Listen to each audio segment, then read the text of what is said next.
He's just one of these awkward, nervous guys.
Maciez.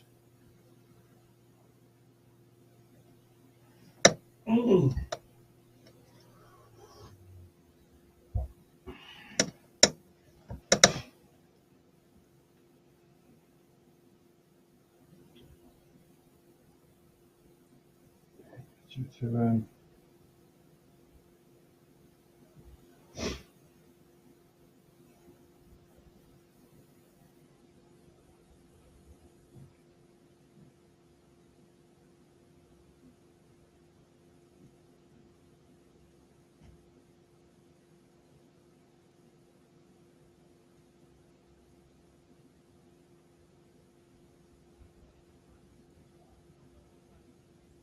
And slant.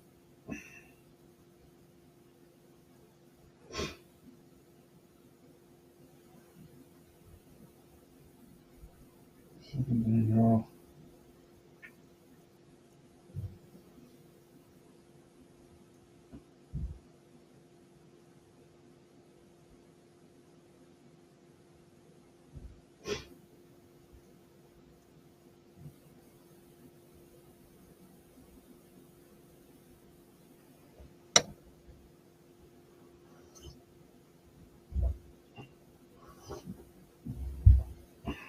Three.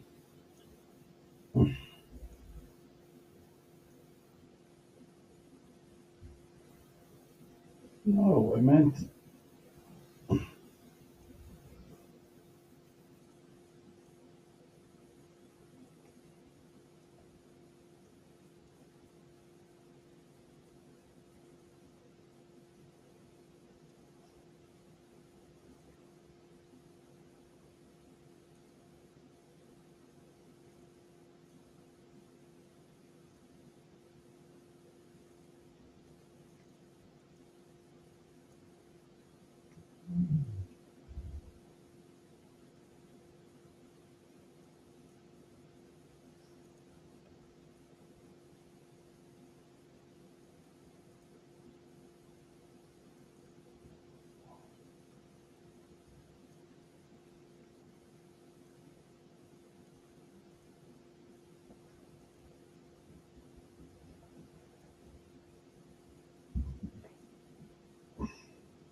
Good afternoon, ladies and gentlemen, and welcome to the CN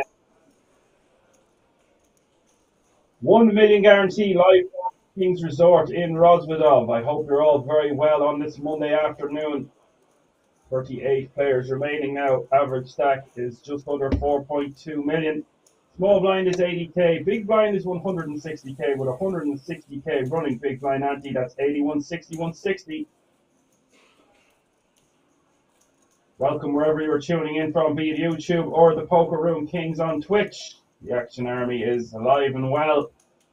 My name is Action Man Dan, your Irish pundit, your broadcaster for the duration of this event, and the winner of this one is going to take home €145,000.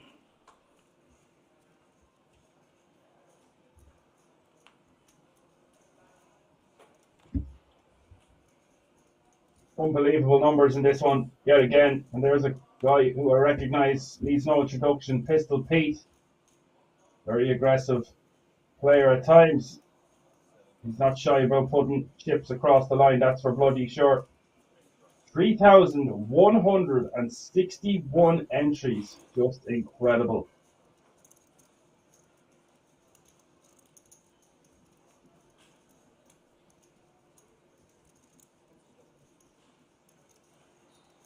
Just having so many big events at Kings recently.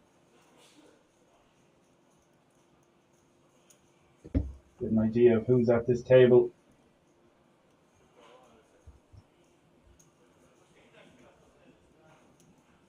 Small blind is going to compete with the 10-7 offsuit. I think that's his best option off this stack depth. The effective stack being 28 bigs to start the hand.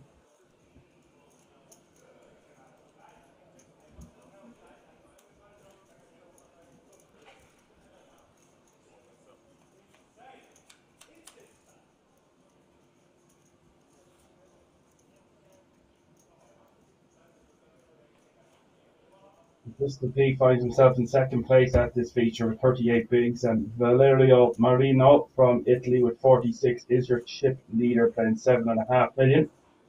And then got who at the bottom of the leaderboard playing 14 bigs. Christian with 17, Maciej with 24, Daniel with 26, Gabriel with 28, and Thomas with 37. Thomas taking that one down. Good shot, straight draw.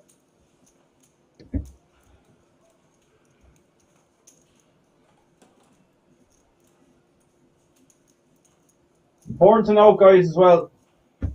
Usually we come back on the finals day with 24. There still is 20 or 38 players remaining in the field. That means the current payout is €2,700. First to 12th will all get that 10k ticket to the World Series of Poker Europe. So it is all to play for here. All happening under one roof. It's the King's Resort live from Rosvedov. If you want to find out additional information about this resort, head over to the website www.kingsresort.com.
Who has the goods here?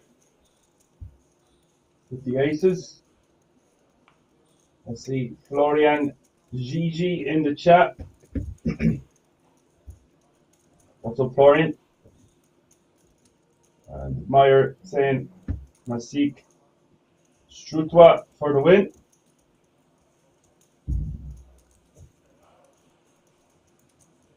$350 is the raise size with just 13 bigs to start the hand. This is pretty standard stuff. Don't really want to be jamming, limping maybe occasionally. Daniel in a bit of a tough spot here, whether it's a 3-bet or just call. His hand has a lot of equity. Such a pretty hand, king queen suited. The problem is that early position raise is going to be quite a strong hand a lot of the time. So it looks like he's going for a 3-bet. He's going to be pricing himself in, I would think.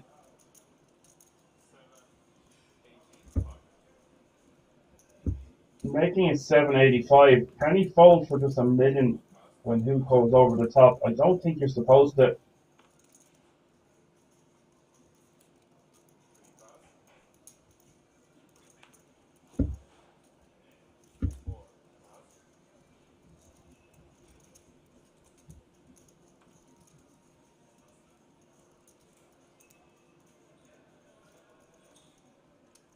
Occasionally the aces might decide to just flat here with 1.5 in the pot, 4.35 to call.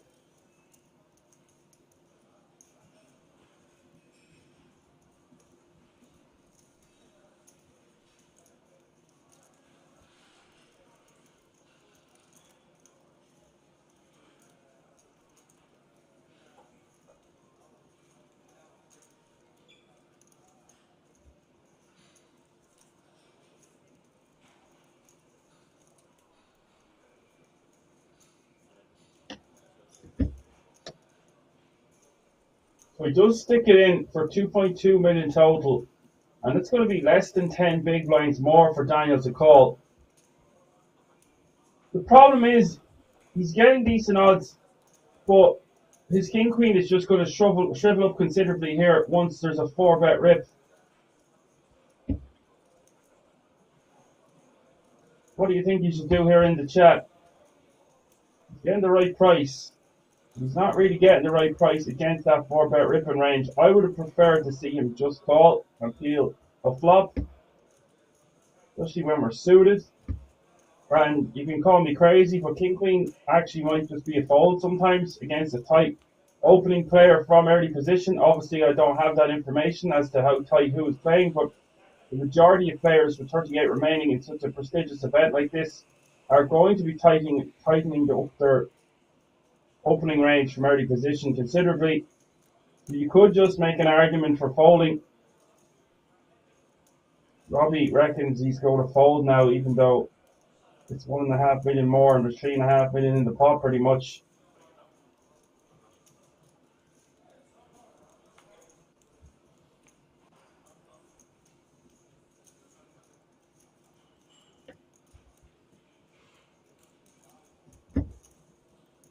If we're going to 3-bet a hand as strong as king queen suited there, I think flatten just becomes the preferred method.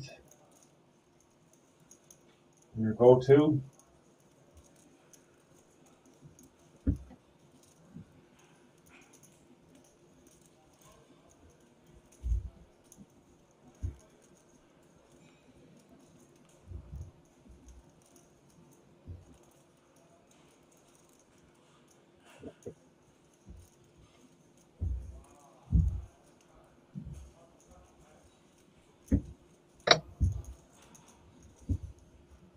Florian says best case is a flip range wise, so would fold, but fold would be the best choice, but I would 100% call and go for it. You see, if you have more chips here, he had like 4.5, 5.5, 6 mil. It doesn't hurt as much. If he calls here and he loses, he's back down to 2 million. Seems kind of disgusting. King Queen suited just plays so well in these all-in situations, but the flip side of that is you block ace king and you block ace queen, but when your opponent has ace queen and ace king, you're in a lot of trouble. He's not going to have too many hands 4-bet ripping here that contain a weaker king or a weaker queen. I think that goes without saying. Florian is dead right here. He's just going to be flipping at best. And I actually, the more I think about it, I just kind of like the fold. Even though we're getting the right price, you're not really getting the right price against that 4-bet ripping range. Like I said, if we had a lot more chips and a lot more big blinds, we could risk it for a biscuit, but just decide to call it off. He's going to get very bad news. We've got all in and call aces against king queen of diamonds. Polo Ben says, why 3-bet is short if you know you will fold? Yeah, that's exactly what I'm saying. Just call it off. Here we go. Ace 4 deuce. Set for who?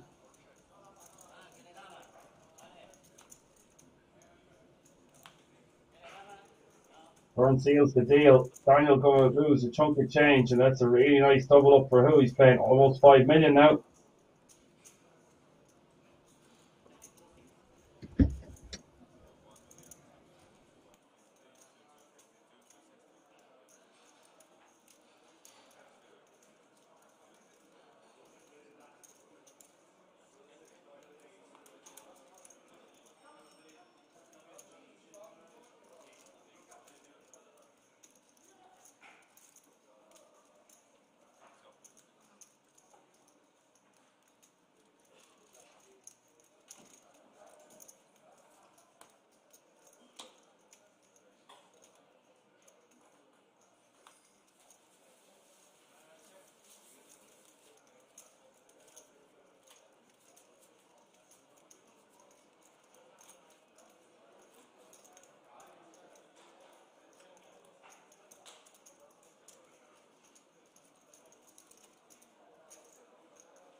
Daniel with the chance to get back some ships here.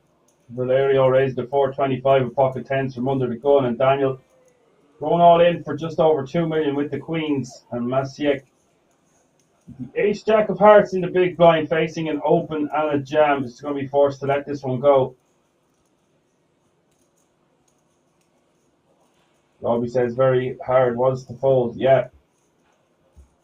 Well, I just feel like Polo is, and whoever else's opinion there, like I was saying myself, just call, see a flop because we're suited. If we're unsuited, I think we just let it go.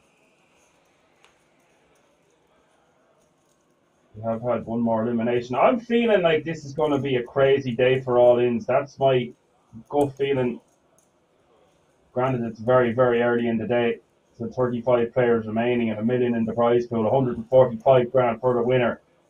So you could see a lot of tight play, but it just seems like it's going to be one of them days. You heard it here first. It's all in and call. 4.5 million in the pot. Queens against the tens. Vario can afford this, of course. And a golden opportunity for Daniel Manchado to double back up to almost where he was at a moment ago. Ace 3-3 is the flop. No help to the ladies. Or no help to the tens. The ladies in great shape. Turn is the 5 clubs.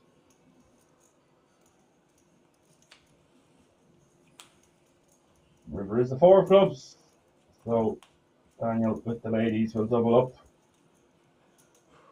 Valerio pay the man. See, that's a very different situation. Is exactly what I was just saying. If Valerio, if he had that kind of stack previous hand for Daniel, I think you can call it off with the king queen suited. But when it hurts our stack that much, we have to take that into consideration, and therefore I think we could just fold. Florian says, "Hey man, how are you doing? Have you seen the Izzy fight?" Yeah, I've seen the Izzy fight. I was just talking about it downstairs with my father actually.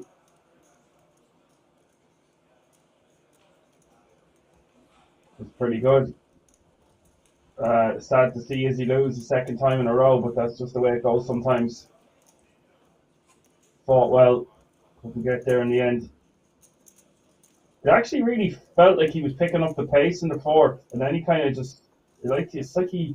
I don't know if he gassed out. I just think DDP was too strong for him. Once he got him down, I hit him with that slap that sent Izzy rocking and mounted him like that. A man of DDP's caliber is going to put you in all sorts of problems. Put a bad beating on him, and it was good night, Irene.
4 is going to peel from the big blind.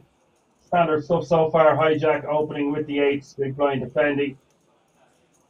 King Queen or Queen Jack 5 is the top 2 clubs.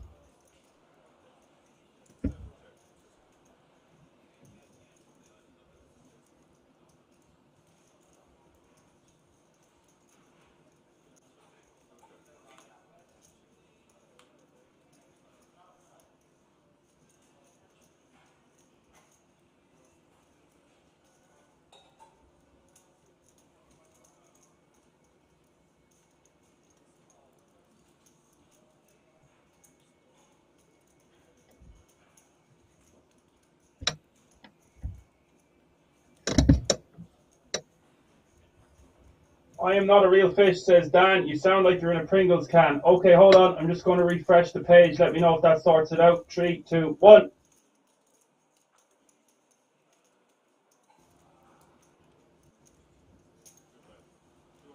How am I sounding now? Can you hear me loud and clear? It's going to be a very long day, so want to make sure the sound is on point for the fans out there. 35 players remaining.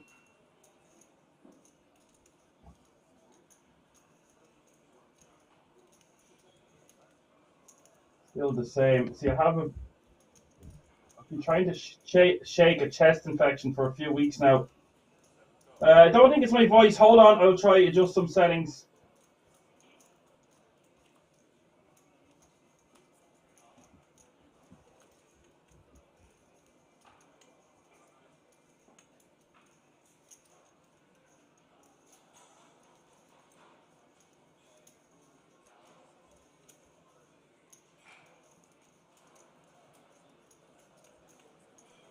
I am not a real fish, says it's not the voice, it's the Pringles can. All right, I'm going to close things down. I'm going to come back just after this hand, all right? I'm going to see what I can do.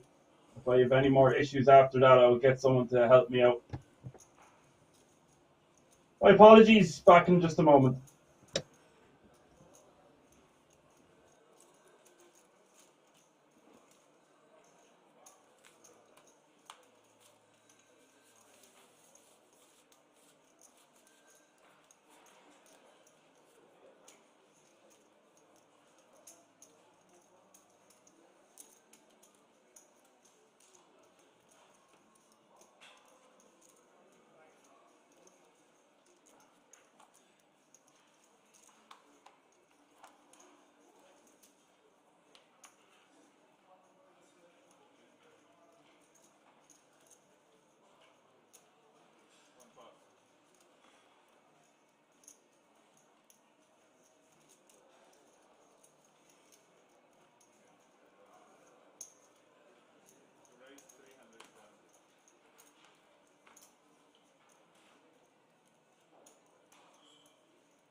All right, guys, what are we saying now?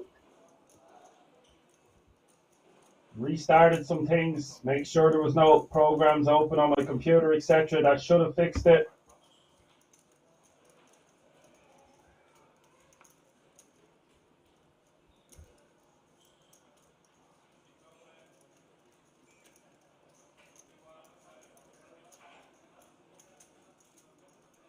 Just let me know in the chat, please. Pistol Pete calling the raise from Thomas. Thomas ace 10 off suit. Pistol Pete calling the Queen Jack of clubs.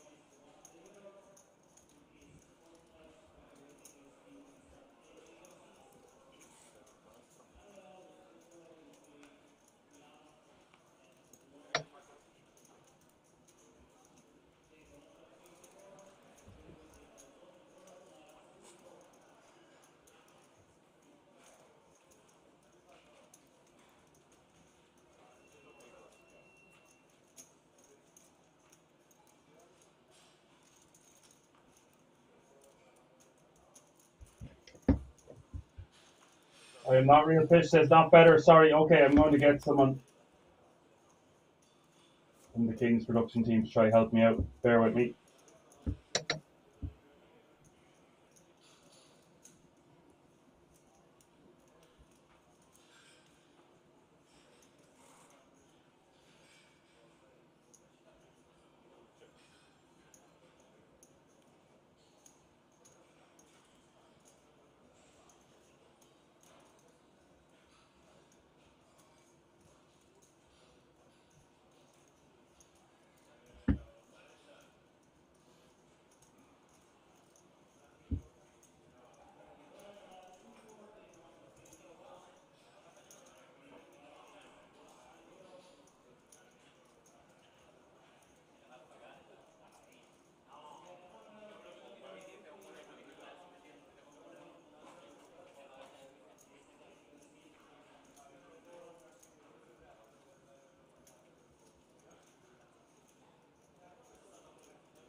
I'm not. The real fish says sounds like a really cheap mic. I have a professional one. It's a very good one. It's just got to do with something on their end, and I'm going to get it sorted for you immediately. ASAP. Just bear with me. I'll be back in a few moments.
Sorry guys, I'm just waiting on someone from the production team to help with the sound quality. If I sound like I'm still in a Pringles tin, I apologise. Getting it fixed momentarily.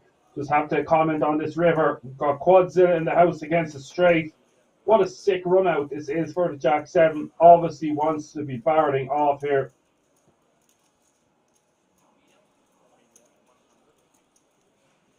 And he's barreled off and got there on the river. And now who is going to go to Hollywood before jamming? And I don't see any days of Sunday that Gabriel can get away from a straight here, having already bet 1.1 million and just 2 million behind. Having said that, hard to see who can check jam with here that a straight is beating. He's not going to have a 5. He's just going to call with the majority of his 5x. Because one thing I've learned in my poker career is that quads always make sense, and really looks like he has to have a very strong hand here to jam. It's never going to be a bluff. Well, I don't want to say the word never, but it's going to be very difficult to be a bluff. It's going to be occasionally some 5x that played it this way. 10s make sense. 8s make sense. Pocket 9s make sense. Interesting to see what you think about this one in the chat, although I know you can't properly hear me.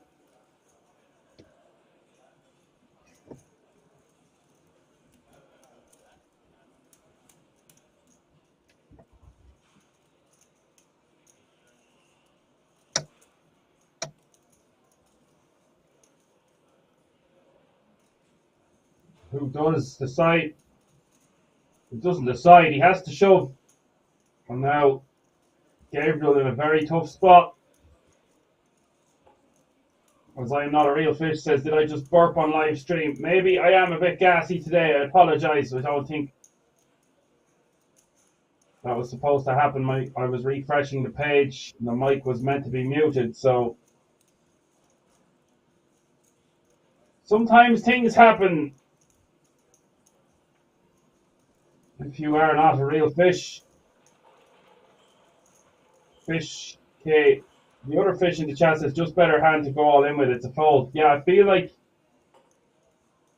we've hit gin on the river. Well, our perceived gin on the river, because we barrel off on the turn, which is understandable. The river, we get there with a straight. But once we've been raised all in, I feel like we have to let our hand go. As sick and all as it is. We also still lose to Queen Jack.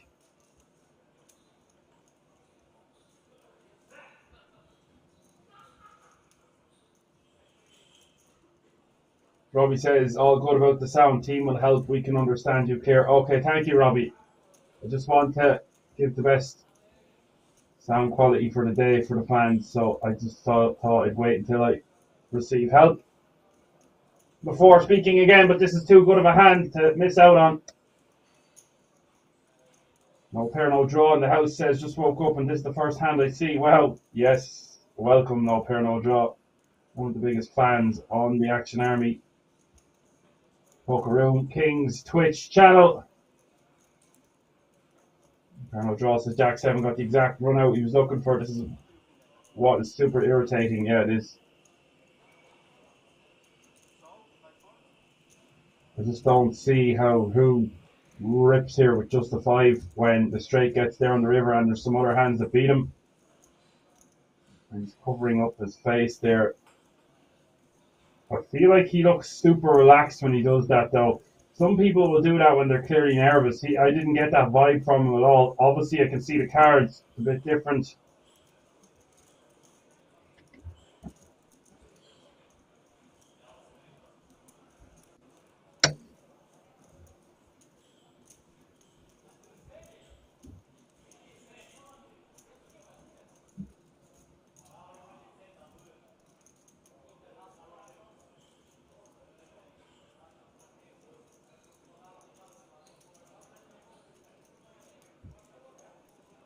No draw says, I doubt he puts him on Queen Jack because the most likely combo would have been Queen Jack Spades. And obviously he blocks that hand, quads or nothing. It does really feel like it's quads or pocket nines. Maybe even pocket eights.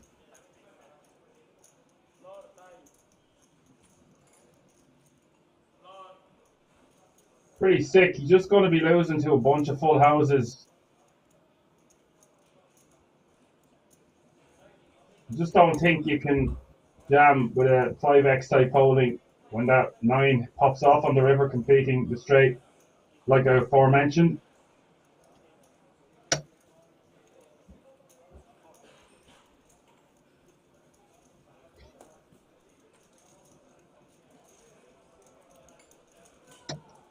And who does take that one down? Playing nearly 7 million now. Gabriel making a decent fold, but when you break it down, I think it's mandatory enough. But you will see players snap that one off on the river, and they'll always just be like, well, if he's got quads or full house, and so be it.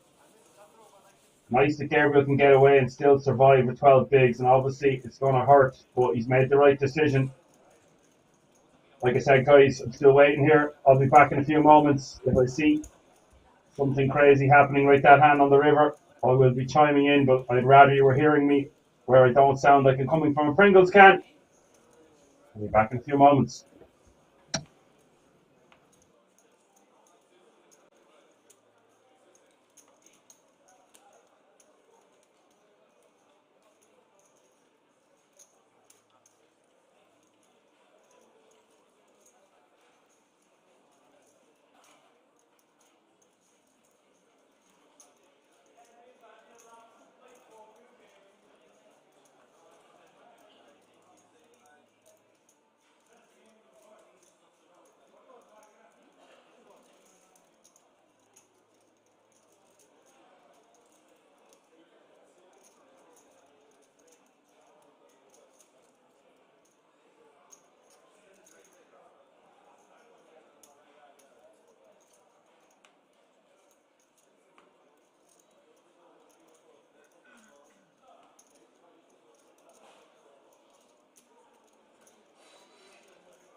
All right, folks, I have someone on the way to fix the sound quality, so just bear with me. I'll be with you now, with all of you now in a few moments.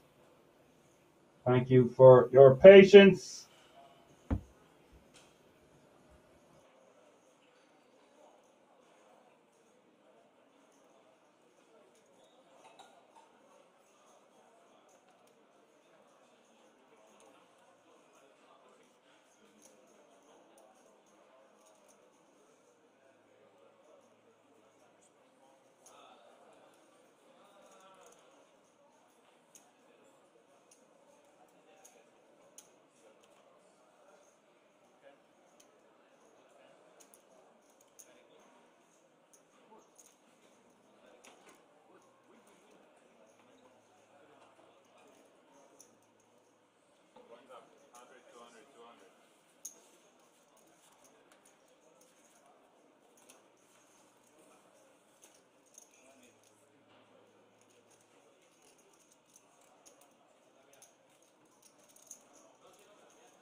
Both Moroni and Saka guaranteed career best. Di Nicola with kings for the third time since we jumped in the booth, Randy, which has been only about 20 minutes or so. Call it half hour. Oh, this Jack-10 suited could get Saka in trouble. Some players like to 3-bet jam this type of hand. It does well pre. Lots of fold equity, but he really does not want to if he can help it. 7. I think he said 7.5, you know. 7? Oh. And Moroni's got a legit hand here as well. Every hand is a car crash. Ace Jack now for Moroni out of the big. The spot that Di Nicola found himself in earlier, but extend. Oh no, he's pushed it all in, and Di Nicola is gonna get an opportunity to be a huge favorite with these two kings. So grim for Moroni. So often he's just going to pick up the 10 million in dead money. 29% equity though, Randy. Oh, he's running around. Where's he going? To his rail? Over to, oh, they're both heading over to their rail. I wonder if there's going to be a fight that breaks out between the rail. Okay, well, we know Moroni's rooting for the ace. Di Nicola and his missus. Anti-sweating the ace. Yeah. Gotta be some awkwardness on that side. Saka just gets to watch on. I love this shot. This is amazing. 9-5-4, so far so good for the Cowboys of Di Nicola. 2 cards to come, an 85% favourite. Now up to 93. Moroni looking for a Barry. Di Nicola looking for a hold, which he does, Randy. Scoops a monster 63 million chip pot. We're just going to get official confirmation from the dealer, but I believe because Moroni was in the big, it's big blind ante first, and he was just barely covered, Randy. Eliminated in 3rd place, taking home 87,000 euros plus that World Series of Poker Europe main event ticket.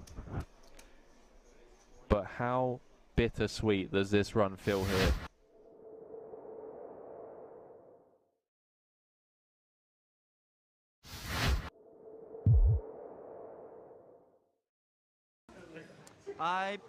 No, actually I play a very massive pot against Omar, the Chiplead. So that hand was like he opened every hand. So and I 3-bet, he called, flop king, 3 deuce. 2 club he check, I bet half of my stack, he called. Turn a deuce, he check, I bet almost all in, and he called with a blank. He had king deuce, full house. Yeah, I have aces. Yeah. So I got 3 chips left, and then wait for the last hand, and then just all in and bust.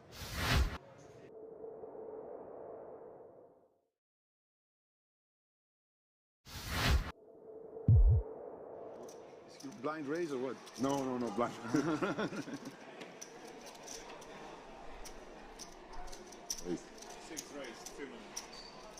Well, we're back after having a word with our 4th place finisher, Alessandro Poderoli, out in 4th for 66,000. And with that elimination, Randy, we're down to 3, 87,000.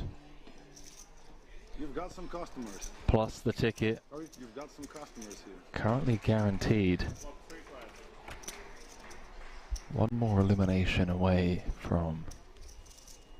Oh my, Moroni's had the chance to defend the big. Closing the action. 7 million in the middle. And look at the check back from Di Nicola. That doesn't mean he's not going to lose a lot of chips. Perhaps, but the fact that he's avoided the c-bet on the flop could potentially save him 18 million. Would like to see Moroni come in with a bet on the turn. He can represent a lot of miss straight draws or flush draws right now. See what he comes in with. 3.8 million, and the king's gonna have to go nowhere given how under-repped his hand is.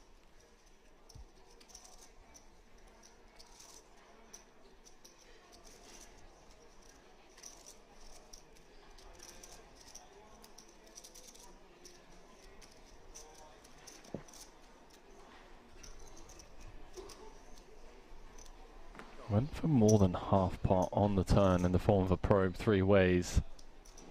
Does put 15 million out there now. Less than 1 SPR. Sized it to perfection to target some flush draws, target some set 10x. Oof, the 10-10 run out though. That's a hard one to bet, right? Because your opponent could easily have a 10x as played. It depends on how light he feels he's getting called on the button, whether to bet or not. And it looks like he's just trying to induce from the busted diamonds and straight draws, which I think is a fine play for his 7.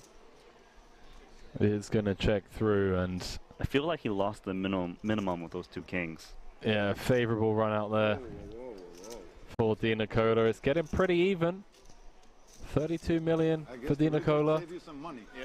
29 for Moroni.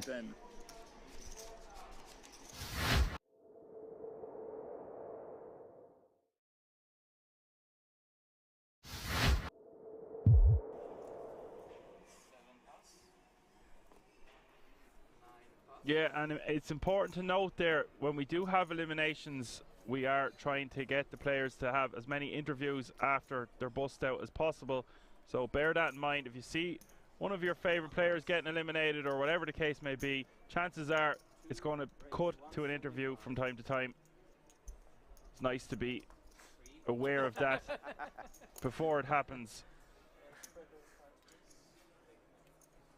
Cito going to raise to 175 with the ace 9, 9, 6 from the cutoff. 9 against ace queen 8, 6. And look, Pliashko is all in by default here, Alan, with the ace queen 8, 6. Again, you might need 2 questions. Yeah, that's fine. We'll keep in mind, as long as you're writing down that stuff, bro, I got you covered.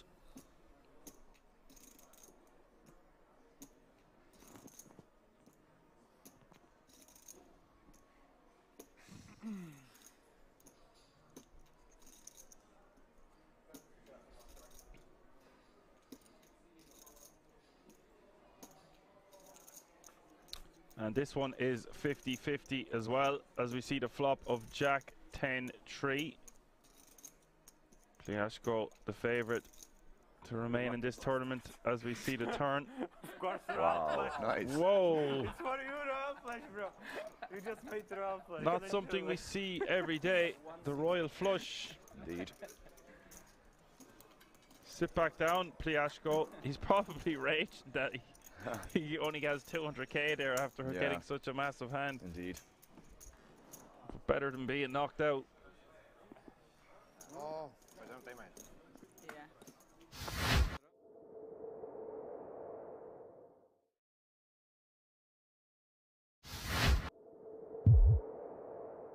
Both these players, along with 12 others from this event, will be playing the WSOP Europe main later during this series. The Italian came in with a 3-1 lead over Saka. He's been doing a good job holding his own.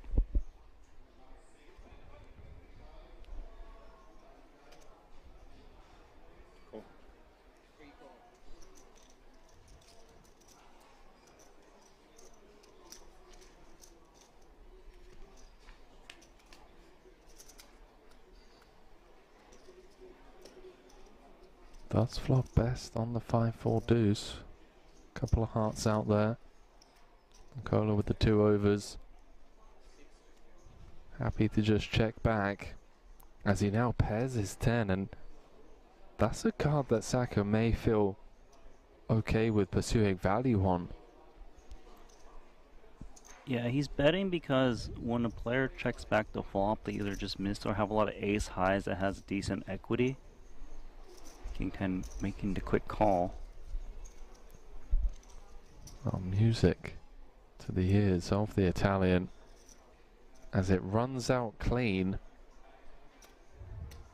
11 million in the middle, and Saka is reaching for blocking chips. Another bet of 2.5 million.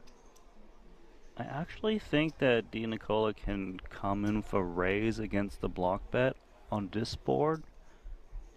You shouldn't be too scared against like 2-pair plus. They might size up a bit. And clearly you've got a really strong kicker of your 10. And even ace 10 probably just gets aggressive pre. Waste 10 million. I love this. Wow, he does just go for all of it. Oh, I do apologise, he said 10 million.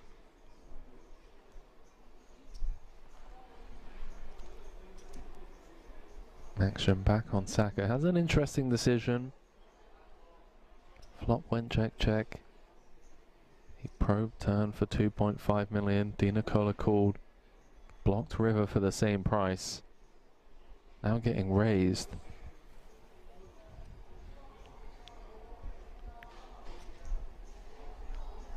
$7.5 million on request.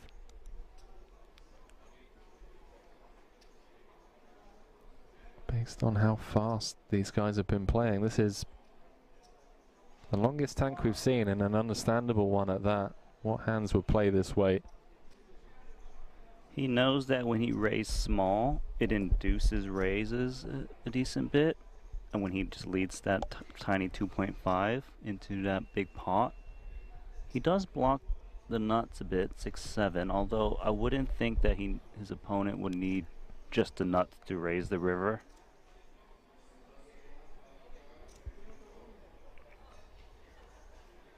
Saka's also thinking that a 5x shouldn't raise the river 8x since it'll be thin with the 10 out there.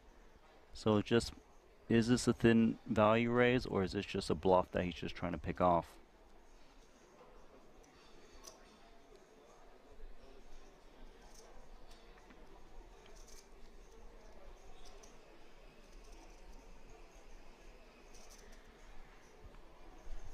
Given the moment. Oh, he's paid him off. Di Nicola scooping a 31 million chip pot, and you have to ask yourself, Randy, was there a bit of leveling going on in Saka's mind where he's gone small on turn, gone small on river, and then just convinced himself that it was the small bet sizings that Nicola was pouncing on with air?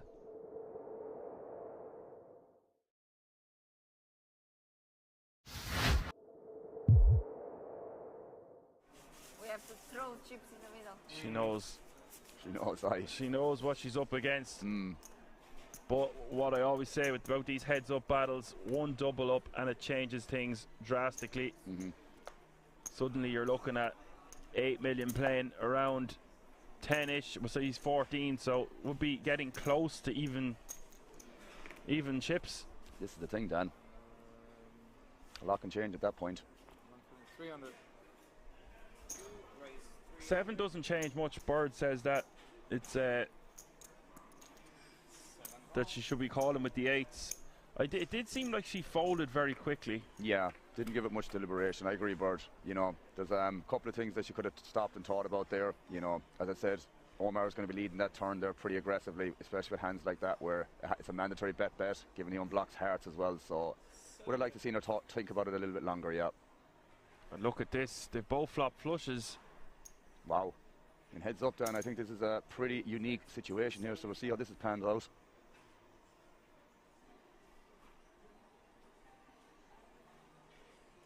I think it's just a call though for Diana. Doesn't want to bloat the pot.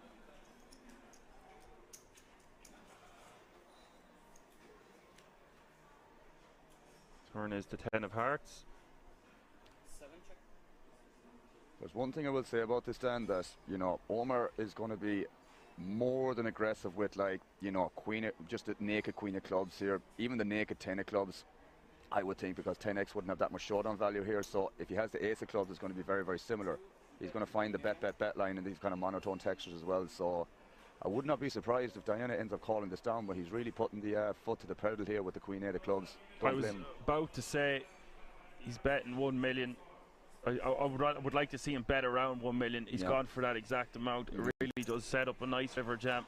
It's quite polar indeed, mate, and that's why I'm thinking if he has the queen of clubs or the ace of clubs here, he's going to pick the exact same size. And so again, Omar just can't do any wrong here, man. He's just targeting that range. Of course, it's very unlucky for Diana to pick up a flush as well, or to have a flush heads up, especially when you have 3 clubs in your hand already. It's going to be very unlikely that he has any of them. But yeah, it's going to be a tough spot on the river here for Diana.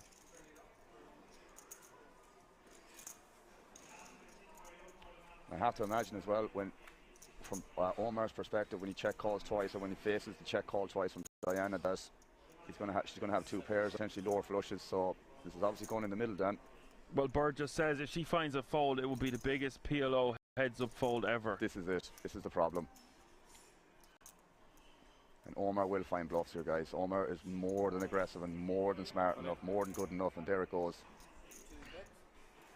That is enough to put her all in.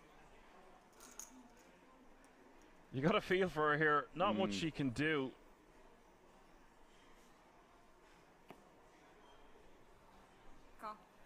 Wow, that's she does it, call it off, and that it. is it. Omar coming, yo. He has just defeated this entire table. Is now the World Series of Poker Europe PLO €550 buy-in champion. This was fast.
All right, folks, you should be able to hear me loud and clear.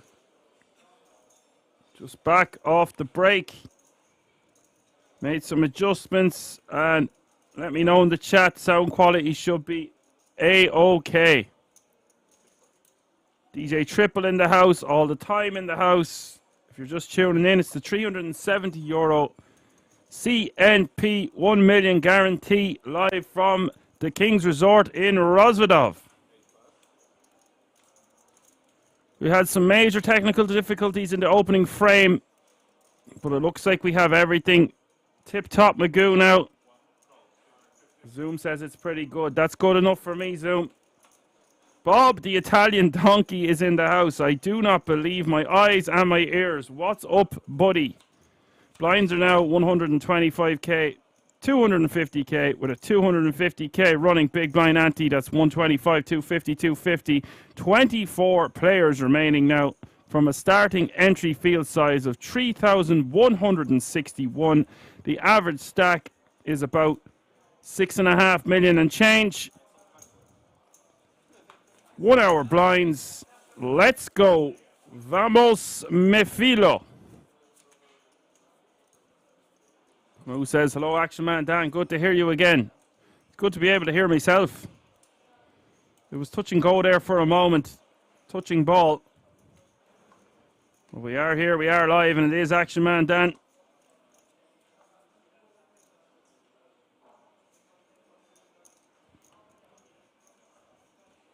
Your Irish pundit.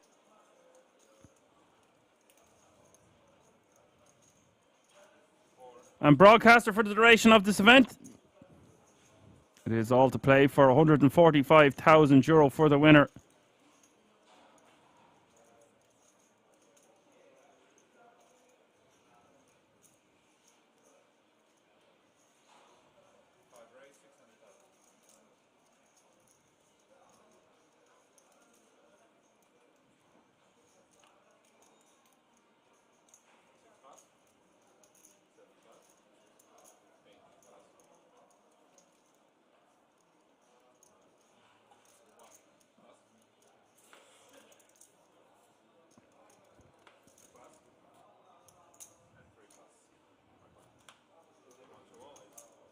Insane value in this one for such a small buy-in.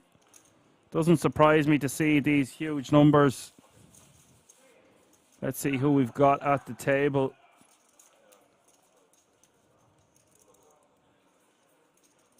We've got Bogey as your chip leader with 50 bigs, and Gavrila with 29, and then Andre Winkler with 23, and Gaspare Giglio. Probably didn't say that one too well. Bob the Italian donkey will correct me, no doubt. Christian with 14 bigs. Sukiya with 14. T-Rex with 11. And just one player under 10 big blinds. 7 big blinds for Mad Pot. We have Germany, Italy, Romania all being represented at this feature. Actually, 1, 2, 3, 4. 4 Germans, 2 Romanians, and 2 Italians. That's how the lineup is looking.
And VRL just going to take that one down. Putting the pressure on the big blind. We did see a lot of bust outs there in the opening frame, and It's a lot of action, even though you didn't hear much action with my voice. Plenty of action happening on the felt. Buggy, who I don't know much about, your chip leader, 12.7 million. Chunky lead here, by the way. Over 20 bigs, more than second place.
VRL is going to go for a raise to 525 at the 10-4. Diamonds on the button.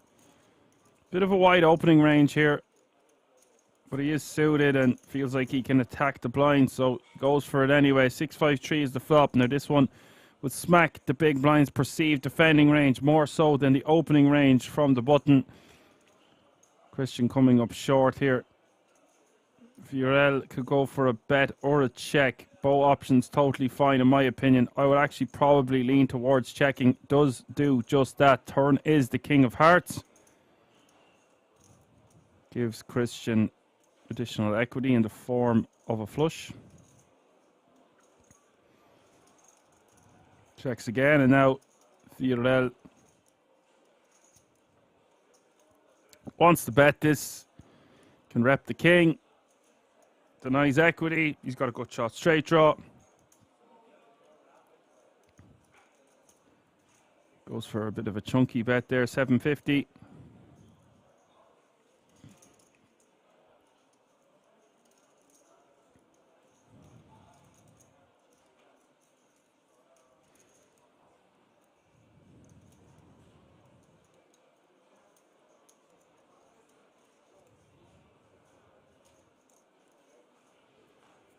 VRL will bet and take that one down. Nice pickup for him there, uncontested. Now playing over 8 million, which is good for 32 big blinds.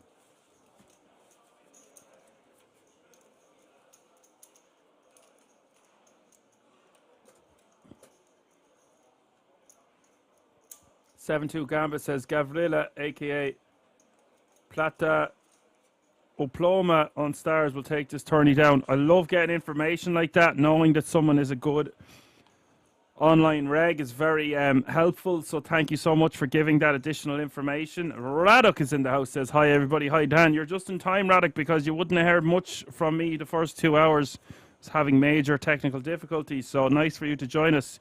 You've arrived at just the right moment. The wizard arrives precisely when he means to. Isn't that what they say? Hijack here now for pocket 9, 16 bigs. Wants to be min raising this one all day, and if he's rejammed, calling it off. The 9's just going to be too strong of a hand.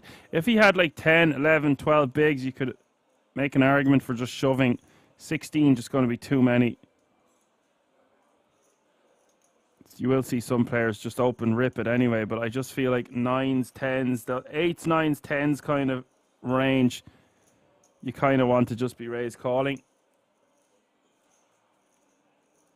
Radek says I'm here for the next 8, 9, 10 hours. It could be that long because 1 hour blinds, Radek, and you've been with me for a few streams now, and you realize how long they can be.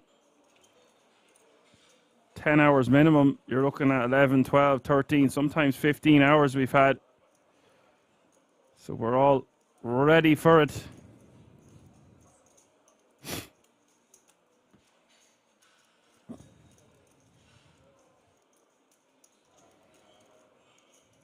T-Rex in the big here, just 10 bigs behind. Now he has got his big blind invested and his big blind ante.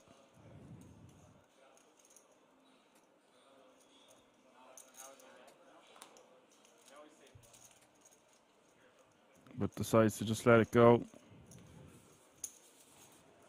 So 23 players remaining now.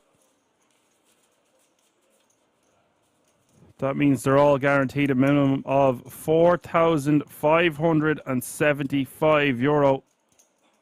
Not too shabby from a €370 buy-in. But they'll all be chasing that first prize of €145,000.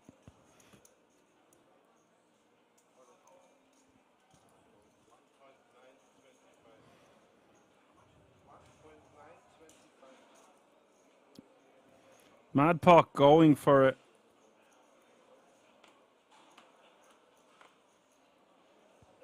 With Queen 10 off suit. Not the biggest fan of this one. Would way prefer if we were suited.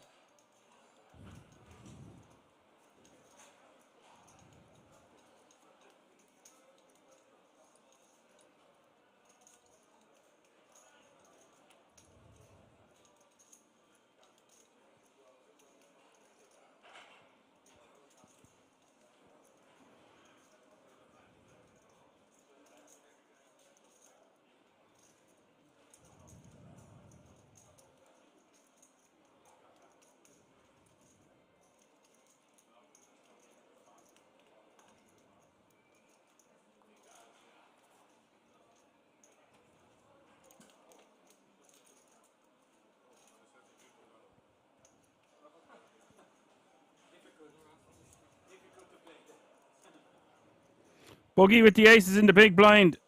Snaps them off. And the rich could be about to get richer. 4.225 million in this pot. The mad pot. Not looking too great. 18% equity. And it's even worse now. Ace 8-3 is the flop. 2 clubs.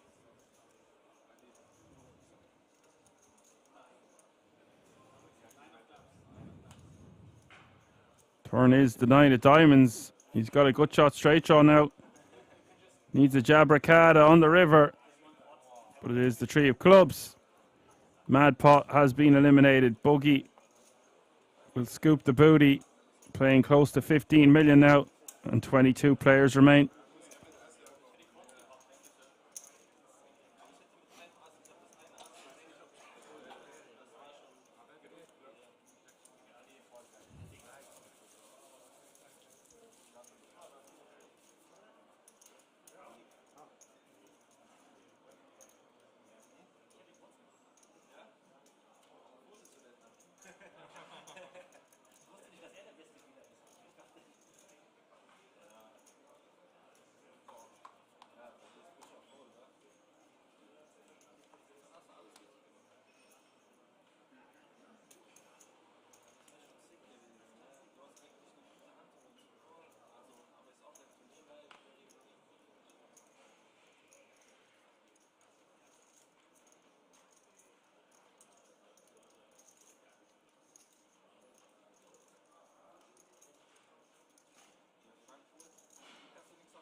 And Sukia is going to shove from the hijack.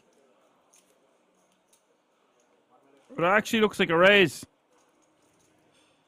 Oh yeah, he's just essentially committing himself.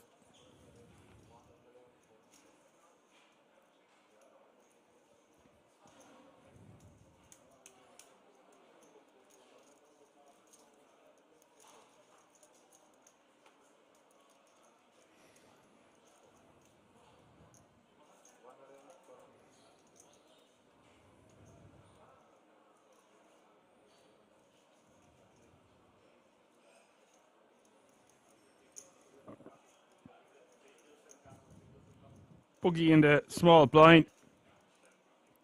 This is just going to be a bit too rich for his boots, I would think.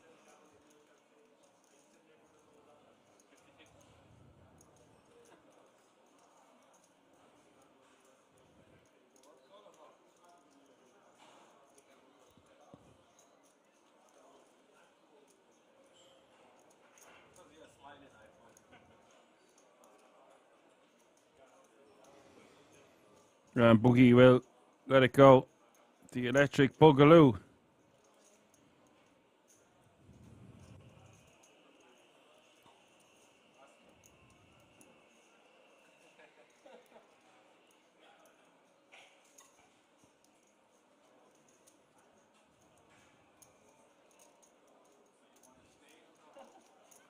Won't be getting through the big blind though. Andre Winkler.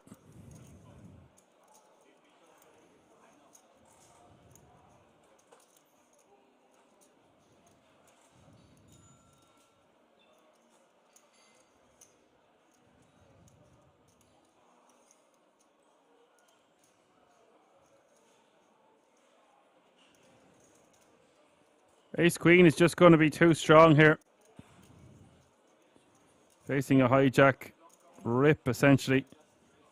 Obviously, Suki has committed himself just 6 big blinds behind. Winkler has to just recognize, just needs to move this all in.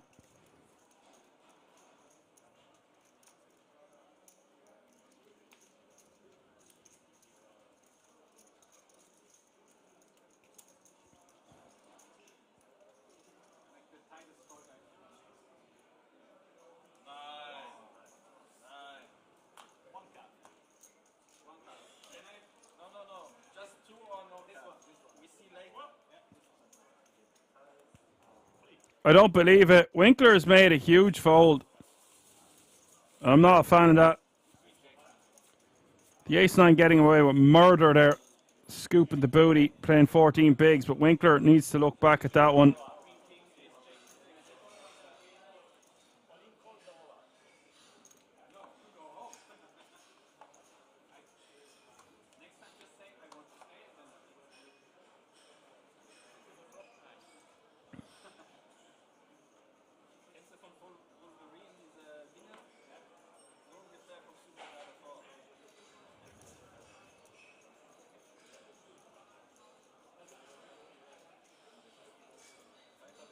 Whereas Raslet says, I don't understand poker anymore. Fair point.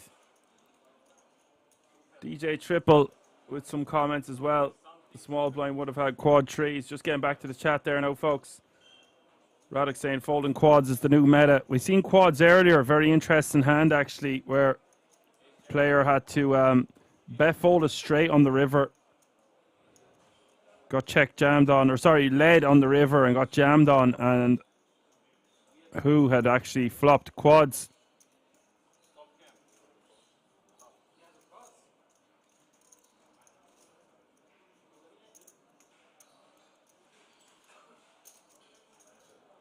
I think some players just don't want to risk it with the ace-queen there, thinking that they're always going to be in a flip situation. Now, obviously, we can see that that wasn't the case. You got to remember, a lot of these remaining players from a €370 buy-in won't have played for this kind of money before. A lot of players in this field won't have played for this kind of money before. It's not every day you get down to the last 3 tables playing for over 150 grand for the winner, including a 10k ticket. Got to remember, top 12 all going to get that 10k ticket to the World Series of Poker Europe, so it puts additional pressure on all the remaining players in the field. You've got 21 players remaining now, so 3 tables of 7, average stack 30 bigs, and this is exciting stuff, folks. Winkler just going to shove on the big blind. Sometimes you might gamble with a small pocket pair here, but with deuces for your tournament life, you're just going to have to let it go.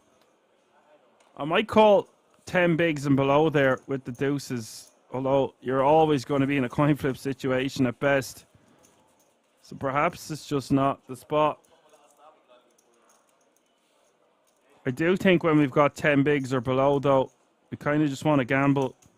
Well, it's just a great opportunity to double up. You're going to be getting your money in a lot of these coin flip situations, and you've just already invested your big blind and your big blind ante.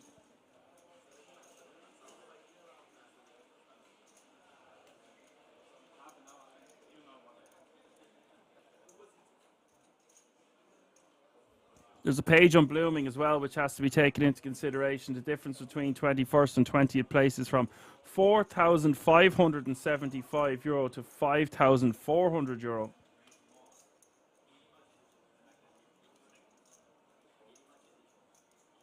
And Ratslet says, yeah, exactly. They play for 2 or 3 days. They're tired, or they've been playing, for many days on end. You should never be folding ace queen there. Yeah, I understand where you're coming from. It's just these players have played for so many days on end, got through a field of over 3,000 players already, and they just don't want to risk it for a chocolate biscuit with just and be faced with a coin flip situation the majority of the time.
And Raclette says, clearly 10 bigs is not ideal, but you need to take chances. I prefer to rip with ace queen. I think what happened there as well, he puts in the 5 bigs, 6 behind, makes his hand look stronger than it is. I honestly think that might have worked better for him, that he didn't go all in. I feel like there's just an all in. He obviously got his opponent to second guess himself in the big blind there with a hand as strong as ace queen. If you're just faced with a rip, maybe he just calls it off, and maybe that's why when he's seen his opponent committing half his stack, he's just decided that he's going to have a stronger hand than normal, and it rates to be a lot of those mid pocket pairs. But guys, when you break it down how many hands ace queen is beaten there, it just becomes a no-brainer, as my co-commentator would say. Al Dante loves to say things are a no-brainer at times. I'd be agreeing with you there, Alan. DJ Triple says the chance when under the gun raise almost all in is a short stack, then you mostly face ace queen, ace king, or tens up. Is less often that you face ace jack and ace 10 or 2 face cards. Yeah, I think that's just been a bit too nice to the folder in the big blind there. Like, we have to draw the line somewhere. If your opponents find out that you're folding hands like ace queen in the big blind there, they can run rampant on your big. And that adds up over time. Like, we have to draw the line at some hand. And sure, he's got ace queen and ace jacks are where we have to draw the line. I understand even if you wanted to fold a hand like ace 9 suited or ace 10 offsuit. But those ace jack, ace queen, and ace king combos, you just got to snap that one off. Or rejam, whatever we want to call it. The ace 9 obviously can't fold once they've half their stack committed. Sometimes it sucks. As he says, yeah, the best case scenario is a flip, and he doesn't want to play for his tourney on a flip. I get that, but if your opponent has ace king or stronger, then c'est la vie.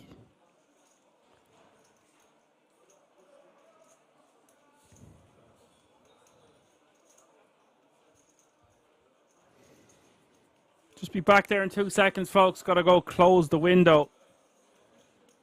It's very stormy in Ireland today. Good weather all weekend, but very stormy right here, right now.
And Christian is going to complete his option in the small blind. I actually prefer to shove off this stack depth into the big blind, especially when we have him covered.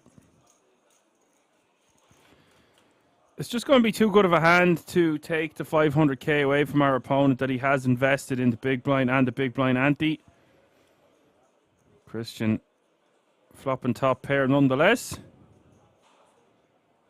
I think he just wants to bet one big blind here.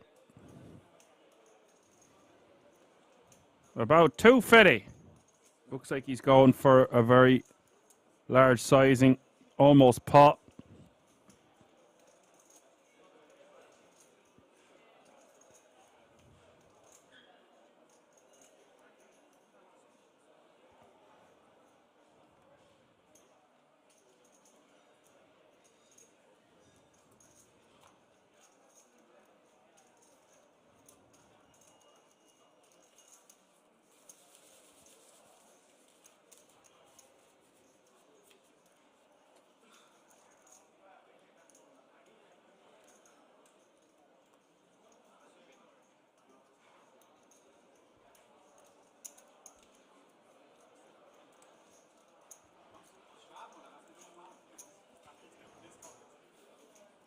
And Raclette says same, not saying he played bad. Easy to say when we see other player has ace 9 off, but he preferred to wait for another spot. I get that.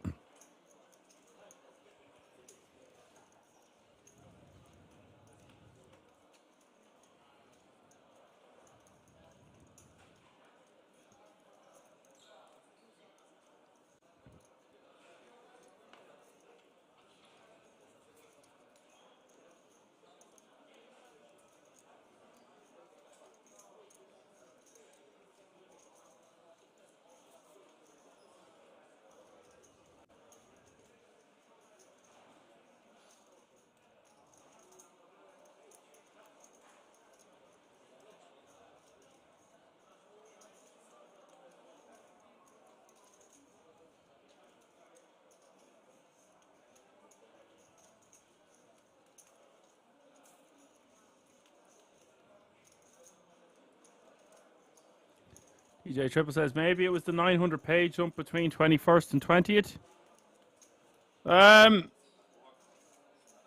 It's just not good enough reason. I think we keep trying to make excuses for the ace queen folding, guys, and you can come up with excuses make or sound best from the people that are making them. You can put it all together all you want. It's just not going to be a good enough reason, in my opinion, to be warranting a fold there with a hand as strong as ace queen against a hijack open. A hijack putting in half their stack. Call it what you want. They're essentially committing themselves. Of course, if you play online, you'll know all about it.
Nine's got to shove all in here for Sukia.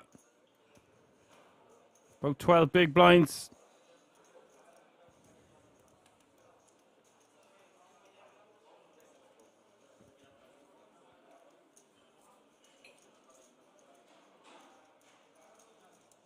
Richie says, hey Dan, thank God no more table sounds yet. Well, I went above and beyond this time to try to get things fixed. I actually had to install some programs and change some things around. I hope you get what you want here. The fans deserve what the fans want. We're here to deliver. No more table sounds for you, Richie. And everyone else, of course.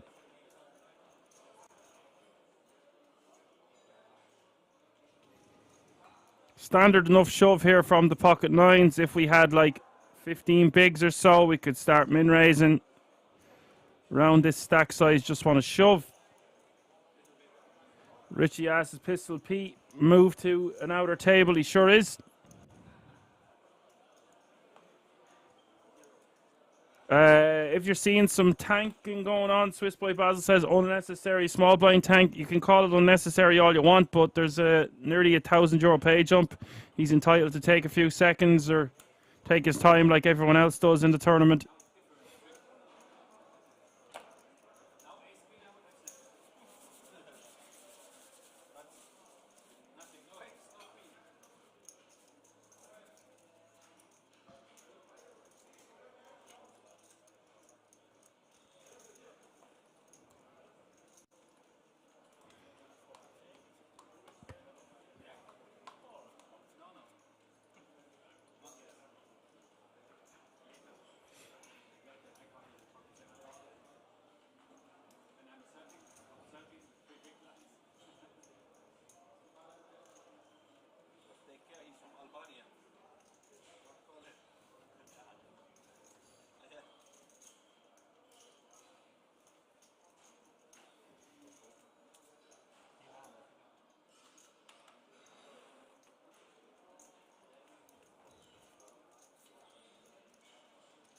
Swiss Boy Basil says, yeah, but he's not at risk, so he's tanking for his opponent. I think everyone in the field is going to start tanking to some degree with a grand between 21st and 20th. So it's just something you're going to see, Swiss Boy Basil. You also have to remember, top 12 are going to get a 10k ticket to the World Series of Poker Europe. So you're going to see some unnecessary tanking, / slightly necessary, / super necessary at times. Now, I do agree with you. Some people take the piss and take way, way too long folding, especially when it's a shove and you're clearly not calling. But it's just something you're going to have to accept. Poker is a sport. Like, obviously, it's one of the most... I think it's very exciting, but, you know, at times you have to remember it's one of the most boring sports in the world in terms of how much lulls you can have in the action, especially with so much money on the line.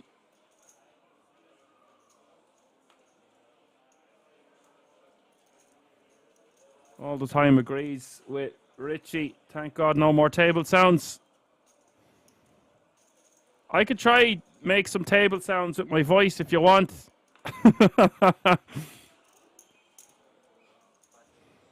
I'm in good spirits today. Delighted to be joined, Richie. And glad we got any bugs fixed. Swiss Boy Basil says, I know I see tanking when I'm at risk, of course, but want the other people to bust. So when I'm involved and not short, I want the action to move on as fast as possible. Or am I wrong on that?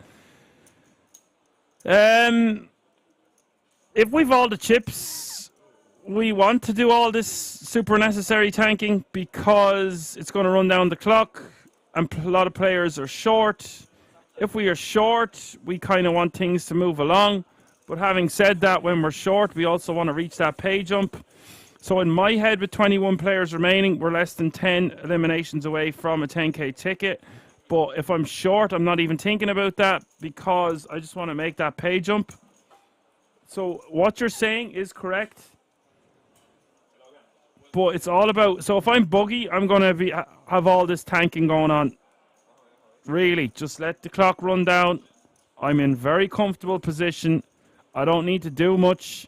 I can keep peppering them with the jab, keep applying pressure to the blinds and the antes, and just accumulate at a rapid rate through that method instead of putting myself at risk or getting in these huge confrontations.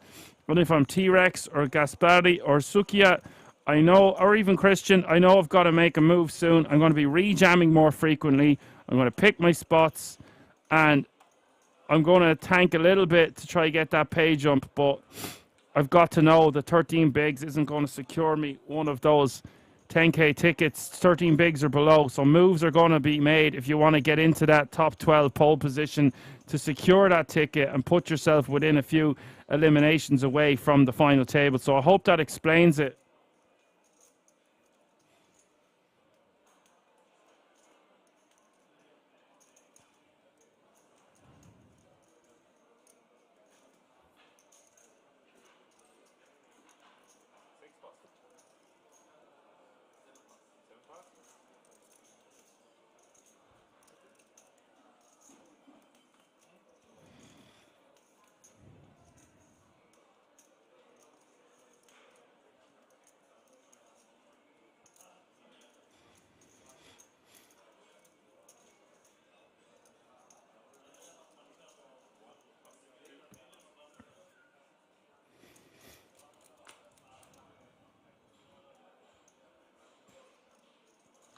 And by the way, it has to be taken into consideration that that man right there, Viorel Gavilla, has had some results before, and he's a very strong, competent online reg.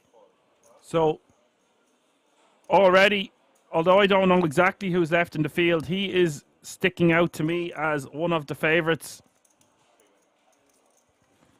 That online experience is just so important when you transfer it to the live felt.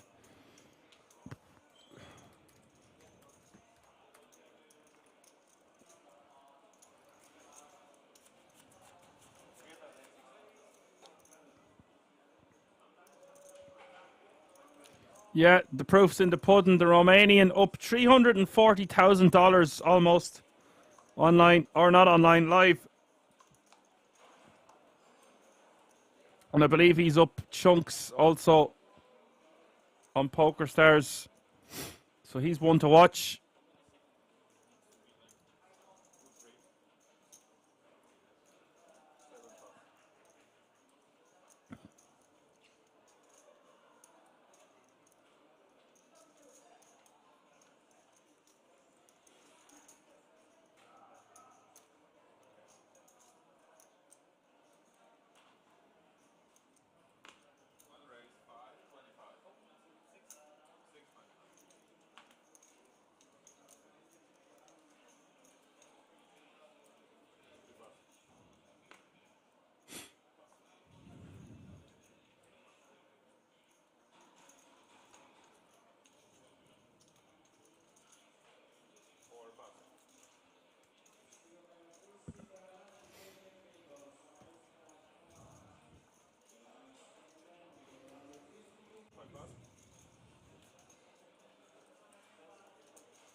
Winkler raising to 625 here from under the gun +1 with ace jack suited.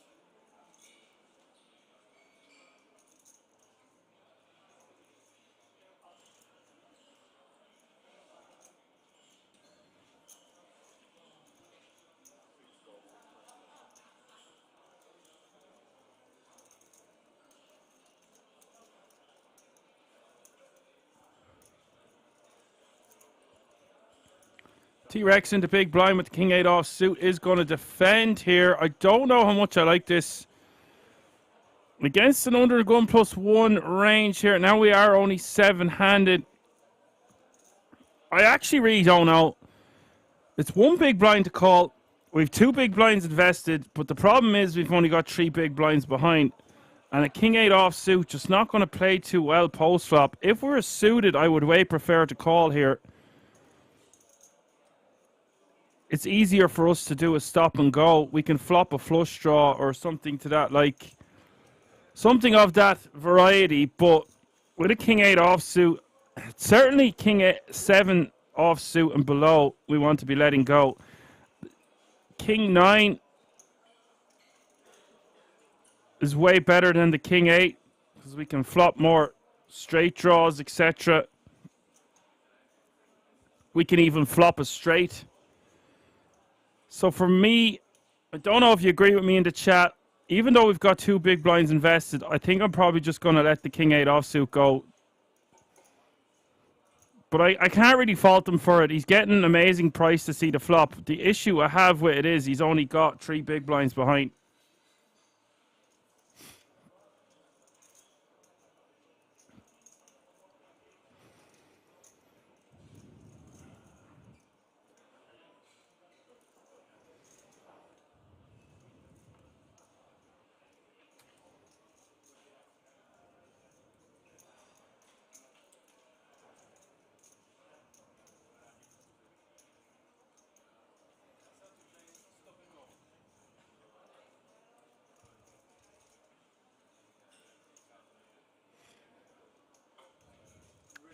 He's just going to bet enough to put T-Rex all in. T-Rex lets it go. And Winkler will just take that one down with his top pair, top kicker.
So T-Rex now finds a spot where he has to go all in, and it's actually a great hand to pick up any ace here in the small blind when you've only got 2 bigs. And he's obviously, this is a good example, Swiss Boy Basil, of how he's just going to take his time before shoving, because he's basically pot committed, and basically the big blind's going to have to call with any 2. Especially when the big blind already has their big blind invested and the big blind ante.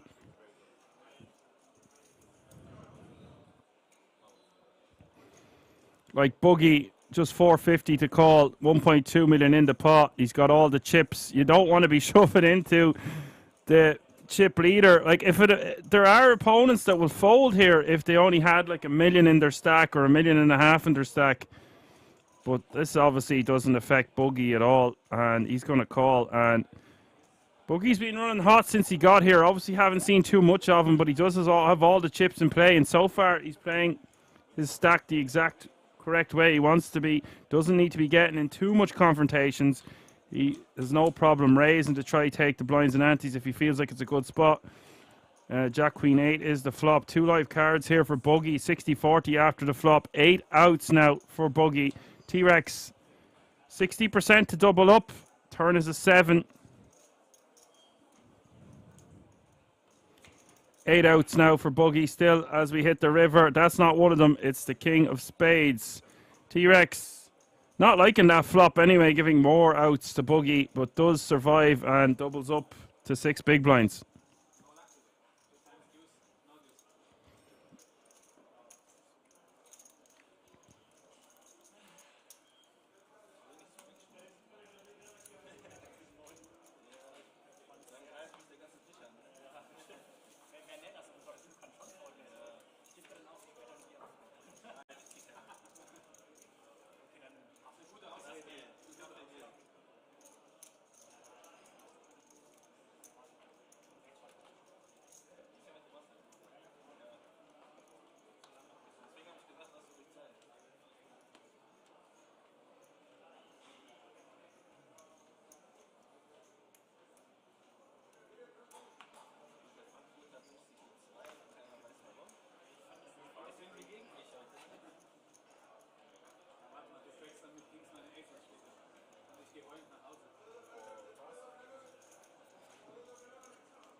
Christian shoving from the cutoff for 12 bigs here with the ace-5 suited.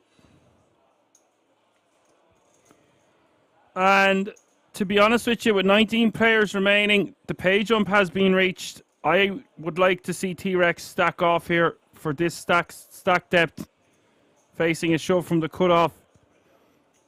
It's just a good spot when we've got less than 10 bigs. Our opponent's going to be shoving a lot worse here from the cutoff. And although I'm not a fan of ace-6, ace-7 and ace-8 combinations, I think this is just too good of a spot to double up. He decides to let it go. That doesn't surprise me. And Boogie's got a lovely hand here. It needs to be calling off with.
So the ace-5 getting that one through. Obviously, I would prefer to have ace-5 suited than the ace-7 suited. Just because we can make more straights, more wheels. But I just think with the blinds and antes coming around fast, we want to take every opportunity we can. And although it doesn't look great to be calling off for your tournament life there on the button with ace-7 suited, I feel like it's just going to be too good of a spot. Let me know what you think about that one in the chat. 18 players remaining now, which means we are just 2 eliminations away from another redraw.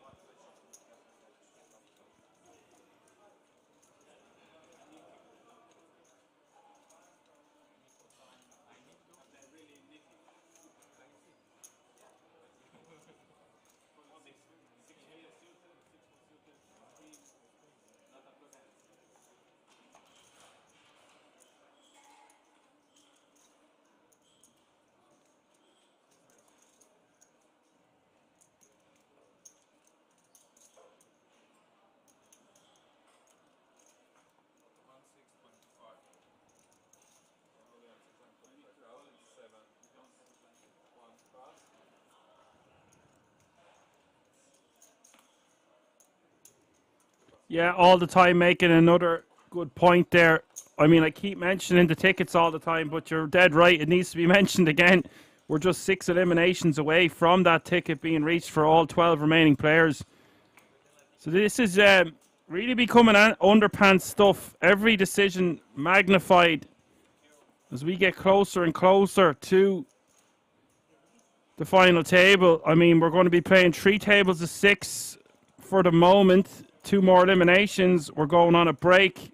We're going to come back with 2 tables of 8. We'll just be 4 eliminations away from that ticket. And then we're just 3 eliminations away from the final table. But make no mistake about it, 1 hour blinds, structure still very good. Look at this, guys. Average stack is up near 9 million and the big blind is only 250. So you do the quick maths. We could be in for a very long day.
Hijack taking that one down with a jam.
Gaspari going to shove from the button with ace-6 of spades here.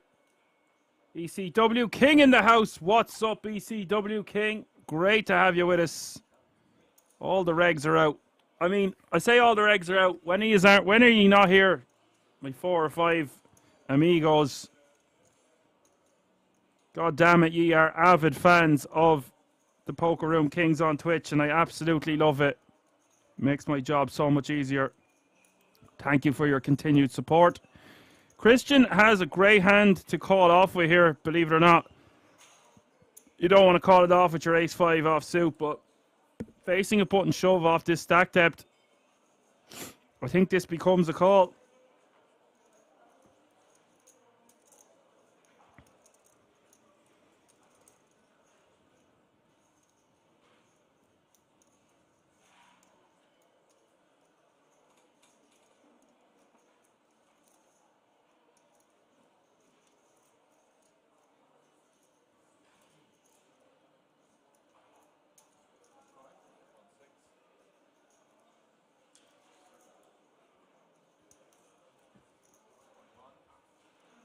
Does ask for a count, so 18 players remaining. €5,400 is the current payout, and look at the difference between 18th and 17th place. You're going from €5,400 all the way to 6,250. So that's why you're seeing some posturing, and that's why Christian might fold this hand. It's a really tough spot, guys, because ace-5 for chips would be a call all day, in my opinion. Big blind against the button, especially for sub 10 bigs, is the shove. But with the pressure on, and you've got through a field size of over 3,100 players, wouldn't surprise me to see Christian let this go. What do you think he should do in the chat? All vote now. If there wasn't such ICM pressure and the additional pressure of these 12 tickets, I feel like Christian would call.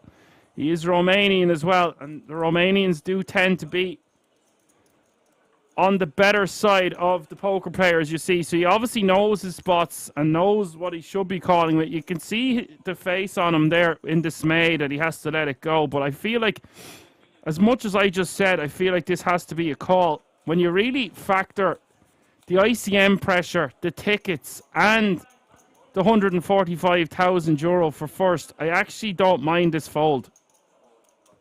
All the time agrees with me, says good fold.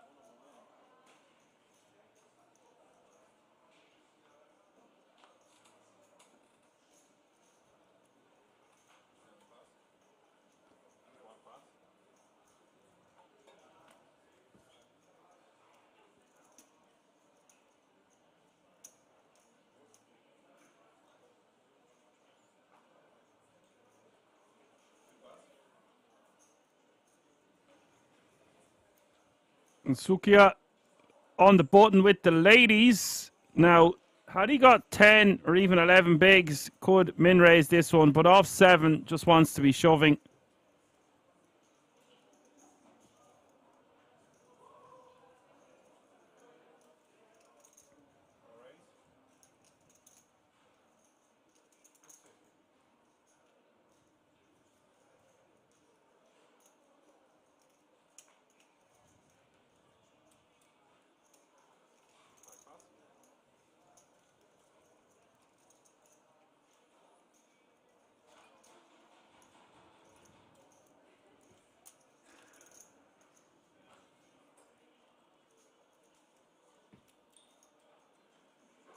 Yeah, Real Rusty says just shove with the 7 bigs. That's what I'm saying. I've seen top regs, like they'll even min raise off 9 bigs sometimes. I've seen min raise folds happen at EPTs, sub 10 bigs. But this, going for a raise here, I just prefer him to shove the 7 bigs personally. Blinds have just gone up as well. 150k is the small blind, 300k is your big blind with a 300k running big blind ante. That's 150, 300, 300. It's just very, very unlikely that he's raising to 650 and folding for the rest, and therefore you just make your range look so much stronger.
Winkler raising to 650 here from under the gun with pocket kings.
ECW says, got some little stacks on this table. Yeah.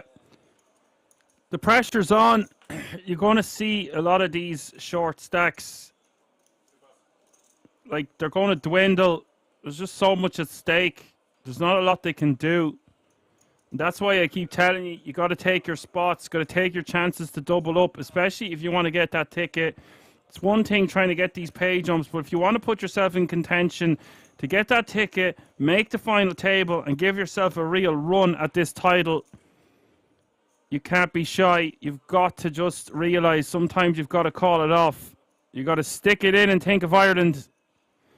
Suki is shoving 10 bigs from the hijack, ace queen off suit. And that's going to be good enough to take that one down.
ECW King says, don't do it. Sometimes you got to do it. So I was saying the average stack is nearly 9 million, but it is important to note that the blinds have gone up. So you're going to see an average stack of in or around 30 bigs for the duration of this tournament. Structure is just too good and the blinds are just too long for it to go any other way. So just bear that in mind.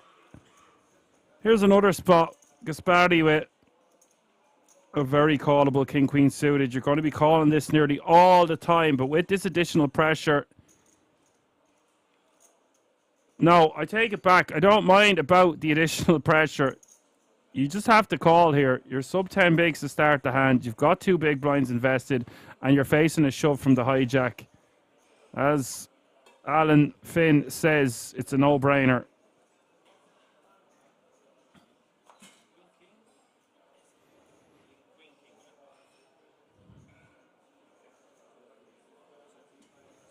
And he does call.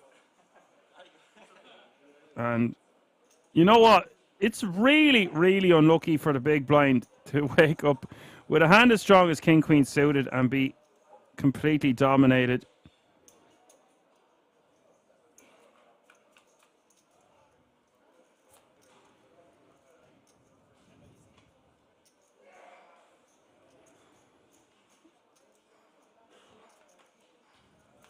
Nine, 7, 3 is the flop, and now he's got 2 hearts, giving him loads of additional equity. Turn is the 9 of spades.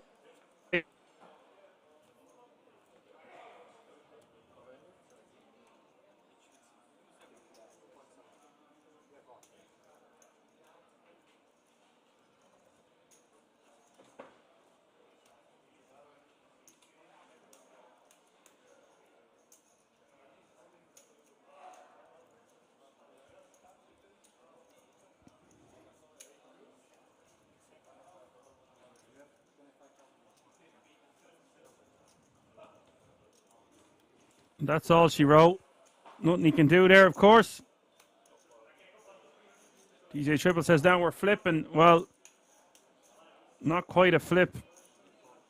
Domination from the Ace King, but you're going to be flipping there a bunch and you're going to be dominating loads of hands. He's done nothing wrong. He just couldn't get there. Flops a lot of additional equity, but it wasn't to be. And suddenly 17 players remaining.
Boogie raising to 650 with the pocket nines.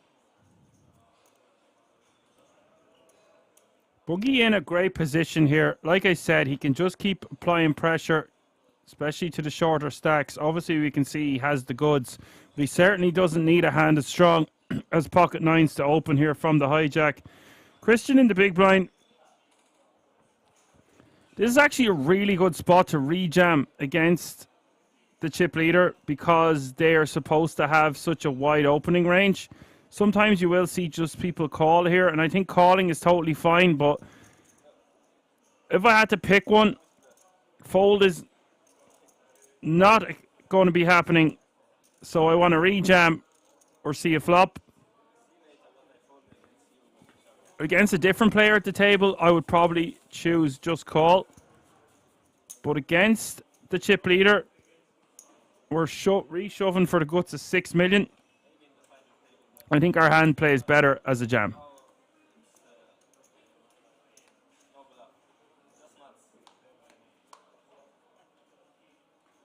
Yeah, GG for 18th place indeed. 17 remaining, one elimination away from the redraw.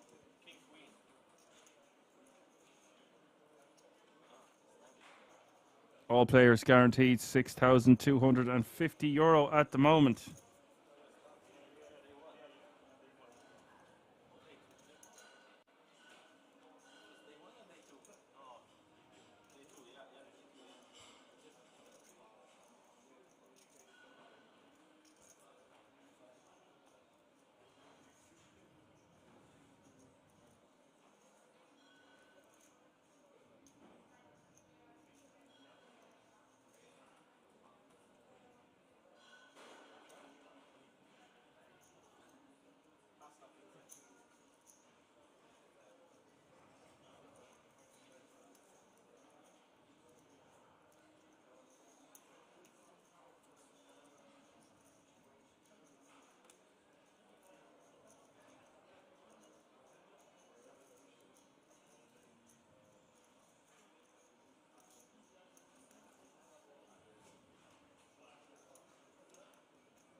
Sukia raising here on the button, essentially committing himself once more.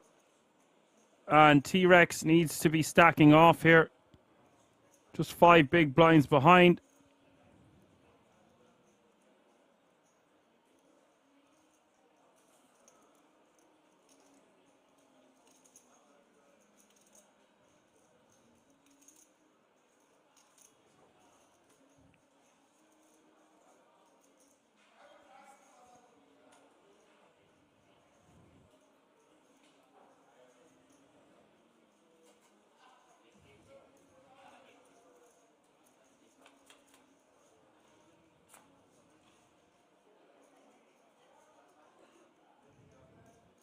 Does stack off. 8-7-5 is the flop. Turn is the 9 of spades, giving a lot of additional equity to Sukia. Nearly 4.2 million is this pause. We hit the river. It's the 3 of spades. T-Rex stacks off correctly, gets rewarded, doubles up, and now it's Sukia, who is very short stack, playing 6 big blinds.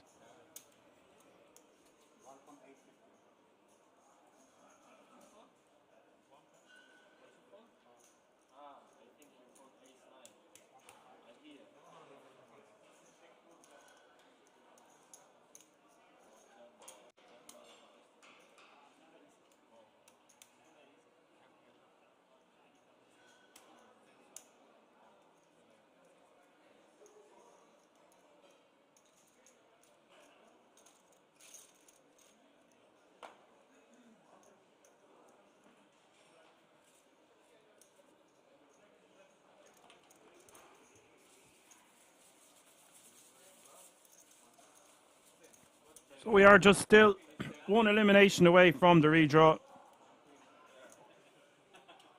DJ Triple says at least defend with the King 10. Yeah, I don't think I gave that enough commentary. It's just going to be too strong of a hand. You can really see how cagey they're playing out there. Like I said, it's squeaky bum time. A lot of these players won't have been in a position to play for this kind of money before, nor should they be. It's so difficult to get through and navigate your way through a field of 3,161 entries.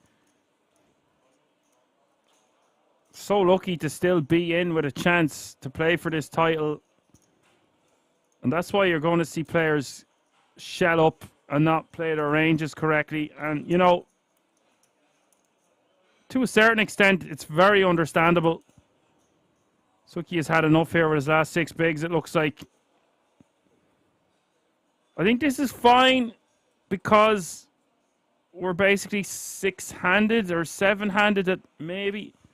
But it's not great to be stacking off when there's an open.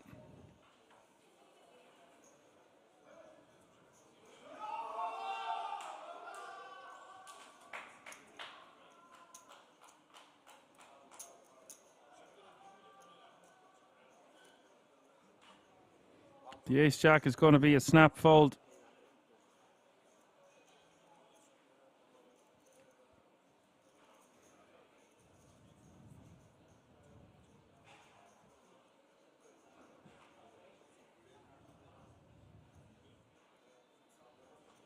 You're facing an open and a shove for 6 bigs that tends to be quite strong.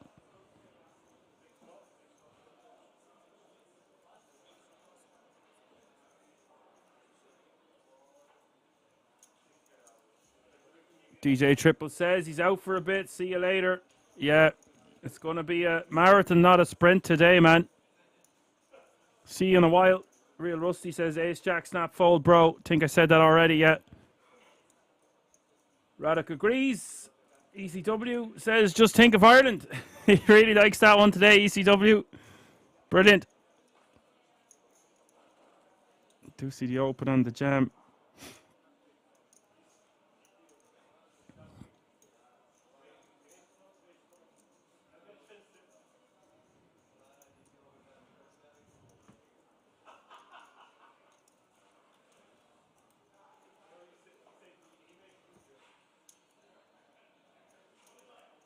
Anna says King Jack off all in. Well, you see, he's just a bit browned off, I feel.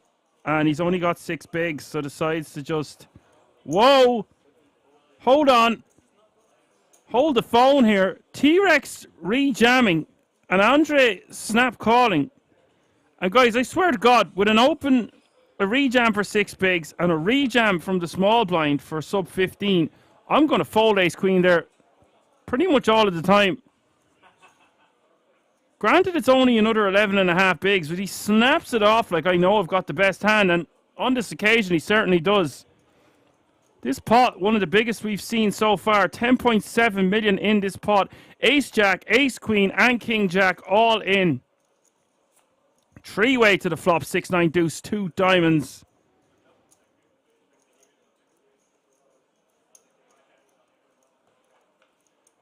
Just go for the tank. And the tank should have worked before rejamming with the ace jack, because I don't know how quick Andre should be snapping with ace queen, but decided he was in for a penny. But he was calling it off. 9 of hearts hits the turn. He was in for more than a penny. Roddick says a king's coming on the river. Is there to be a king of kings? Always a surprise around the corner of kings, but is it be on this river? It is not. It's the 7 of spades. We have a double elimination. We are going on a break. I'm going to get myself a dinner. I can smell it through the walls. See you all in about 15 minutes for lots more action from the CNP. What an exciting frame that was. 15 players will be coming back. 12 tickets available. And 9 will make the final table. See you all in a few moments.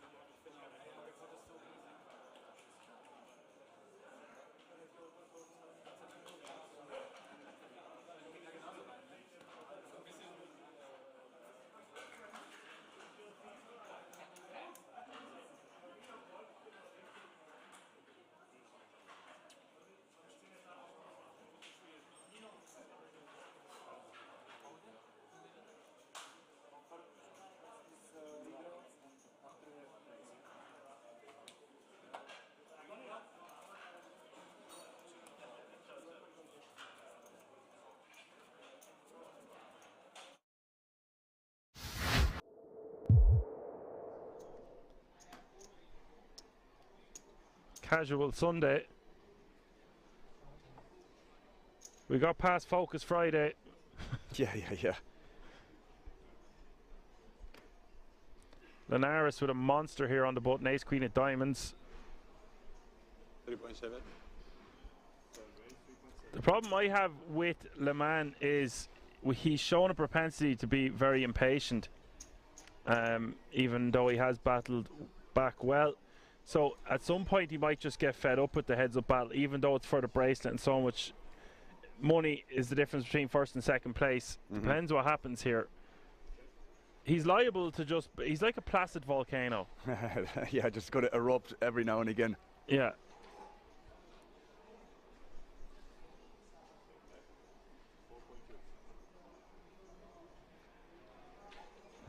Donkey says Le Mans looks like a D-Gen Blues Brothers. Actually, I see what you're saying. It's pretty funny. Okay, bet of 4.2 million in a call. Turn is Gin for Linares. Now, if Le Mans checks, I'm checking this back, hoping that Le Mans is going to become that volcano on the river. This is just crazy what he's doing here, Dan. Yes. You can call me Action Man Dan because we predict these things. 7 million is the bet from Le Mans. Now, if I was to see Linares raise here, I would not be happy at all. No, just smooth calling in position here, man. It's going to be the only play. You're never ever going to be folding here, so just give the guy some rope. No, it's just when we seen him do that with the aces earlier, want to give him the rope. 3 of spades. What's this? What the hell? What do you say? All in. Oh. He said all in, oh my god. What just happened, guys? He shoved for 65 million. What just happened, guys? What a crazy hand to commentate on. What? They just called it the Placid Volcano has erupted. Le Mans has finished in second place. What just happened, guys? I don't care. He says he doesn't care. Linares has prevailed as your World Series of Poker Europe mini main event champion. Well, when your head's up, it's hard to have something, right?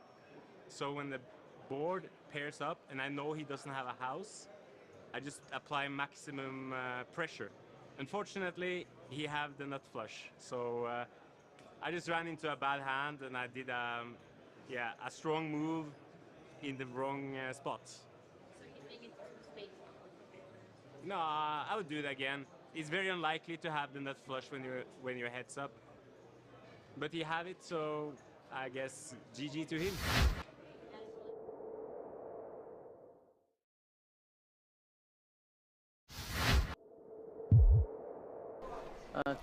50, please. Thank you.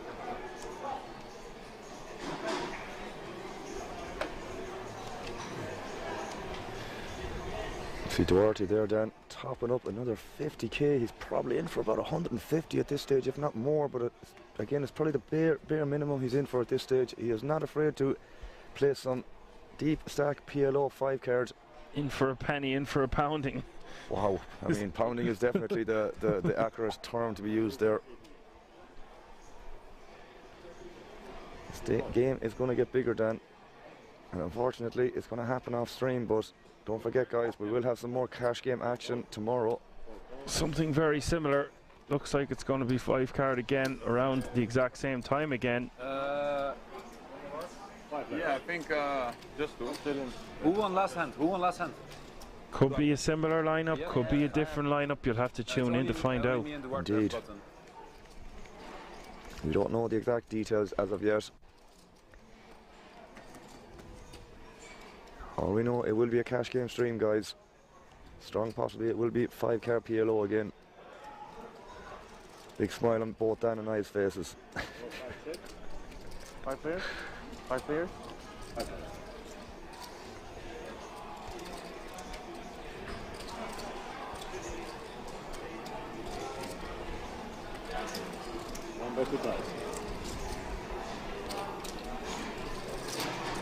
Thank you. Philip betting 2k. Bottom set.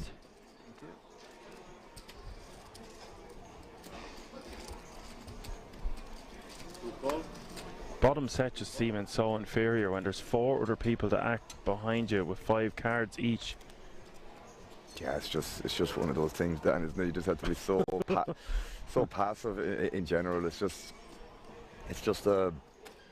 you know, backdoors, and obviously all this backdoor equity is obviously very, very relevant too. So, as we always say, 4 cards are somewhat difficult as it is, but the fact that there's an extra card, like we said numerous times throughout the 6-hour stream, definitely doesn't make things any easier on the players. But either way, I have no doubt that these guys are more than experienced in these formats to understand when they should and shouldn't go crazy with certain hands. But we see a raise here from Dario with the middle set. And the gut shot to go along with that, and also the flush draw. What a hand here for Dario. A lot going on for sure, bro. Set. Granted, it's only middle set, but it's better bottom set.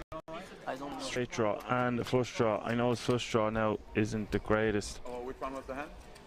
Ace, king, 10, 2 hearts. But wow. Turn, 2 of hearts, river, deuce.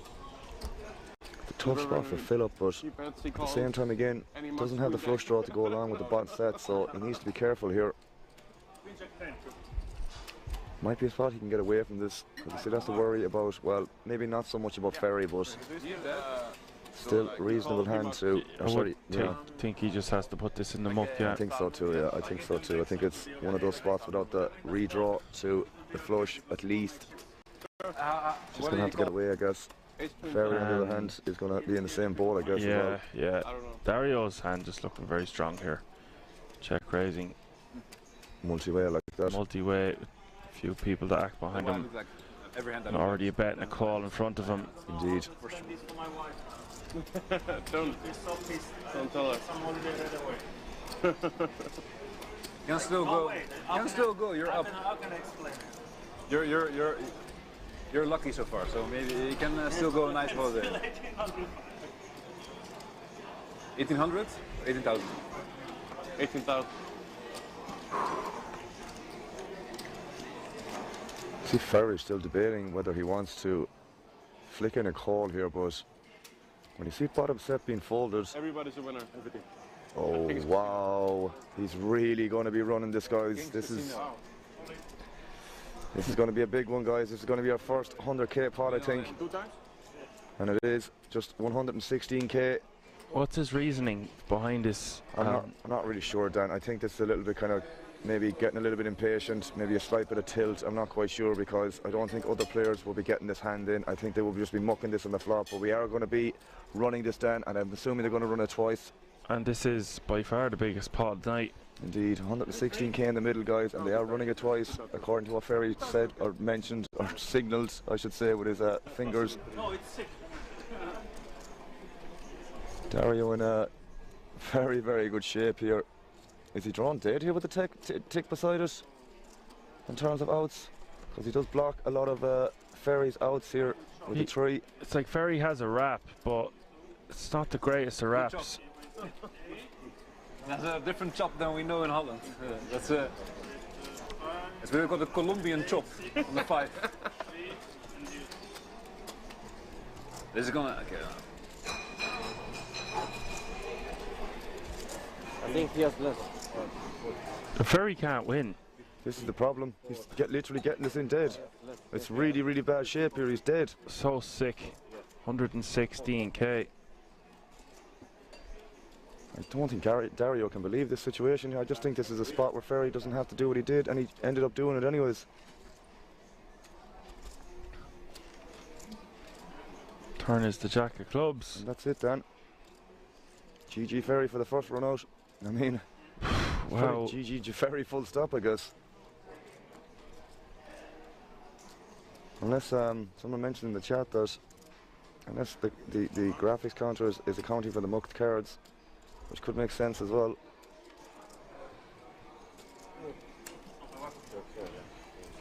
Sickness for Ferry there, although I feel like he could have got away from that one. I do think so too, mate. Dario going to be playing 122k, which is more than he would have if had he won the title last night. I mean, he got 50 anyway, but I'm saying this is more than first. This pot is more than first prize for winning a 2k pot limit Omaha bracelet event. that we commentated on last night. And this is why I play cash games, Dan.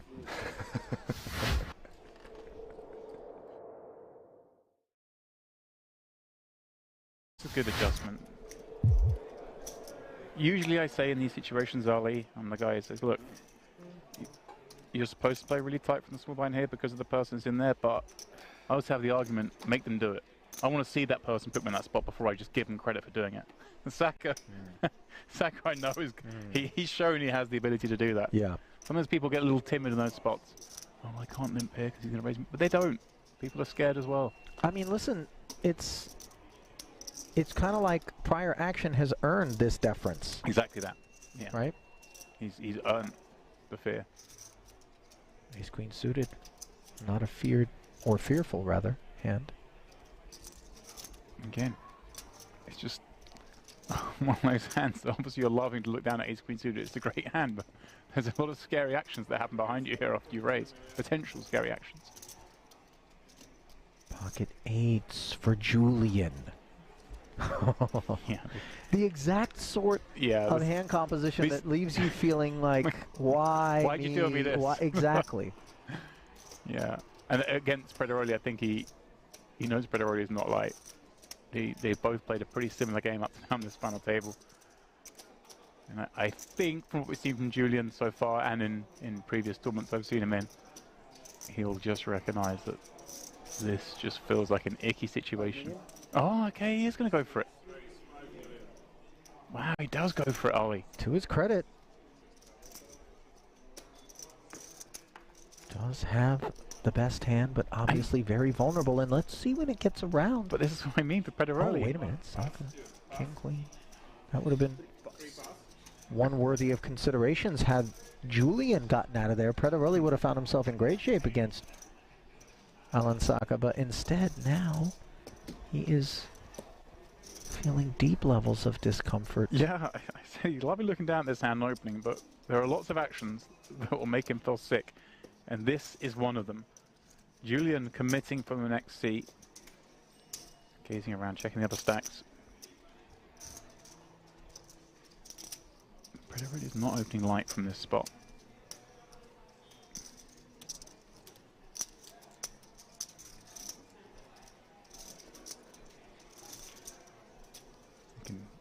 I mean, I'm kind of surprised he's done this with 8, Ollie.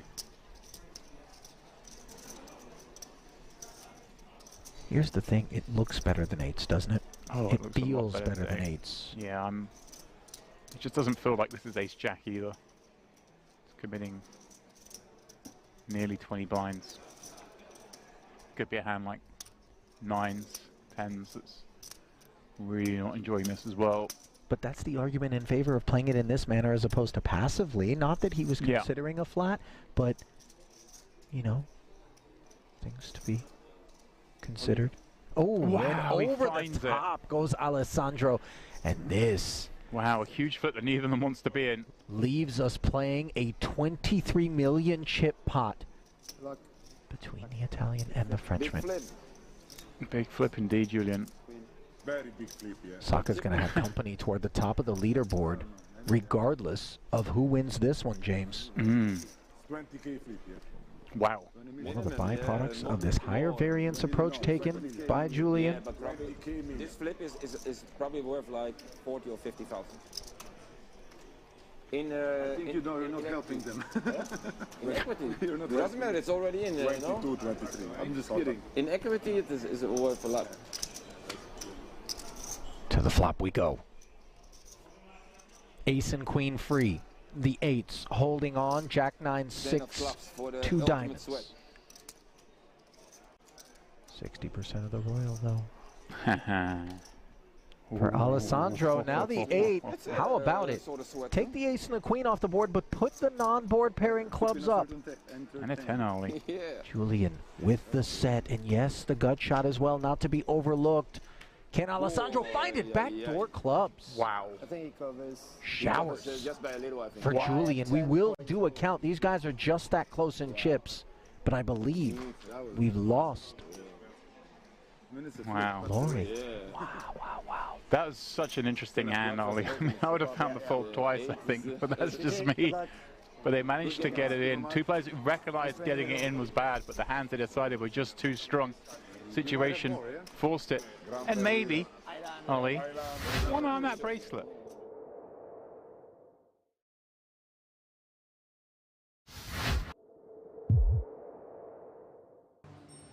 I bust in a pretty standard way, I guess. I was fairly short, and the guy on my right limped, and I just checked behind him. He was in the small, I was in the big, and I flopped a set, which is fantastic when you're, you know, and we got it in. He had a flush draw, and but he didn't make his flush, but he hit runner for a straight. But it was like, I was waiting to the last card, so I was in there with a chance. Always a sweat. 10 of diamonds hits the river. Kim going runner to eliminate Boatman in 5th place, and he looks disgusted. It's been a pleasure. But really, the pot that did for me, I nearly folded earlier when the guy had kings, and he'd re-raised me, the guy who was the short stack at the table, and I nearly didn't. It was so short, I thought he could be doing it with a lot of hands, and it was a shot to knock him out. And so I just, on the chip stacks, I decided, although I was probably behind, as it happened, in that hand, I flopped a pair. I wasn't in bad shape. So it was those two hands really.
Alrighty, folks, I'm back after a massive dinner. God damn, it was delicious. Hope you're all having some nice grub on this Monday evening. If you're just tuning in, it's the CNP 1 million guarantee live from the King's Resort in Rozvadov. 15 players remaining now. Blinds are still 150, 300, 300. We have just gone on break. So 2 tables of 8, 1 table of 7, 1 table of 8. Sorry, just going to warn you now, I'm going to be digesting here for a few minutes. I had a really good meal, but god damn did I absolutely engulf it. I even took some photos of it. 2 massive chicken breasts on the bone, some greens, some baby potatoes, some broccoli, some cauliflower. Couldn't find any fizzy drinks, so just had water. Boo Earns. Give me the sustenance I need now to get through the next frame. So 3 eliminations away from the ticket, guys. Very important. Top 12 all going to get a 10k ticket to the main event of the World Series of Poker Europe, taking place within 2 months' time. If you want to find out additional information about the resort itself or all the upcoming events, head over to the website www.kingsresort.com, and don't forget we've got an amazing merchandise store over there also, so you can dress like a king. Radek says I'm hungry now. Thanks, Dan. You're welcome, buddy. And all the time says sounds delicious. It really was really nice. Normally when you get the chicken breasts, I'll just have them after training or something, but these ones are on the bone, so all that additional grease and flavor, perfect for a growing Irish man. Although I've done a lot of me growing now already now at the age of 34, so we're trying not to make the belly grow too much. The Ned Kelly needs to be kept in check. Speaking of check, Andre Winkler is going to check behind Jakub, competing with the Jack-5 offsuit and the small blind. Now, the strategy for most of these players is slow and low. Don't want to be getting in too many confrontations. Average stack is over 10 million, yes. But with 12 tickets up for grabs, 6 eliminations away from the final table, a lot of players will be inexperienced, just don't want to be taking too big of a risk in a lot of spots. Zoom wants to know, will the WSOP Europe be streaming here? I believe it will. I haven't got the schedule yet. I really couldn't tell you too much information about that. But once I know what's happening, I'll be sure to let the channel know.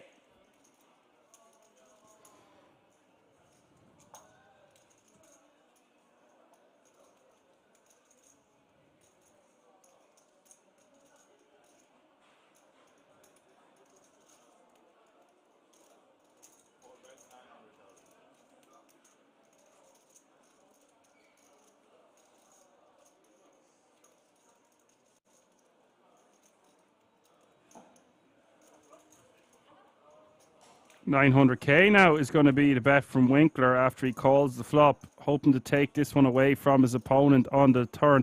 And I recognize that face. That's a native from the Czech Republic, Jakub Oliva. Oliva, I believe is the way it's pronounced, something around that area. As you all know, pronunciation is not my strong point, but you get to laugh at me nonetheless.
Jakob going to raise from the button here with the ace-jack suited. Valerio is going to complete in the big blind with the king-10 of diamonds. Now, I said earlier I would prefer to see a rejam from the big blind facing a button open the majority of the time off 20 big blinds or below. This is a little bit different. There's a lot more at risk. There's 3 eliminations away from the ticket, and we are actually suited. So it plays a lot better in this exact scenario to just call from the big blind instead of doing anything crazy. I don't think that rejamming is a crazy option here. It's just too many big blinds to risk, but you get exactly what I mean. All the time says only with impressions, Dan. They're great to laugh with you. Yeah, I was thinking I was going to have some, since I never have a co-commentator, I might start bringing in guests into the booth. What do you think of that all the time? I could have Tyson Fury. We could have Jordan Peterson in the booth. We could have some random Irish guys, maybe Conor McGregor. Well, that depends on what the river is going to be, roughly speaking. Can't be getting too carried away with the comedy. Obviously, we want to make this as entertaining as possible. However, we've got to stick to the poker for the most part. But I do really enjoy music and comedy and making the fans laugh and being entertained as much as possible. We like to have fun here, even if it is a classroom, in a sense. Every day is a learning day.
Jakob is going to min raise here in the hijack with ace jack of hearts.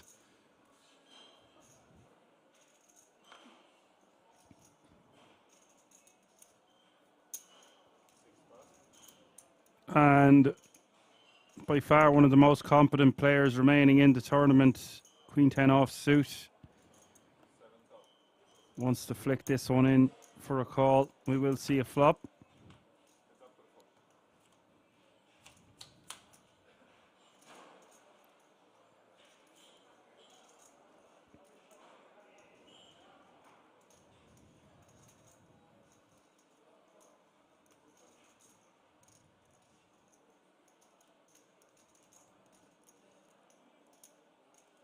6-5-4 is the flop.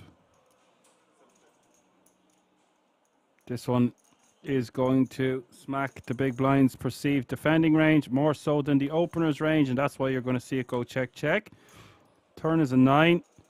Now with the Queen 10 from Gavrila, I might just turn my hand into a bluff here. We can rep having a pair and a straight draw, or a 6, maybe even a 9. It's our board. Going to be tough for for Ace Jack to continue here if there's a bet. Now obviously Jakob has the flush draw, but say he didn't, it's going to be tough to continue.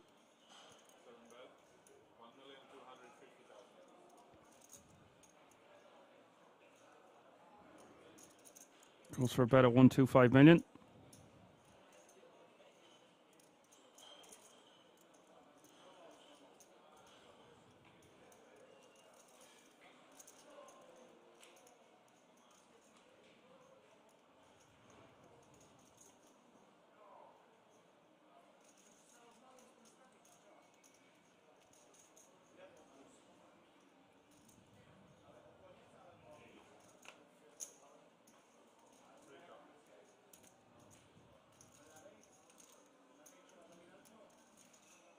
Jakob is going to call, of course, with the flush draw to boot.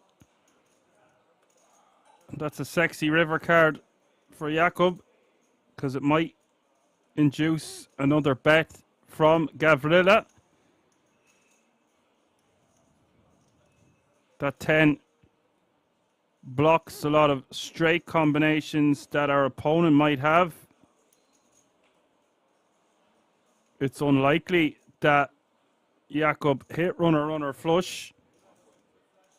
So that's why you're seeing Gavrila bet. I was going to say he doesn't really need to bet too big. That's why you're seeing him kind of size down, making it look like a blocker-ish type sizing / value bet. And now Jakob has to decide how much to raise. Personally, with Gavrila only having 5.15 million behind, I think I just go for it all.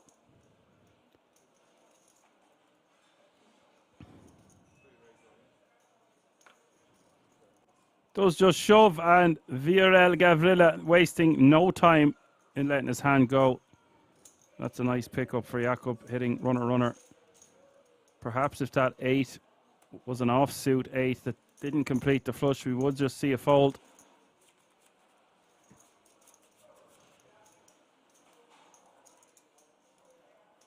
We have Belgium, the Czech Republic, Germany and Italy and Romania all being represented at this feature table. 3 eliminations away from that 10k ticket. 6 eliminations away from the final table, and 14 eliminations away from becoming the CNP champion of the main event for €145,000. That's what you're watching if you've just tuned in. It's all happening under one roof. It's the King's Resort live from Rozvadov on a 30-minute delay.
Bet a 450 here in a call. 8's opening. from early position. Marcus defending. Turns 2 pair. Had the best hand on the flop, of course, on the ace-jack-7.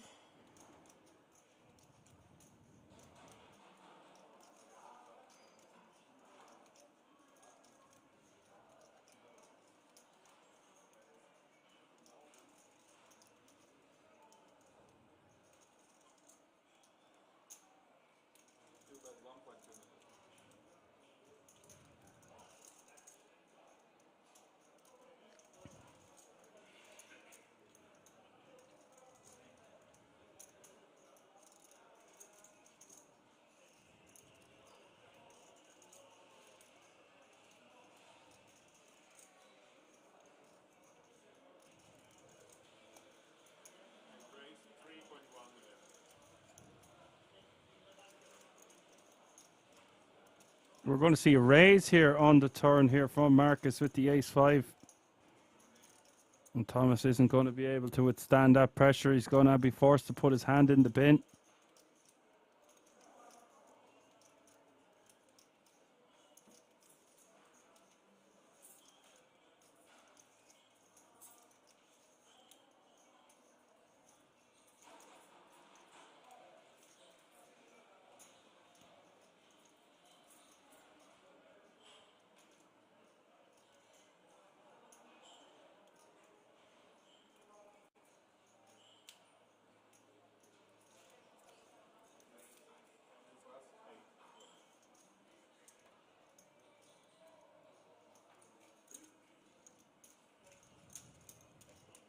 Marcus will take that one down.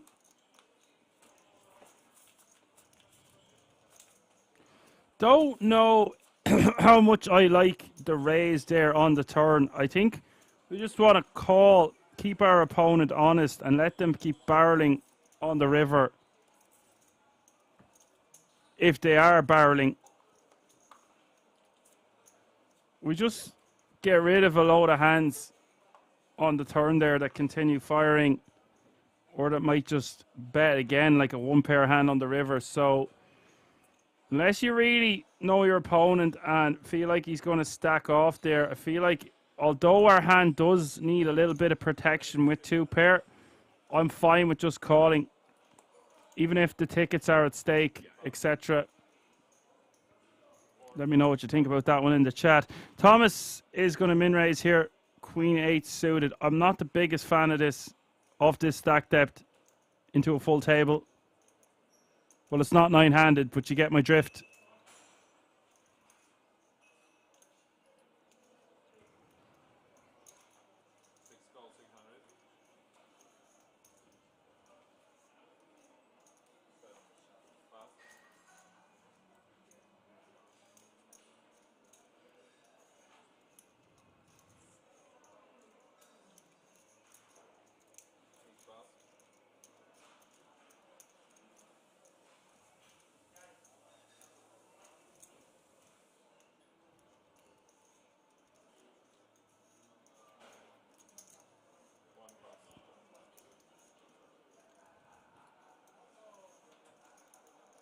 Brody is in the house. What's up, Brody?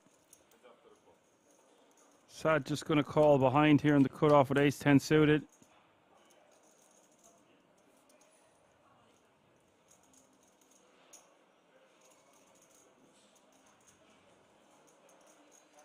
Jack, Jack, deuce is the flop, 1 heart. Sad just calling pre, and I think this is overall his best course of action pre-flop.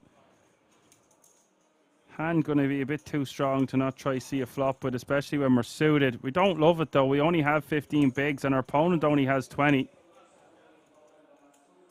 Tom's going to bet 475. Backdoor heart draw, backdoor straight draw. To go with our ace high. We can't go anywhere just yet. Does call.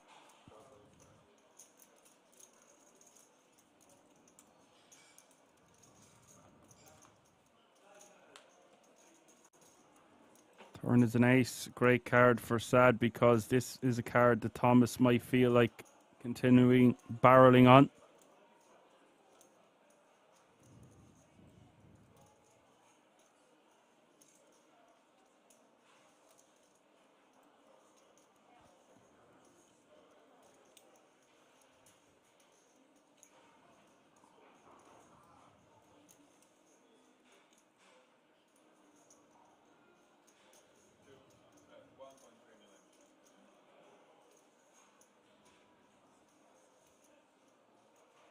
1.3 million is the bet.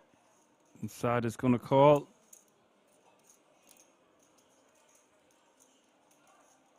Or Saeed, I suppose his name is. Abed Saib. Or Saeed.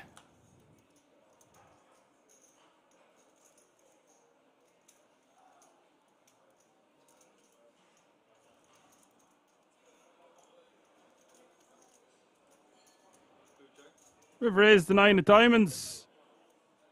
And that's going to go checka. And Abed will be happy to take that one down. Thomas firing flop and turn. And you see how costly this is to his stack. He's just lost about 7 big blinds there unnecessarily with a hand like Queen 8 suited. Even though we are suited, it's just not going to play well enough raising into 6 players. 1, 2, 3, 4, 5, 6, 7 players even. Walter van Kamberg is your chip leader at this table with 50 bigs, closely followed by Winkler with 47 and Marcus with 46 and Jakob. They're all very closely contended at the top. Then Valerio with 32, Abed with 25. Viorel Gavrila with some work to do with 16 bigs, obviously totally fine still with this amazing structure. Thomas is your shortest stack with 13 big blinds.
Gavrila is going to min raise from the cutoff with ace-7 offsuit.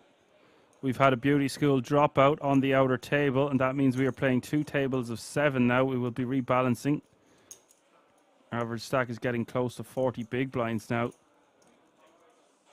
2 eliminations away from that 10k ticket.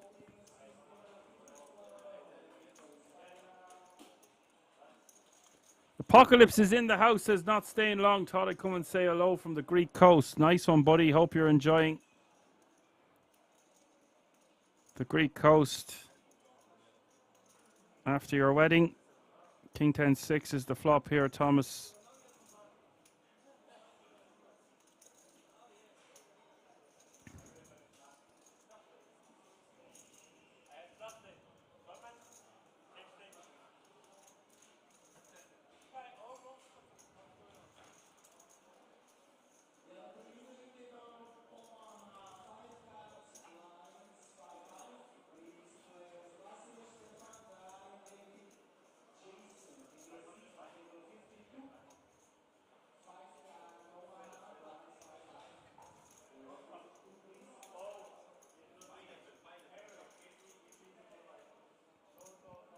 Thomas just deciding whether he wants to call or jam here. I actually think both options are fine to try protect our hand. Doesn't want to see a club roll off or a card that completes the straight.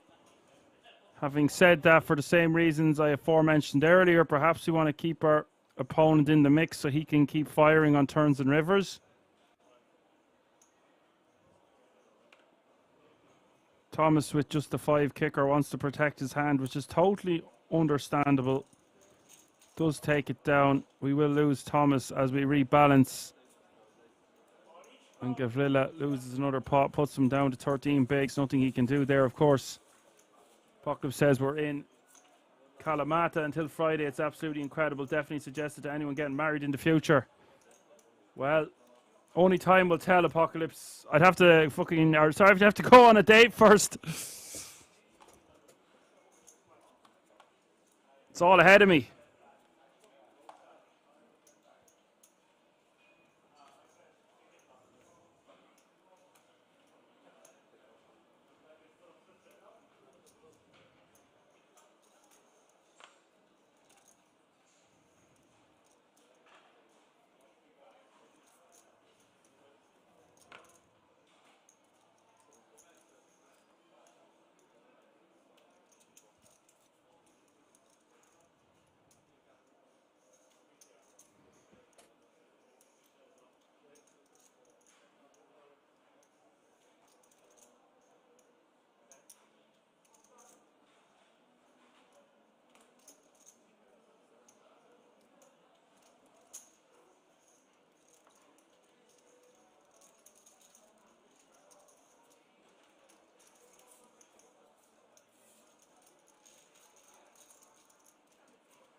Andre checking here.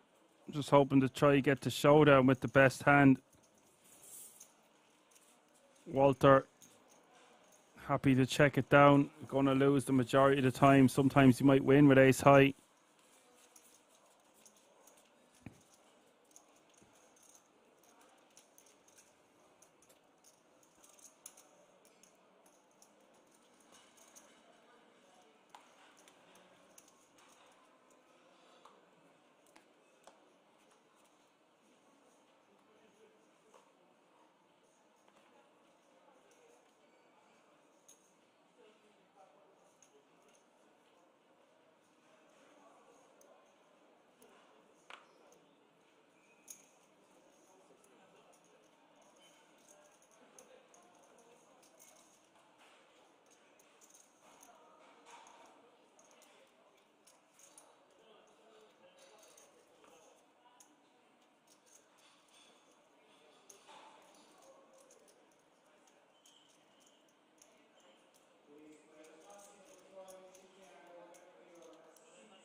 Not bad when you flop a set here on the King 8-3. Valerio with 7-6 of diamonds gonna have to release.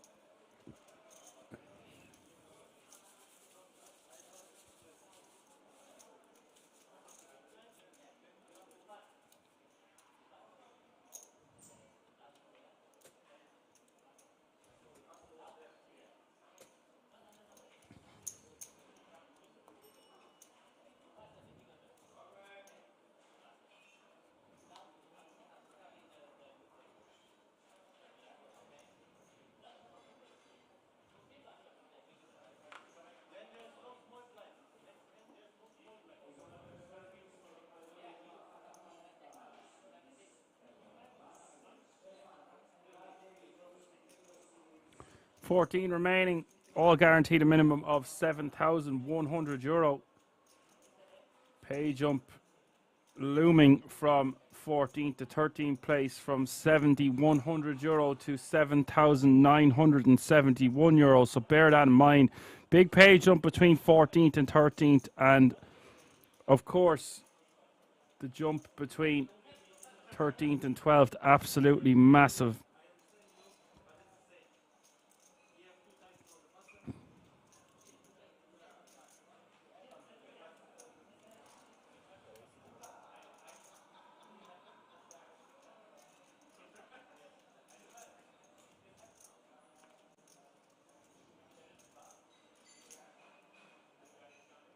Valerio 3-betting to 2 million. This is going to put the action on Abed with ace queen suited.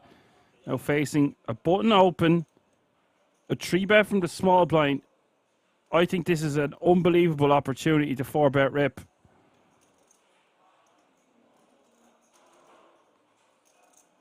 The thing is, when we get called here, we're in very bad shape. But how often is the button going to be opening off 50 bigs and the 3-bet coming from the small blind? I just think this is just too strong of a hand not to 4-bet rip, especially off this stack depth.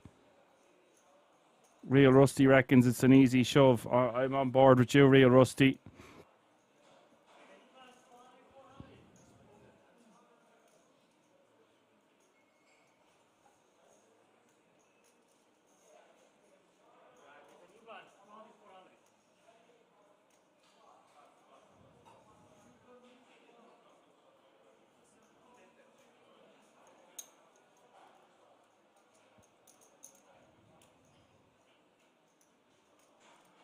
Abed does get away from it. Can't really blame him considering what's at stake. I just think that's such a amazing 4-bet rip spot because we're sub 30 bigs.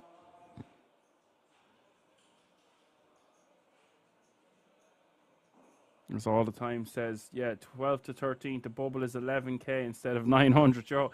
There you go, like that's the difference, guys. It's incredible difference in the money between 12th and 13th from a 370 euro buy-in. Where else would you get it?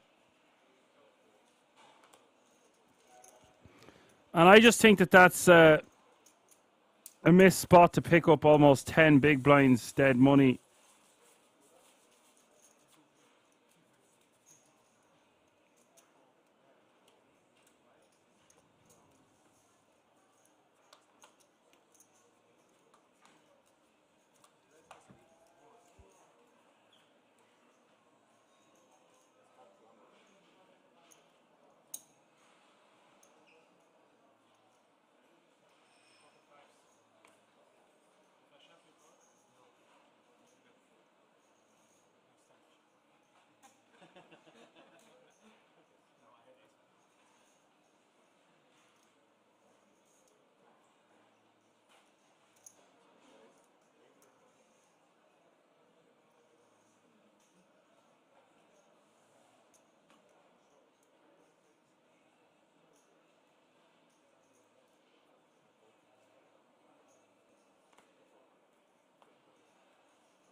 And we're going to have action here because Marcus with ace king, Abed with pocket queens. He's got the ladies. He's 3-betting to 1.8 million. Marcus is just going to be 4-bet ripping this one, and Abed isn't going to be folding a hand as strong as queens anytime soon. Having said all that, guys, this looks really strong, the 4-bet rip. But once we 3-bet, we can't be folding. Marcus might have 10s or jacks here. A lot of the time we are going to be flipping against ace king, but say la vie. 16 bigs behind, you've 3-bet, blinds are up, it's go time.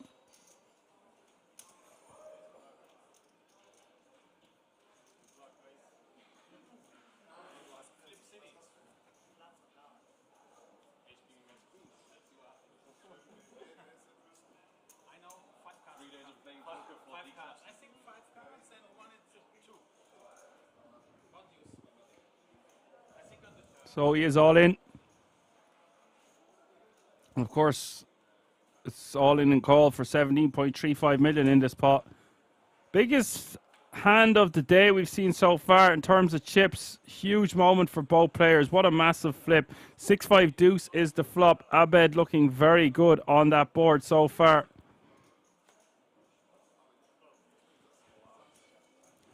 Turn is the three of clubs. Marcus with 22% equity as we hit the river. 4-1 favourite for the ladies.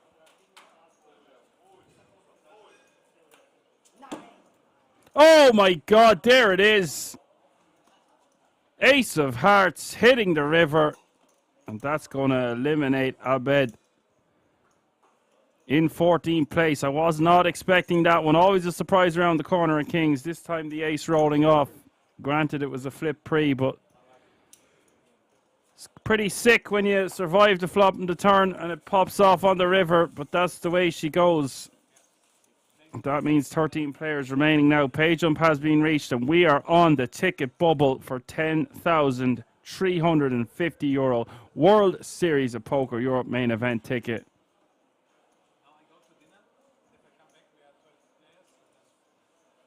As Apocalypse says, they were fake queens anyway because they just married the real one. Very funny. I don't know why you're no longer a mod, Apocalypse. That's your own business, but you've always done right by me, sir, and it's been an honour having you around for as long as we did, and I'm sure you're not going to be going anywhere overnight.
So with the blinds at 200k, 400k, 400k,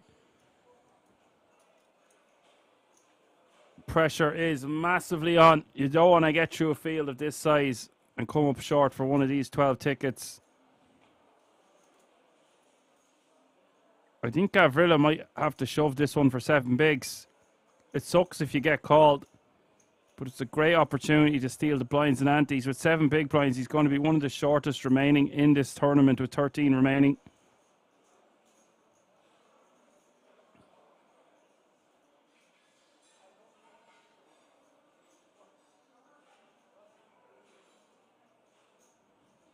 Apocalypse is going away. Nice one for joining us, Apocalypse. See you soon.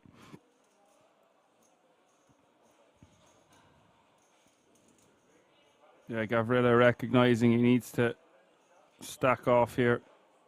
He can add $1 million to his stack uncontested. It looks like that's exactly what's going to happen here unless Van Camberg wants to see a flop with the 5-3 suited, which he does not. Oh, sorry, yes, Gavrila's moved all in. Never mind. Never mind. Yeah, enjoy your honeymoon, Apocalypse.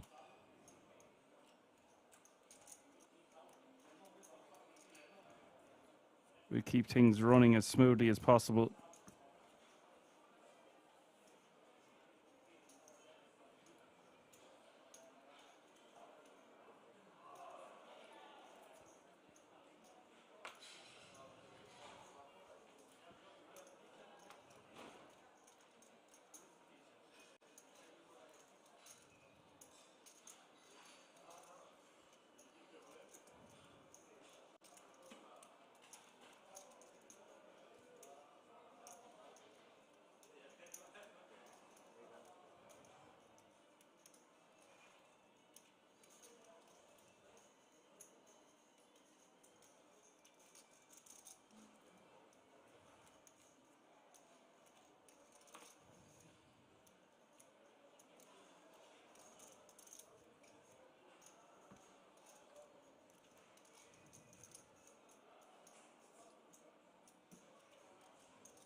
Real Rusty says, never 3-bet 9-6 suited.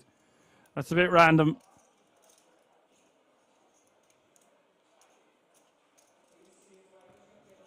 Marcus opening on the booten. On the booton. 8:50 to go.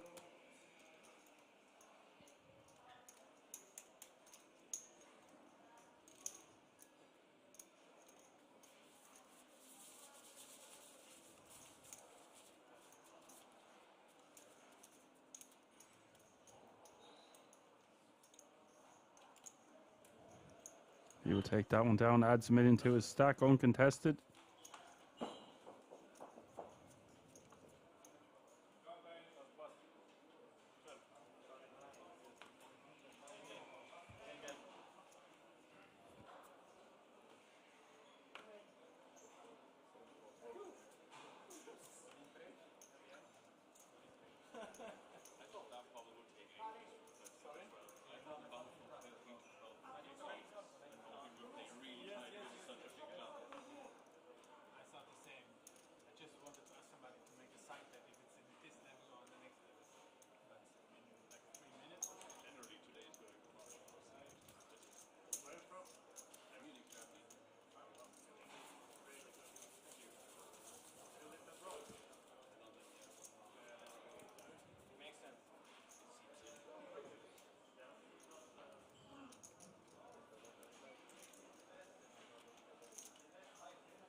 $8.50 to go.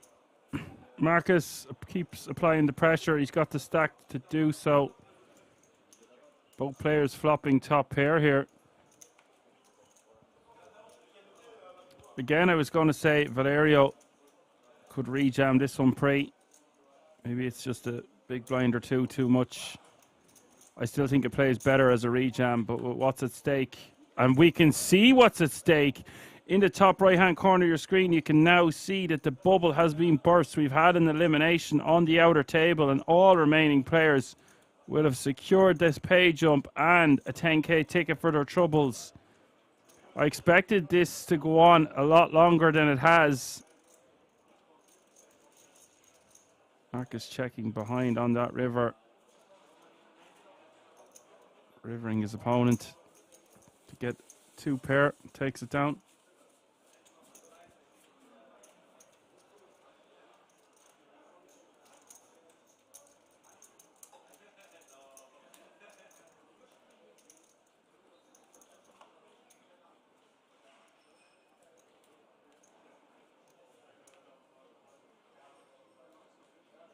All right, folks, suddenly, just like that, 12 players remaining, all guaranteed a minimum of €7,971 and a 10k ticket.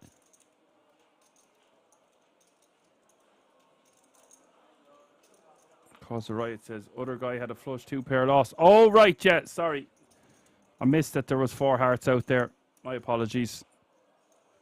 I'd actually like to take this opportunity to apologize to absolutely nobody.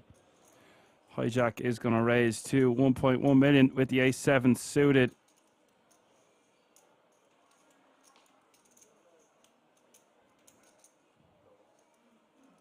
Feel like two pair might have to call a small sizing if he did have a flush there. He's going to maybe turn some hands into a bluff. perhaps not, considering there's 12 tickets up for grabs and they might not have seen that there was a bust out. Valerio is all in over the top here. Hijack opening to 1 million. 1.1 even. And Valerio shoving nearly 30 bigs. And Gavrila has a hand he wants to stack off with under normal circumstances in the big blind here with pocket nines, but don't know if he can withstand this pressure. That's an insanely strong looking shove here for 11.425 million.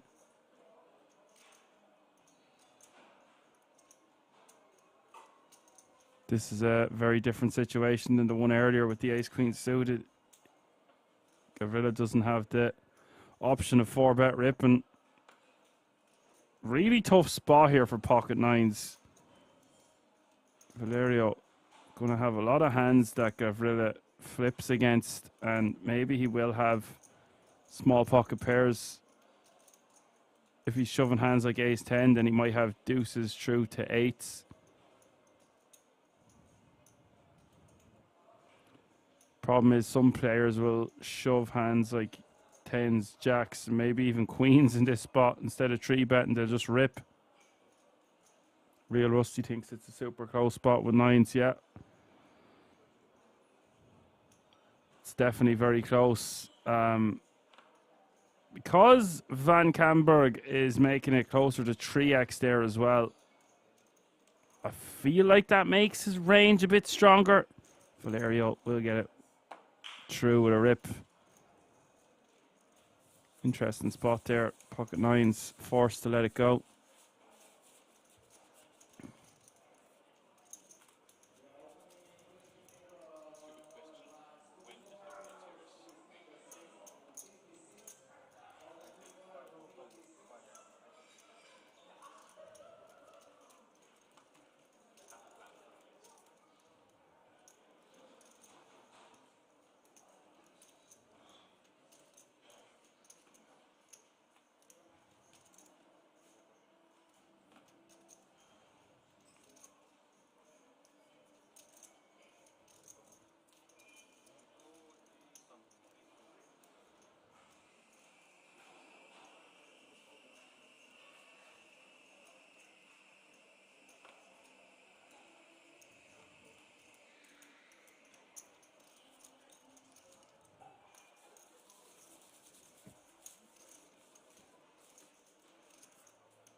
Mowgli says has to fold with the nines.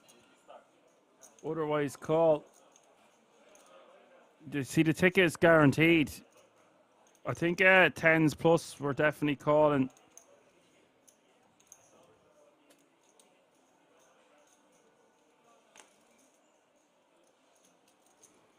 Sevens I'm definitely folding. Those 8s and 9s. Oh, it's hard to know what to do. Stacking off for your tournament life there when you're most likely flipping. And Gavrila with 340k in tournament live earnings and God knows how much online, so he knows his spots a lot. You can see he's agonizing though. Looks in pain.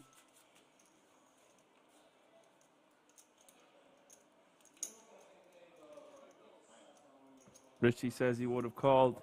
It's really close, lads. Because the ticket's secured, I would lean towards calling. But you've got to remember, button has nearly 30 bigs, opens, and then the small blind rips for nearly 30 bigs. Changes the ranges considerably. Maybe your opponent doesn't have all those weaker pocket pairs. I mean, he should have, but that doesn't mean that he does have.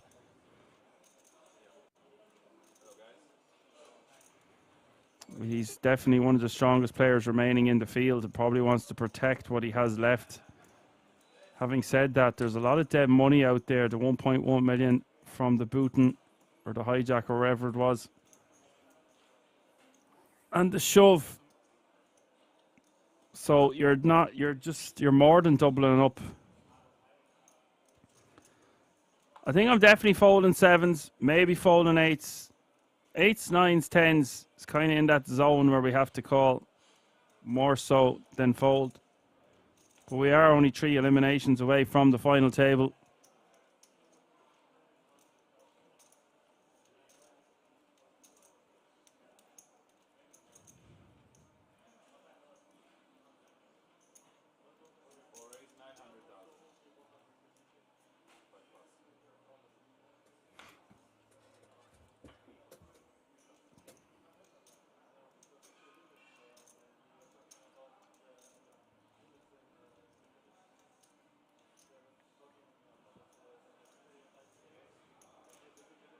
Gavrila finding the goods here.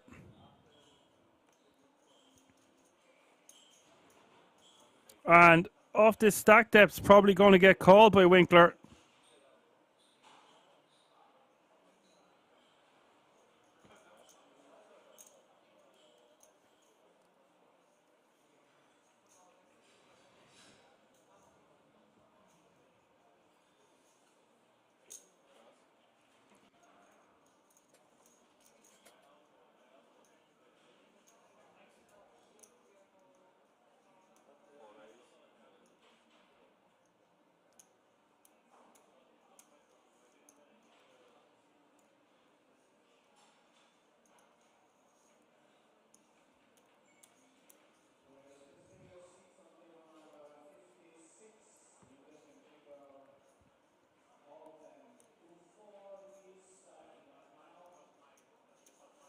I see various comments coming in here. I'll get to those in a moment.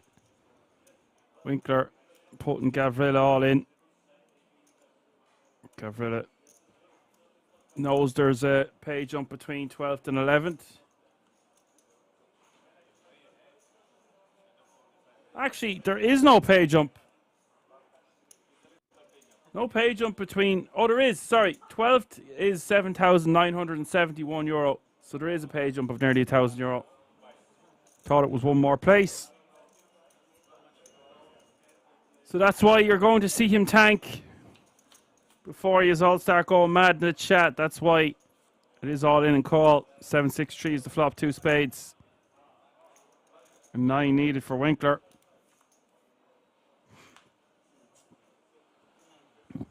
Turn is the queen of spades. Winkler with the ace of spades now as well. 9 outs as he hit the river. It is the deuce of hearts. Gavrila getting a healthy double up. A very dangerous man to be giving chips to.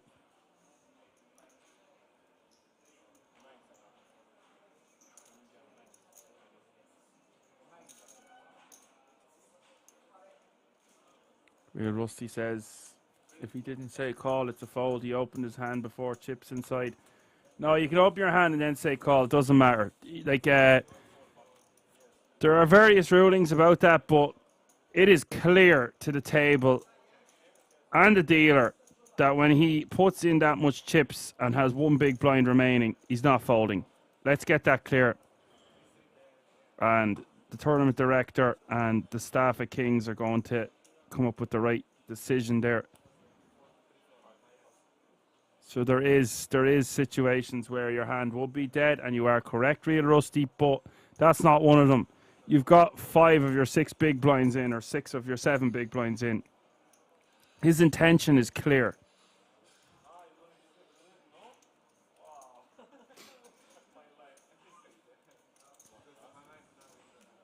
And I don't think anyone at the table thought anything different there either. Yes, you could get some sticklers that want to call a ruling, but you really want to be very finicky there to be calling staff or the dealer. Like, it's just too obvious what he's trying to do.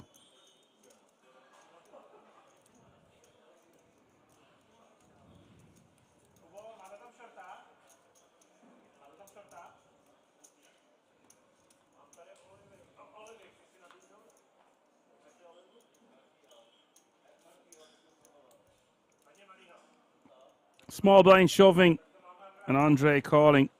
5.4 million in the pot. Thomas with just 2 big blinds behind, essentially.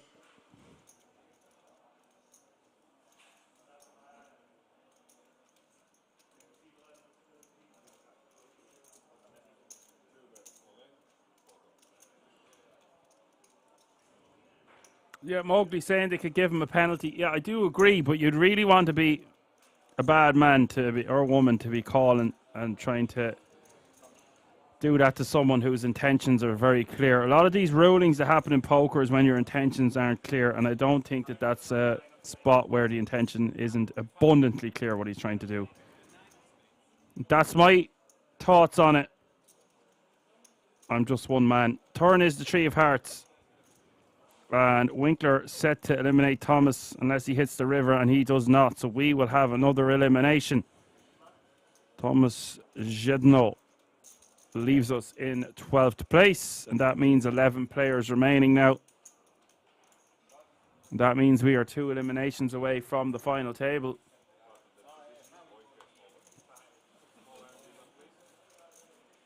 €8,900 is the current payout.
ECW says penalty might be good if you sit out in orbit and you would have been dealt a cooler.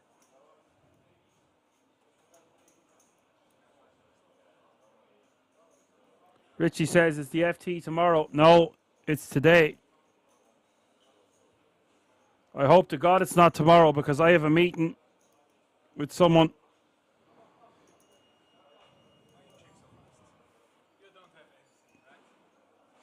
Something got to do with my college. So here's hoping it finishes it all tonight. Has been going at a relatively rapid pace, to be fair, but we know swings and roundabouts in this game, peaks and valleys. Andre rivering the best hand. Always nice when you barrel and hit the nuts on the river. That's a huge bet. That's a bet designed to get paid by a 2-pair type holding. But Walter, no bueno, can't do much there. King Queen winning a nice pot. 11 players still remaining.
Check from Walter.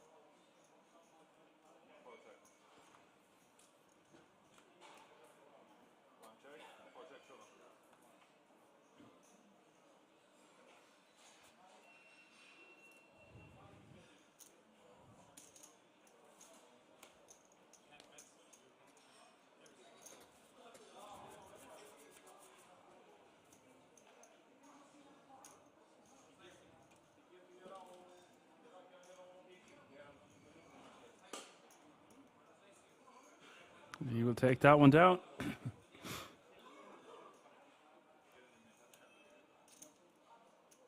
Real Rusty says 3:40 a.m. already. I won't be seeing that.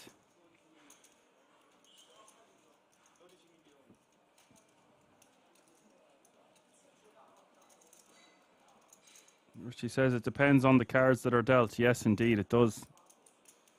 Indeed, in that in a big way.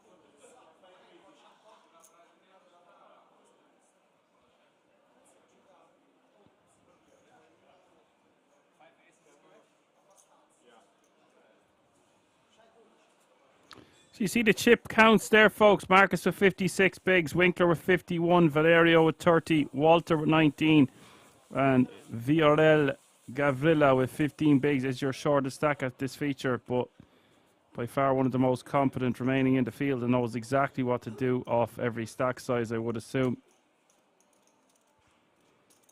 I won't be questioning that man too much on his plays, that's for bloody sure.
Marcus is just going to call in the cutoff here. Gavrila going for the steal with the blockers from under the gun.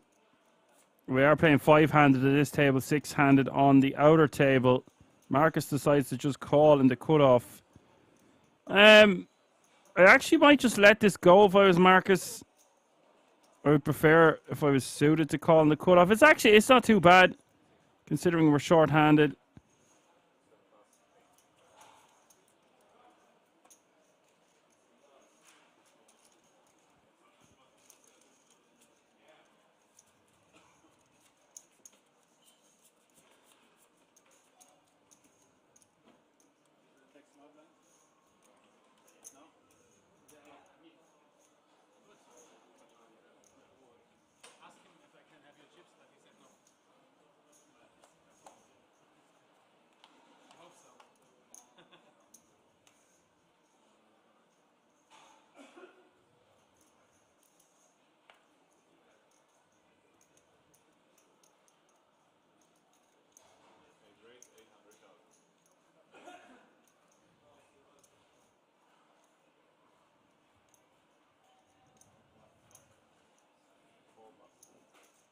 Marcus staying active.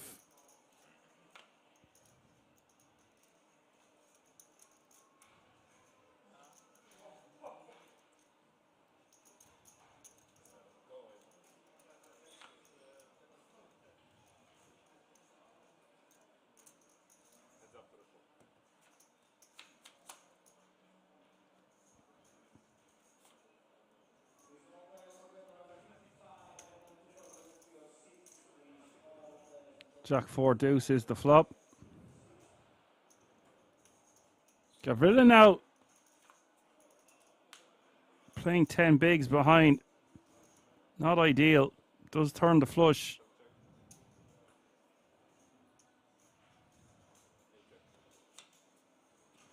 Turn's going to go check, check as well. River is the 3 of clubs. 2.2 million in the pot. I might go for a very small sizing with the 7 of spades here.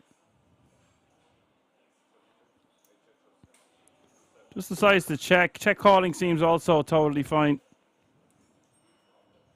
And Villarreal will be happy to take that one down now, playing 15 bigs.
Real Rusty said, did he rip 30 bigs with King 5 on the button? I just thought he stole the blinds and antes. I don't think it was for 30 bigs, was it?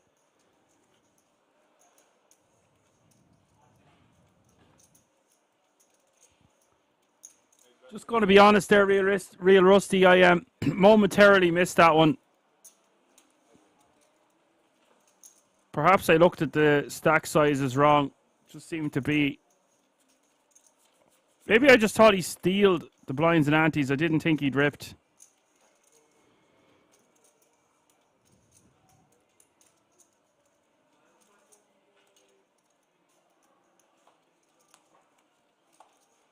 Yeah, that seems more like it there, DJ Triple. It was about 15 bigs was the effective stack size, so he's just ripping to take down the blinds and antes.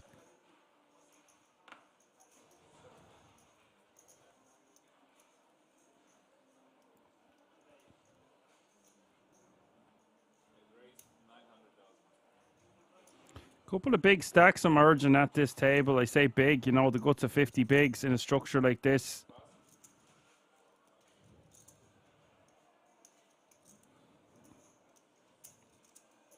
Winkler does not want to get into a big confrontation with Marcus. No way. No way, Jose. So he will just call.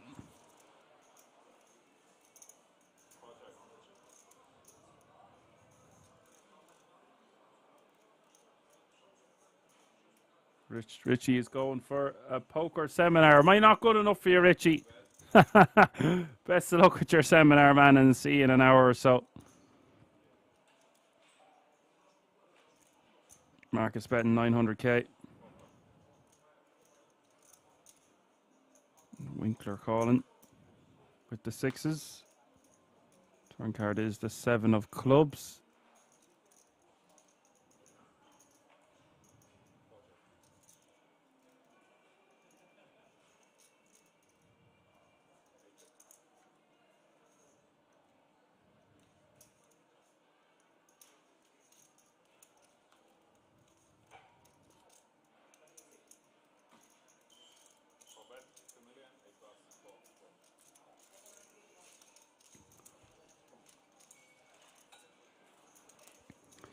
Still a good board for the sixes on the river. Takes that one down.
We've got action here, folks. Walter's all in over the top.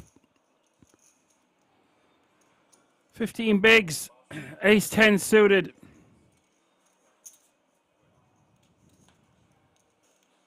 Nice pick up there for him.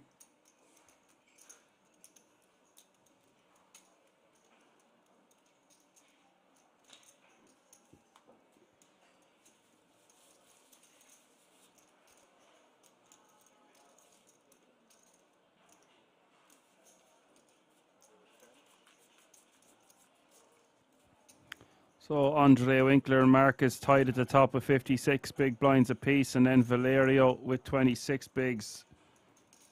Walter with 19, and VRL with 15 big blinds.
DJ Triple says, auto correction.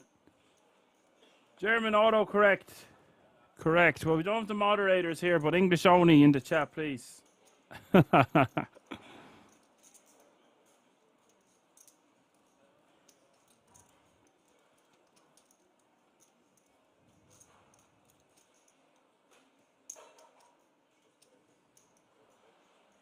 Still 11 players remaining.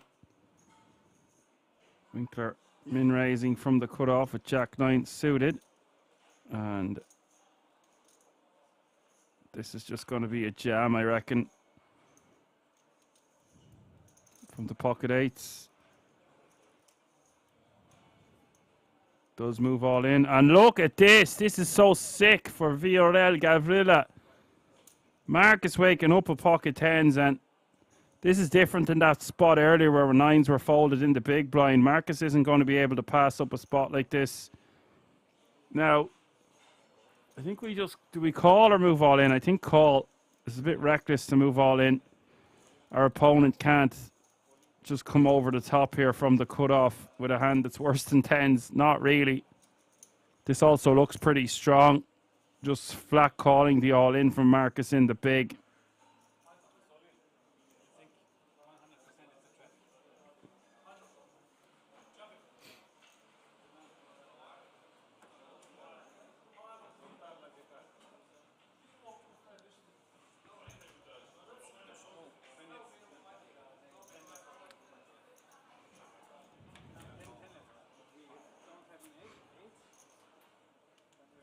So the tens do call. 7-6 deuce is the flop.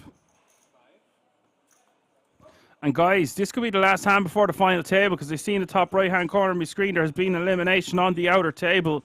10 remaining. 5 of clubs rolling off on the turn. Is this it? King of spades, no good.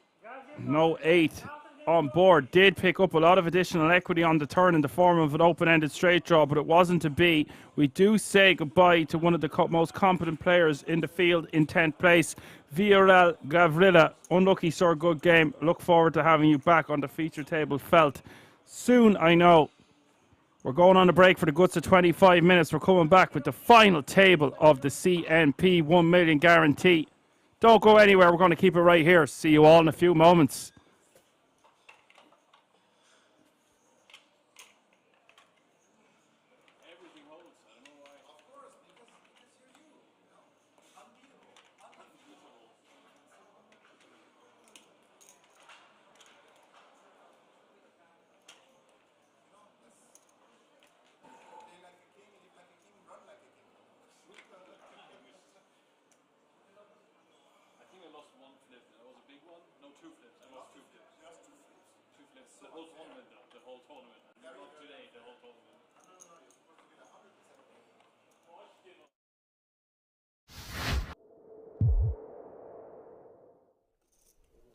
You could maybe put some mayo on the wheel, Henry. Just, to take the heat off of pizza. Let's just, ease our way into the booth.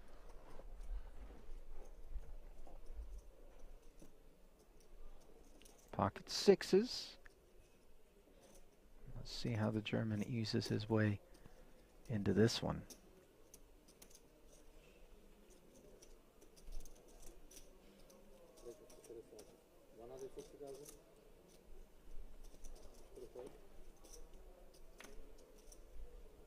$160. Min raise here with the blinds at 40, 80, and 80. Yeah, we do have about 10 minutes left on this level. So we worked our way down the final two tables. Vela, Italian, currently 14th in chips.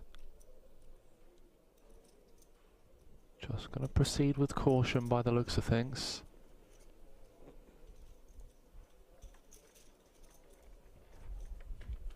Comes with the defend. Uh-oh. Top pair against bottom set. Monotone texture, though, could keep Vela from losing more.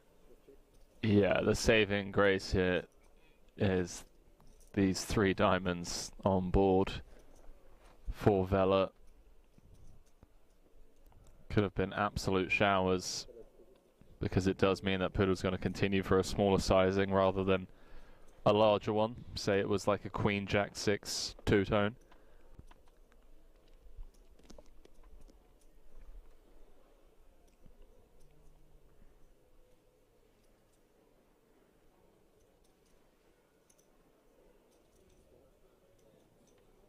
Another 200 into the middle after the check call of 100K.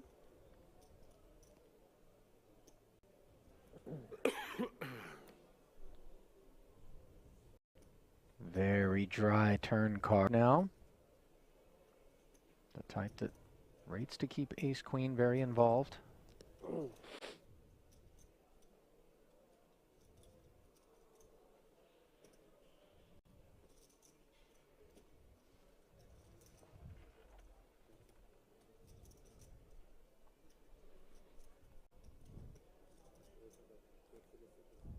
Wow, he's gone pretty big. 5-10.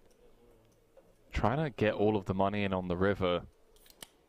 Also trying to make sure that those diamonds are going to pay a hefty price if they want to see a river. Sure, but I feel like this size actually gives the Italian an option to escape this setup when we bomb 5-10. It feels like he's playing the strength of his hand rather than targeting specific parts of his opponent's range. You know, like this bet size, for example, just folds out all Jack X. It folds out a lot of the Queen X. And those are hands that we should be trying to get value from, right? Feel like we could have sized closer to half pot. But what do I know? Because he's getting paid. That he is. As another million plus suddenly finds its way into the middle. You see the heart swallow there from Poodle. He's okay with red cards as long as they're hearts. And that 8 doesn't look very scary.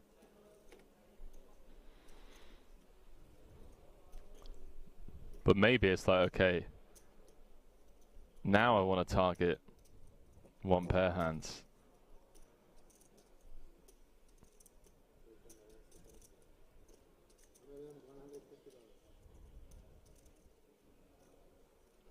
$1.2 million. This is a big chunk of the 2 million back. It's grim. It's grim because of how under-repped we are.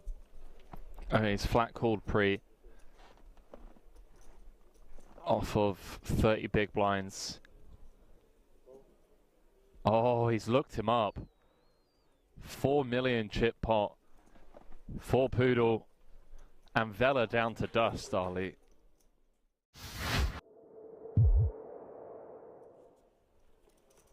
No need to bluff it all off with reckless abandon, which we're all guilty of from time to time. Now's not the time to do it. 73,000 euros locked up. That'll be the payout for the next 2 spots, 13th and 12th. Final table will be set when we get down to 9.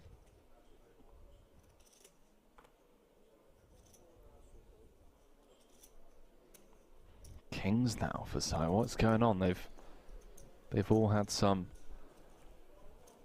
Haribo fizzy colas on break or something. I mean, rocket fuel.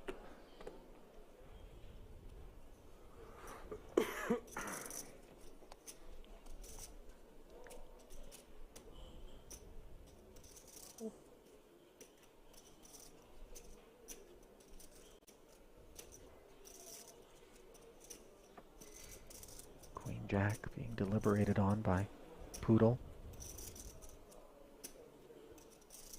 who I think is just as aware as you and I in the booth here, Henry, as to how snug Sai has been operating out there. Decides not to get cute as... Money's just going in, Harley. Yeah. I mean, let's go. Back-to-back hands, the wheels have come off. Ladders round every corner. Under normal circumstances, this ace-king would just be so sexy, but in the face of a snap call by 2 black kings, just gonna be bang bang. Yeah. Sayonara, Italy. Sai, the Italian assassin, if he can just hold here. I believe Arrivederci Italy would have been more apropos, but I know. Yeah. You know, I'm trying, okay? It's been a long month, Ali. That it has. And it's also been a long day out here for Vito Vela. One that he hopes can continue, but an ace for the time being. That which would be required. 4-set continuation unavailable on the Queen 5-3 board. Wow, something going on the outer table. We'll have to jump into the action over there after this. Sure sounds that way. Hello. Wheel gutty now as we add deuces to the mix. 7 outs one time. Can Vela find extended play here in the main? He can't.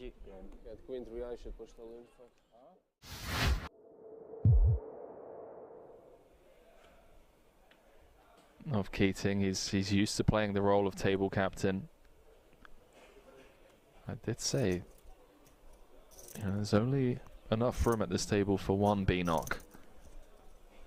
Looks like we're going to have a blind v blind confrontation between the two. And Volkov, he can open with far less than 2 9s, and yet that is what has been delivered. And let's see Keating's reaction.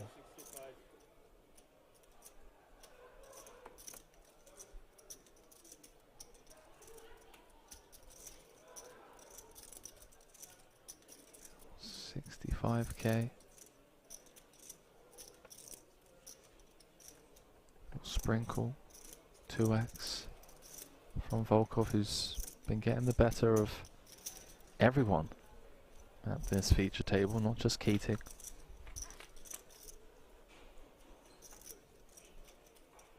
Good shot, straight draw on a 7-7-6 board.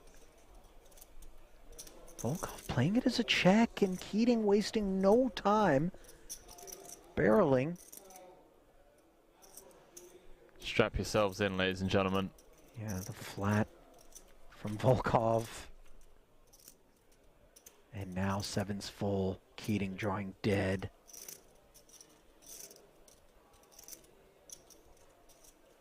Perhaps a safe turn card for Keating to avoid going broke on.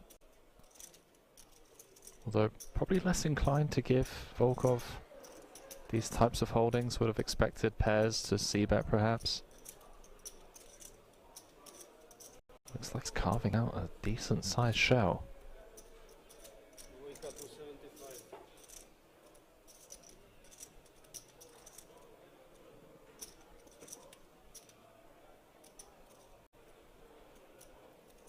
And look at the way Ruslan is playing this one, Henry. Now a full house on board.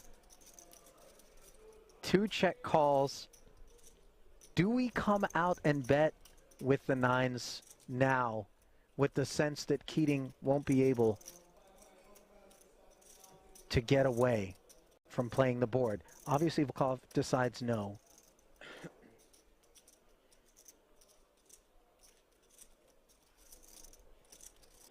I mean, surely Keating feels as though this is a gift from the deck on the river that would allow him to chop.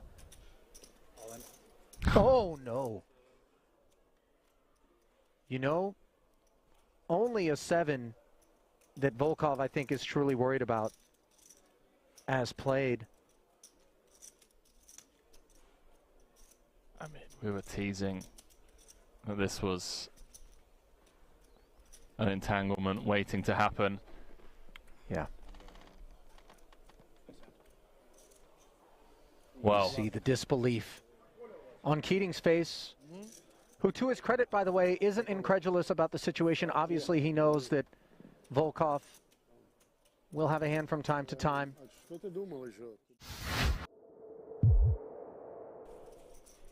you catch a glimpse of Shilko's glass, by the way? I don't think that's on offer here at King's. That may be a personal receptacle there. That copper. Well, he's not working a Moscow Mule.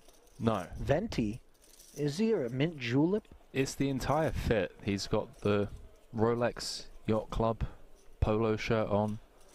He's got the Breitling Aquamarine Super Ocean timepiece on his left wrist. You know, he's got the Triton scarf, copper flask.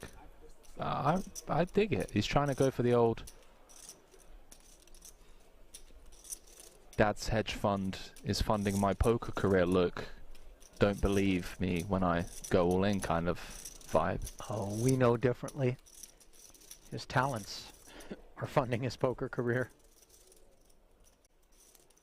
10-7 suited is funding the Hijack Open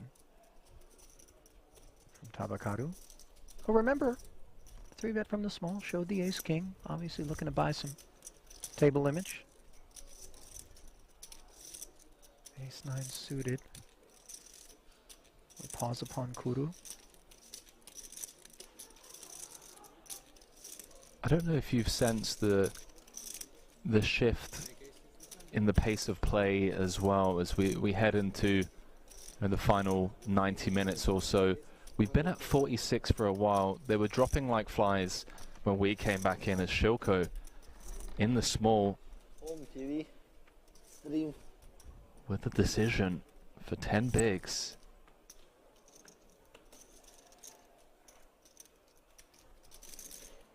Oh, here we go. Is this it? Checking the itinerary. 245 already delivered, so this will be a spin. There's no world in which Kuru's going to release. But Shilko trying to put him on a range here. Hijack open, button 3-bet.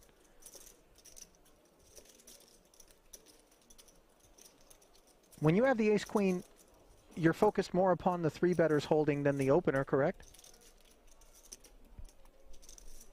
Yes and no. I mean, the 3-better is on the button, playing around the same stack as the opener. Going to just be leaning into the perceived lighter open from the hijack.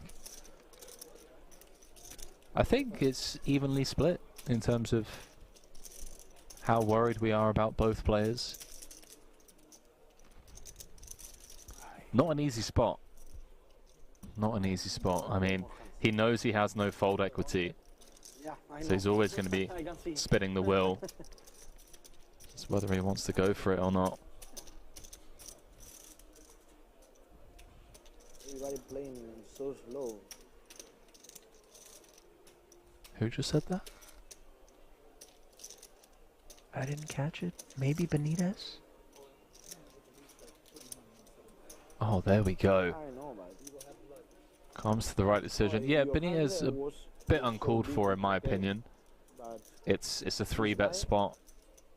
46 left, main event. With action behind, like... Minimum дамы. Минимум дамы. Не годится. I know. Никогда. Просто ты don't know about that. Здорово. Well, comments aside, we're going to play for 760. Look at the glance. Kura's giving him, by the way. Kind of just like... Hey, pal. Be careful who you make enemies of. Paired flop.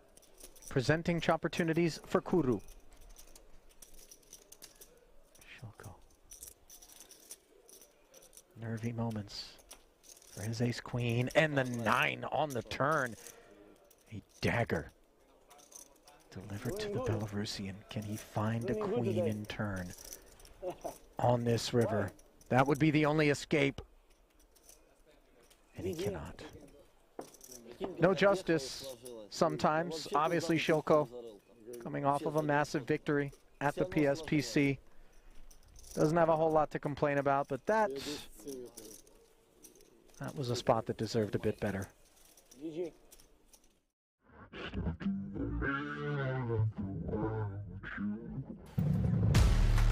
All for love, I do anything. I can't seem to find my identity. All for love, but I plead insanity. Circles around my heart on repeat. All this for the sake of loving you. Welcome to this place. It's a table for two. I just cannot think about it. Can't live without it. Won't be without it.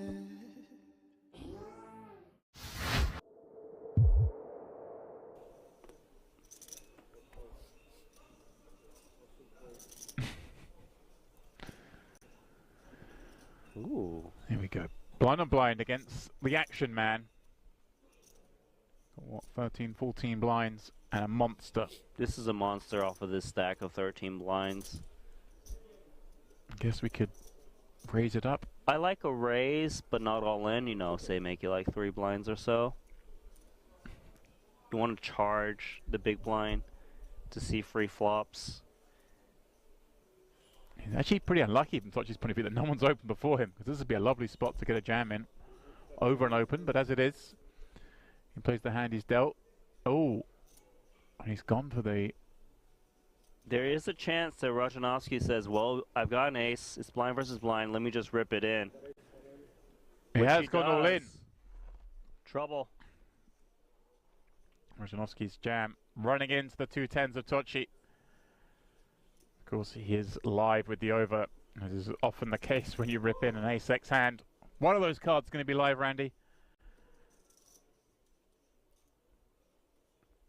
Button to blazer. Yeah. Glasses on or not for the all-ins, do we think? Well, we do think that the 10s are good on this board. 5, 6, 7.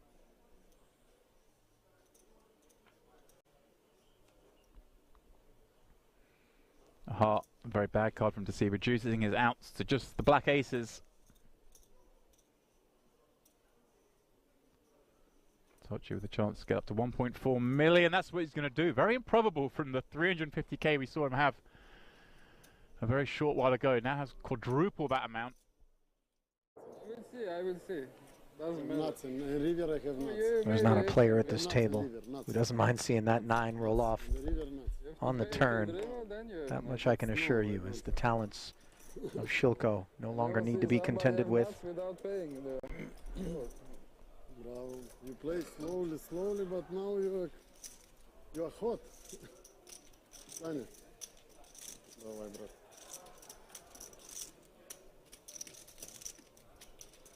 Well, no time for any eulogies. As we march on here, absent Shilko, 45 remaining. King Queen suited from the hijack, not all in, but mostly in.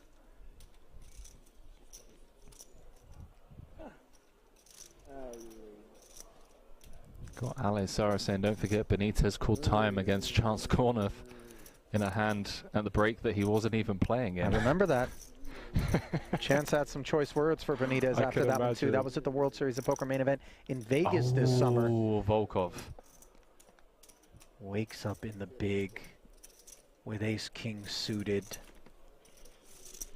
3-betted I like you. You play to get the last 70 in there. Yeah, I don't like him. You don't Yeah, like I like him.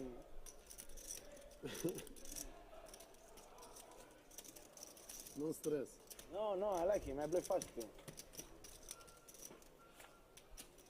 Ace, ace, 5, and King Queen suited. Possible combination. So few outs.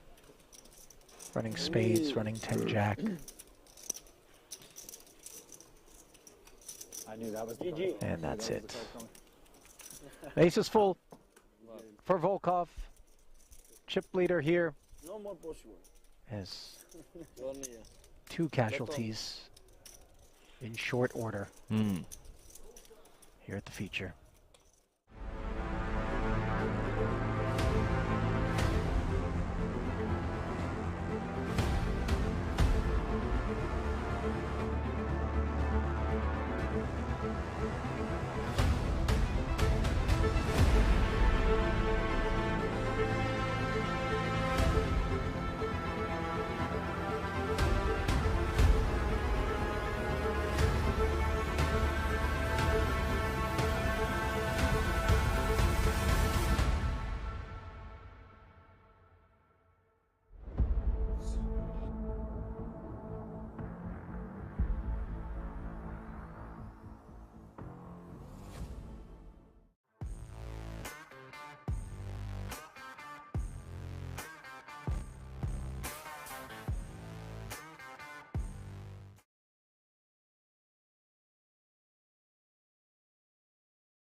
10% of the deal money has to be like for the winner.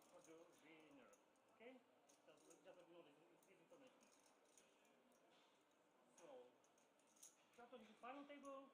We'll continue, but the last position, right, 200, 400, 400.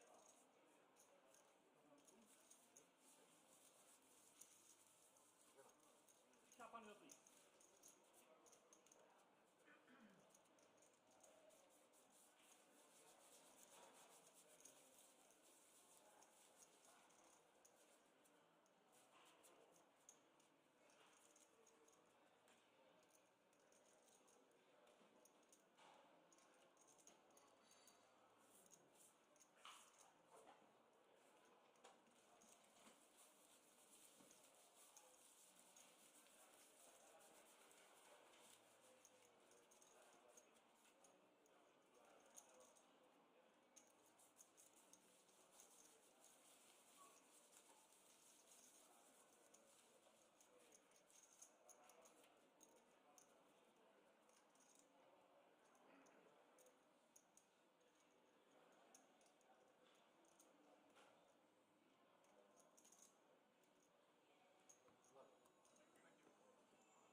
Alrighty, folks, I'm back after eating a second dinner.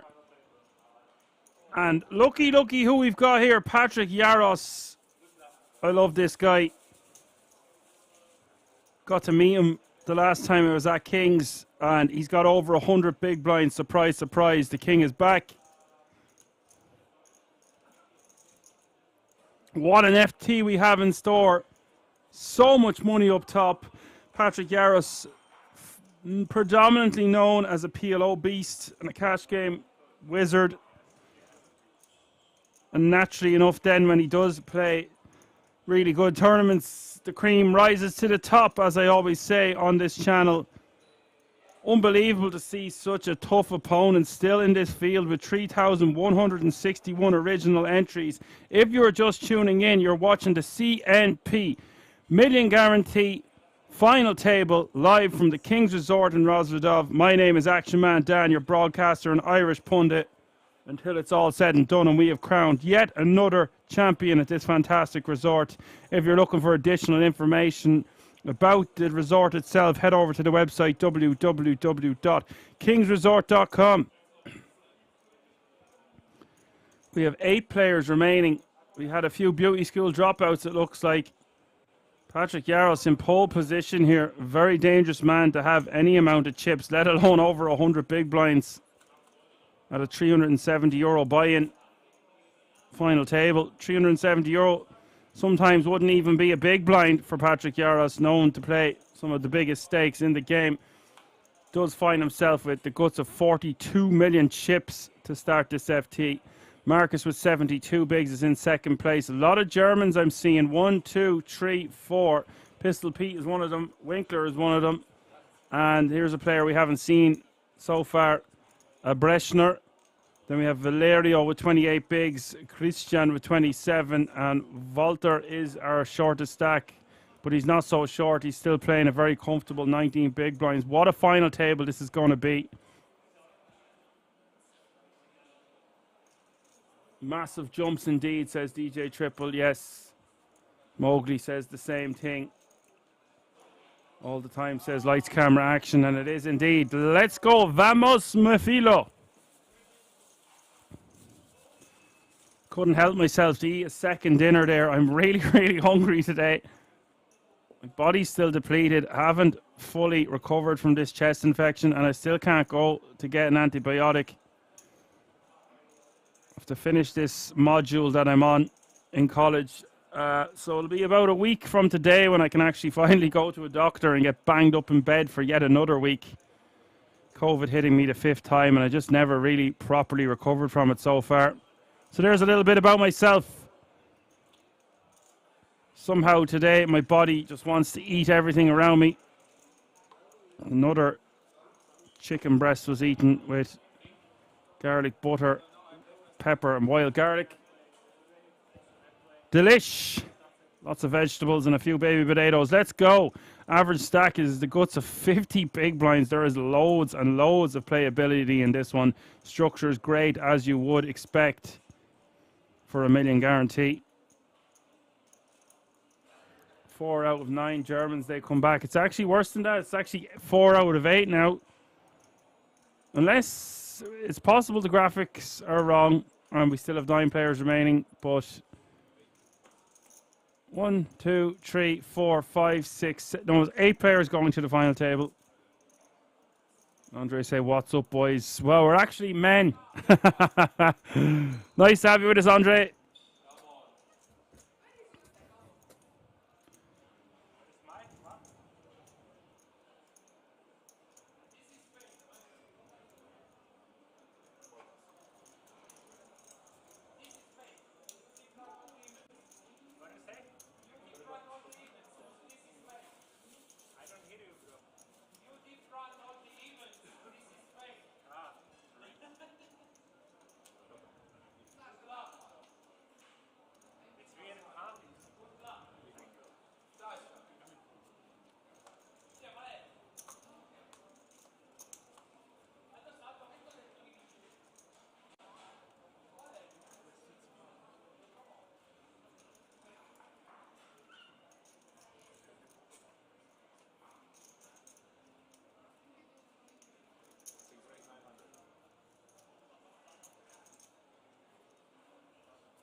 Andre with the Rockets.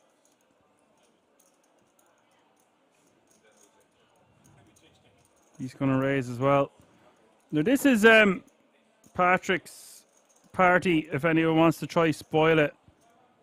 We've seen him dominate final tables before. Literally rip them asunder. PLO and hold them. I know I'm supposed to be unbiased as a commentator, but this guy, I love seeing what he's going to do next. Patrick Yaris gets my vote all day, every day. And it was an honor meeting the man. He's just so accomplished in his field.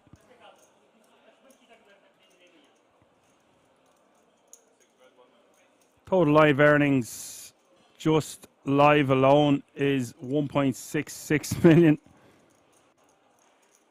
Now, in these situations that I've talked about where Yaris just absolutely rips apart the field, they're usually shorter stacked. There's a lot of stacks that still have 50 big blinds and above. With 1 hour blinds as well. This could go on for quite some time. So seatbelts and airbags for this one. Better boil your kettle. I can't drink coffee today. I'm a coffee addict. It just seems like it's too hot. There's something just not quite right. Found some white lemonade there on the break, and although it wouldn't be my favorite fizzy drink, it is my poison of choice right about now. The Funk Show Brothers, check it out now.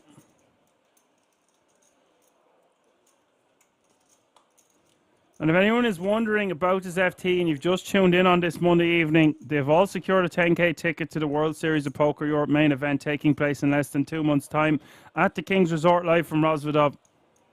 So just bear that in mind as the blinds go up. 250 is now the small blind. 500,000 is the big blind with 500,000 running big blind ante. That's 250, 500, 500.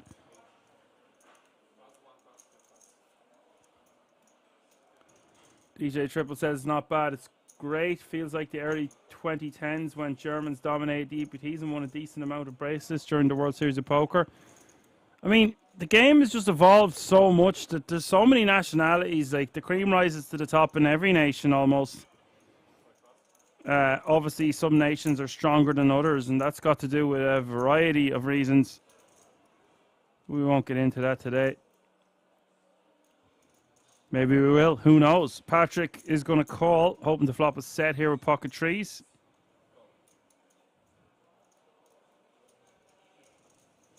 Andre coming along for the rides. We are 3 ways to the flop. Ace-Jack against King-8 against pocket trees. 4 million in the pot.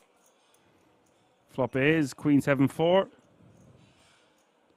Second nut flush draw for Winkler. Trees coming up short. Just go check, check. Patrick might try to steal this one. When it goes check, check under the gun and the big blind, it is a good idea to try bet around quarter of pot here, and that's exactly what he does.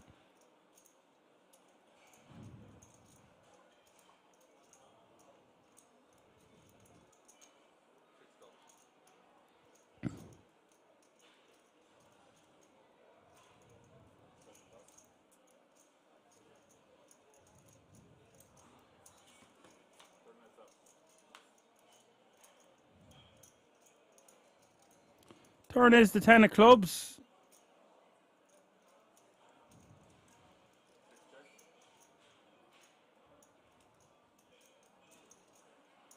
Yaros most likely doesn't continue firing. He can kind of do what he wants. See, with this amount of chips, might decide to try put a lot of pressure on a flush draw, a 7 or a 4, and bet something around 3-4 million.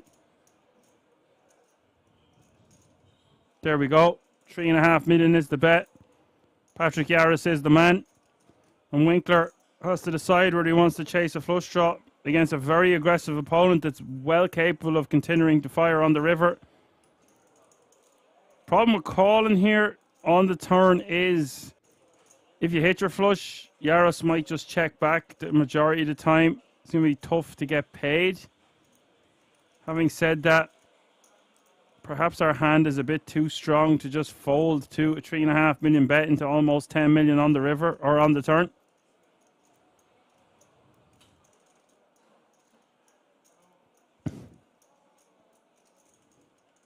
Could go either way with this one. I think I prefer call.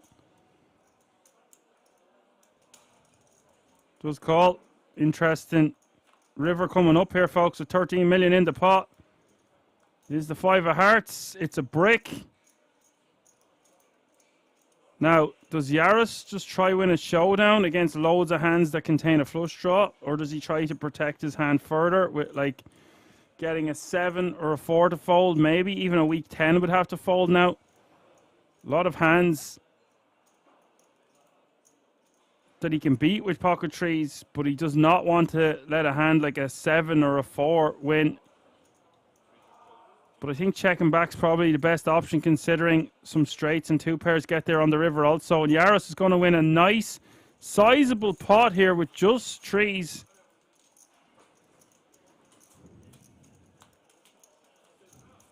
Playing the guts of 100 big blinds once more. Go on, Patrick. Go on, my son.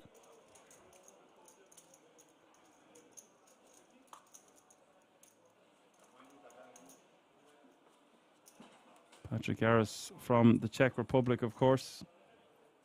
Now, I'm not seeing Pistol Pete here anywhere. Did Pistol Pete get rinsed and... or am I just going mad? I don't see him.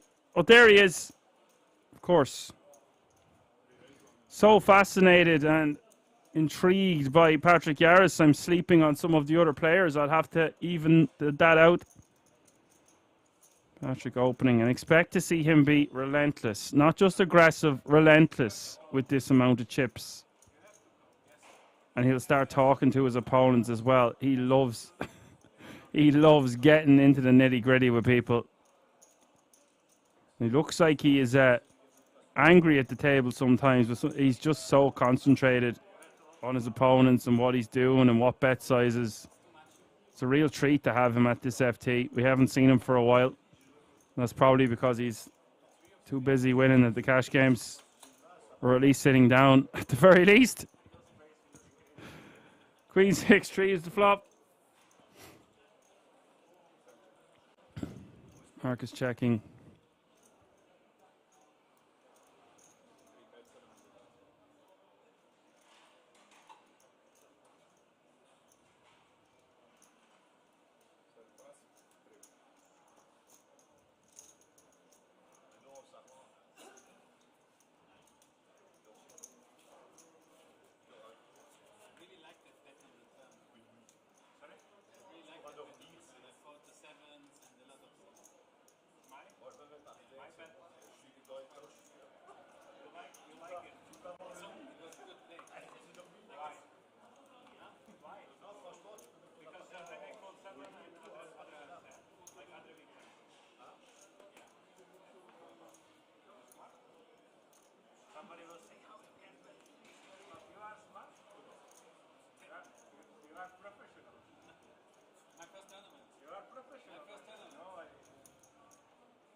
Patrick staying active. A raising hand anyway. He loves talking to his opponents.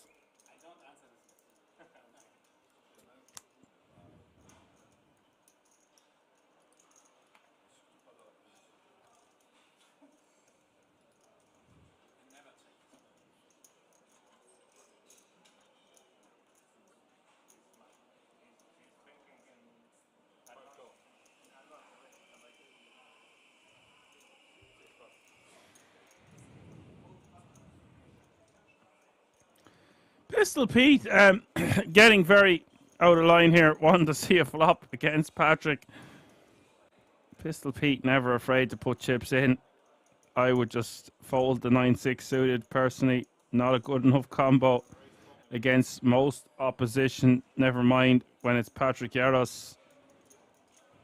Marcus 3-betting to 4 million, trying to put a stop to all of this. Now, this is a very difficult spot here for Christian. There's been an open under the gun +2.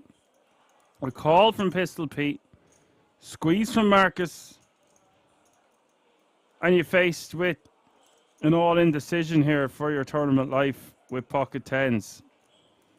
And it would be less than 6 million more for Marcus to call if Christian shoves. It seems like it's too good of a setup not to jam tens here, but having said that, I've seen stranger things happen, and there you go. Lets it go. Can't really blame him. I think tens plus, jacks plus, and look at look at this. Patrick is like, let's go. I ain't afraid of no ghost. Calls the 3 million. We're off to a flop. Marcus should be hating his life here, out of position in a bloated pot against a man of Patrick's caliber. And it's gone from bad to worse. 8-7-5-2 spades, not the board Marcus is looking for in the slightest. Patrick with a flush draw also. Now, does Patrick want to bet right here, right now, or is he comfortable to just peel a turn? A lot of hands that Patrick would have would just check back on this flop anyway.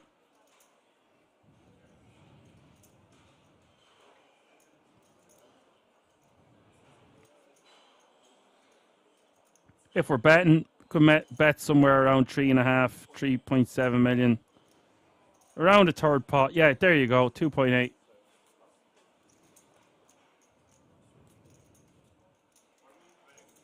Surprise, surprise, Patrick wins another pot. Now, I don't know what you think about that one in the chat, folding those tens. Against, if you know Pistol Pete, you know he's happy to see flops with all sorts of hands in the hijack, the cutoff, and the button. You know, Patrick is well capable of raising willy-nilly from early position. It just depends on how tight you think the small blind is capable of squeezing.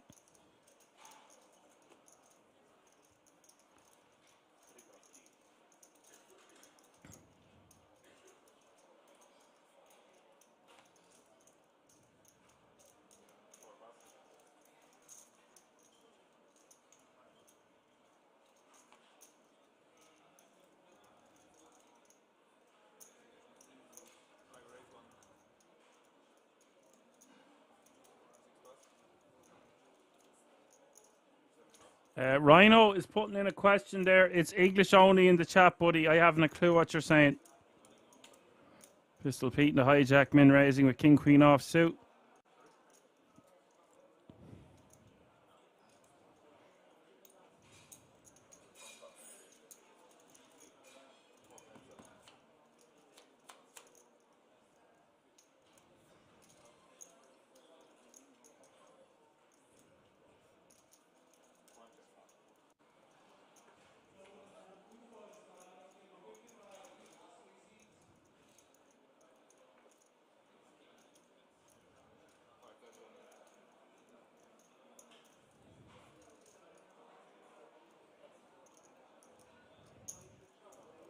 Top pair for the pistol. Second pair for the big blind with 8-4 of hearts. Turn is the 7 of spades on Queen 8-6.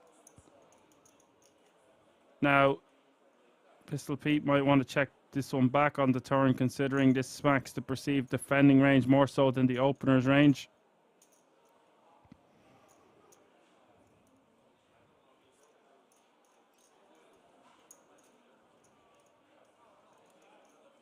Nearly 5 million out there already. You just hate your life if you get check raised here.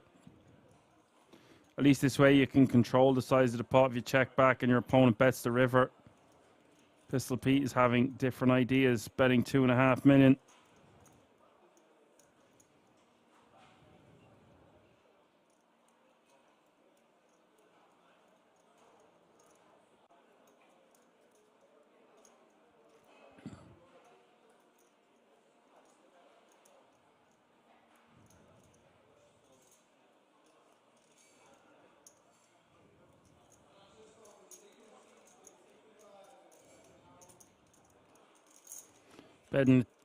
Bet of 2.5 million in the call. There's nearly 10 million in the pot now as the Jack of Hearts hits the river. And not sure what the plan is here for the 8-4. It'll be hard to win a showdown. Probably just wants to minimize his losses. Does go check. So Pistol Pete getting 2 nice streets. Checking back under with the best hand. I don't know whether he's supposed to try get external value on the river there. It's a 2-street hand in my opinion.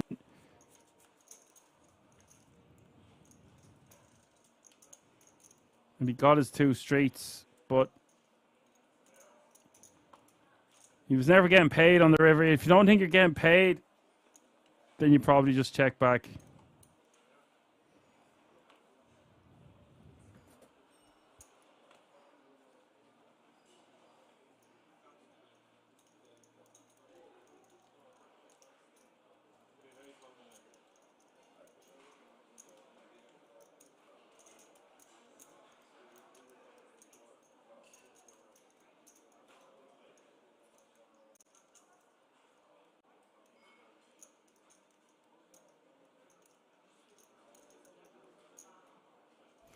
Cooler alert! Cooler alert! Patrick Yaros, the PJ, has got the Kings at Kings. Min raising, getting 3-bet from Walter van Kamberg to 2.8 million. And the rich are about to get richer here unless Van Kamberg can get away with the ace-king, which is never happening. Calls it off. Here we go. 18.3 million in the pot.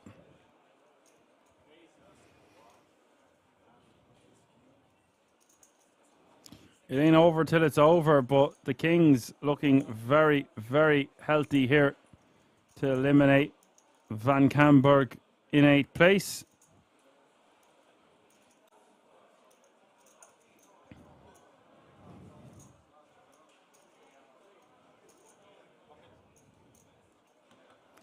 Fist bumps between the boys.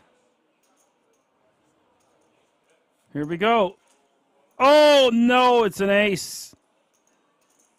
This is a big hit to Patrick, considering it's not a big hit to his stack, but considering he was about to knock out a player and win an 18 million pot, it's a big difference for the future of this event. The run out was no good for Patrick Yaros, and Van Camberg gets a healthy double up. And that's basically the case ace, I think, because I've seen some aces folded, so it's even sicker.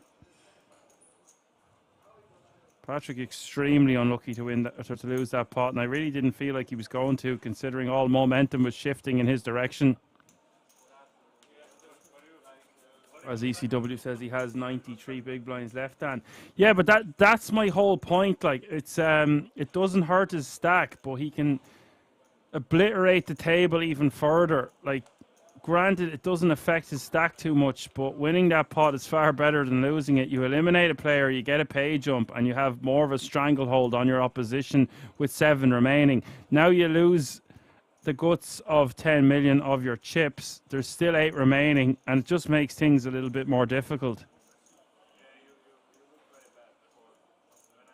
As Gameface says, last ace in the deck. Yeah, well, we don't know how good Patrick Yaros. He might have hit a few aces in his day to make to the final table of this one. It just felt like when he's got that stack and he's winning every pot that we weren't going to see an ace out there, but c'est la vie. Poker can be so sick. So sick! Just ask Elke Grospellier.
ECW says it was the last ace. Ace Jack and Ace 5 folded pre.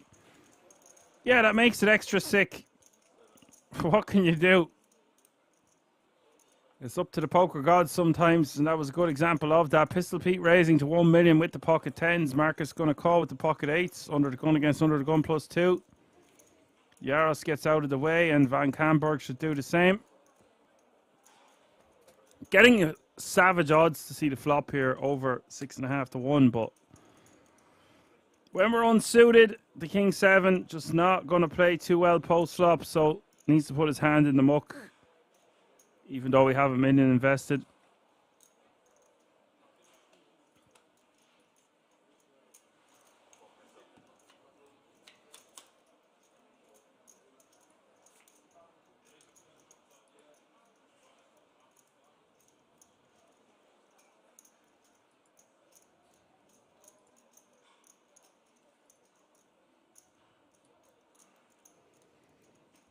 King Queen 10 is the flop set for Pistol Pete.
Mina says, come on, Walter. As Walter gives a walk, Pistol Pete with the goods in the big.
Jacks against nines here, folks. The hijack against the big blind. Valerio with the Jeffries sub 20 bigs to start the hand. 8-6-4, and this could be a healthy double up for Valerio, considering both players with an overpair to the flop.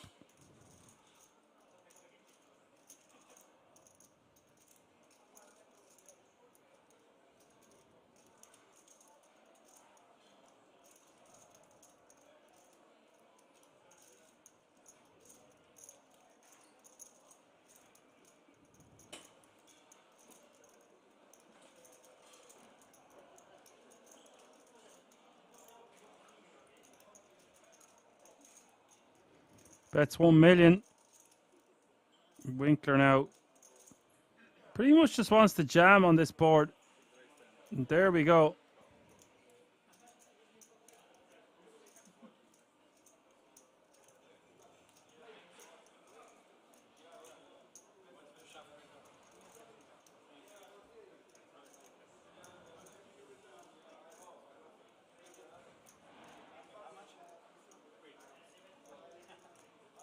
And Valerio isn't going to be folding, of course, with the overpair. Far too much equity. This pot is all in and call with 18.9 million in the pot.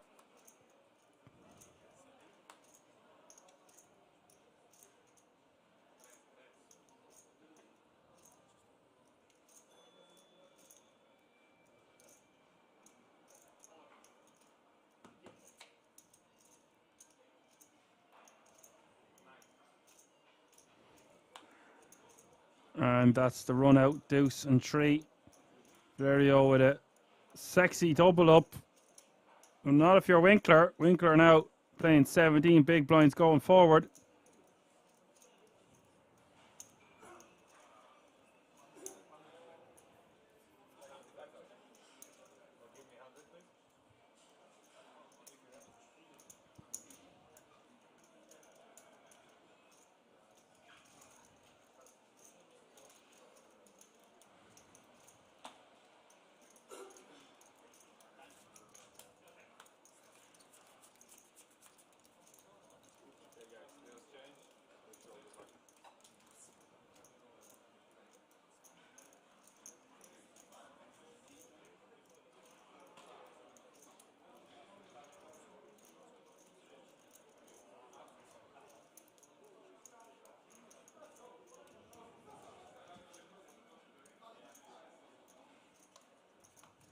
There you have it, folks. Look at the difference between 8th and 1st. Just incredible pay jumps that we're witnessing.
Patrick Yarros with 10-9 of diamonds.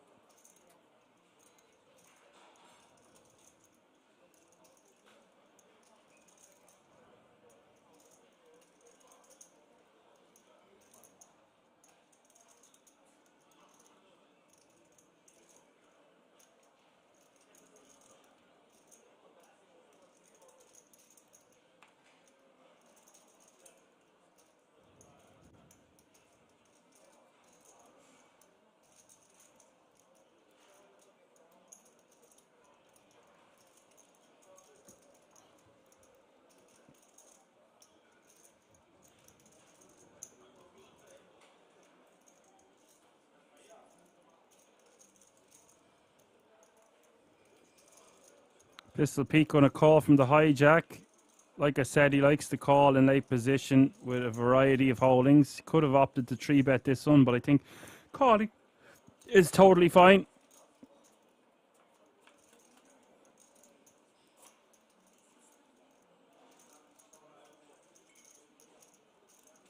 Richie says, there is my hero, Pistol Pete. I love a Pistol Pete, but Zoom is asking me who my favourite is. My favourite is that man right there, Patrick Yarros.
And Winkler is going all in here on the 5-6-10. And I believe Patrick Yarros is going to call this one. You can tell already that he doesn't like it. But surely bet folding a top pair, even if we only have a 9 kicker, doesn't seem like the optimal option. Yarros doesn't like this. I love all his facial expressions. He wears his emotions on his sleeves, but yet he is a fierce competitor, a formidable opponent. Real Rusty says, nah, he'll call. Yeah, he will call, but he will call reluctantly because Winkler could easily have a better top pair. Granted, we blocked that, but, you know, just because we've got blockers doesn't mean that our opponent doesn't have a stronger hand than a 9-10. And we called in the cutoff as well. Also, this is a little bit of an ambitious call pre here in the cutoff.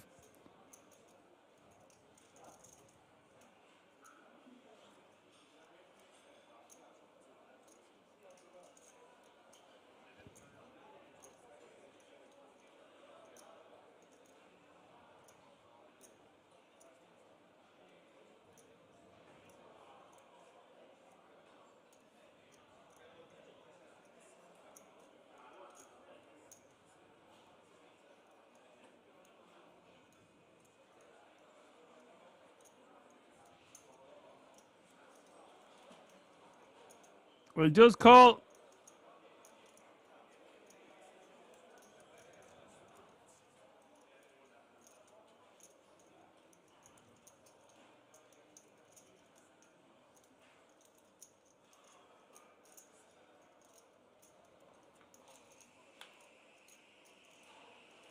Turn is a 6, and Winkler is in real trouble here as we hit the river. 23.35 million in this pot.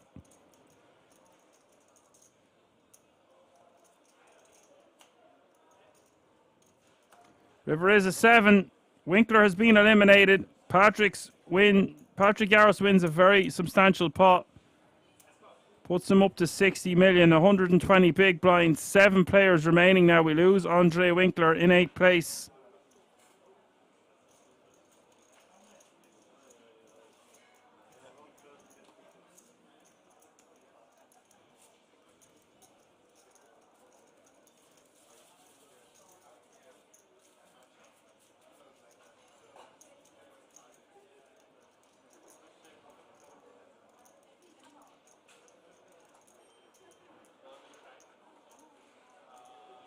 $6K pay jump between 8th and 7th.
I love this man. Patrick Garros loses a very substantial pot with kings, and we'd be 6-handed now if it wasn't for that ace on the flop, the case ace at that.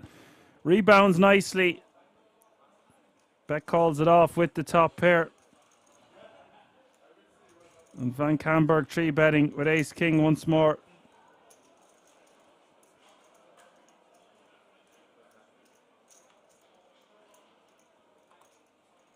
Yeah, he counted with his fingers. Real Rusty says he counts with his fingers. I love that, dude.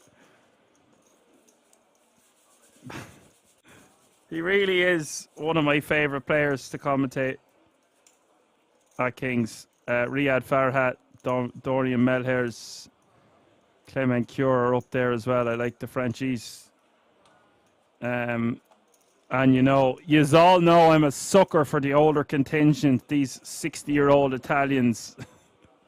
These 55-year-old Spanish men, whatever the case may be, they come in and they rock the socks off a load of regs, and it's just awesome to see sometimes. But Patrick Garros is definitely top 5 up there for me.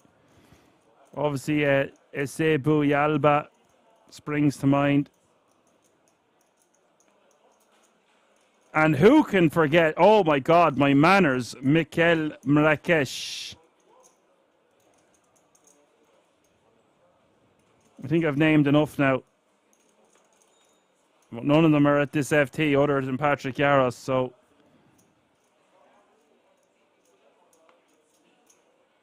today I'm going to be a big fan of that man.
So what have we got here? Yaros releasing. Marcus betting. Valerio calling. 6 million in the pot as we see the turn. Pocket eights still in the lead. Marcus most likely just gives up now. Has picked up a good shot straight draw. But this one is going to smack the big blind's perceived defending range more so than the opening range from the hijack.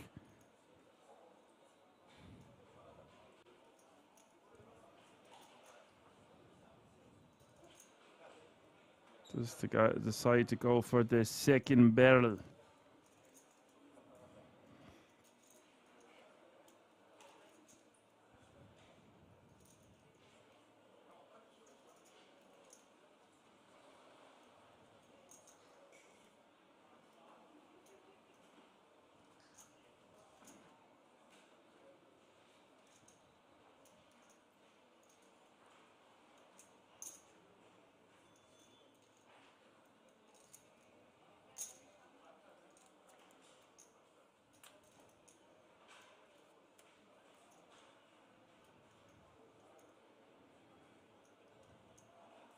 So 3.5 million is the bet and 3.5 million is the call. That river took a while to pop off, but it is the 9 of diamonds. Now, stack to pot ratio is about 1-to-1 right here, right now, but Marcus decides to give up. I really don't know about that one, honestly. I'd have to go back and think a few times here, because if we bet the flop and the turn and we block the straight on the river, perhaps it's the ideal card to shove on. If you really break it down, you've fired flop, you've fired turn. Okay, of course your opponent can have some ace-x. Surely the pot is too big to give up. It just seems a bit too perfect. Don't like the word perfect. Don't like the word never. Ideal. Optimal. Perhaps. But if we're going to fire flop and fire turn, surely that's the river we want to jam with that exact stack size. Not sure what you think about that one in the chat, but that's my thought process behind it.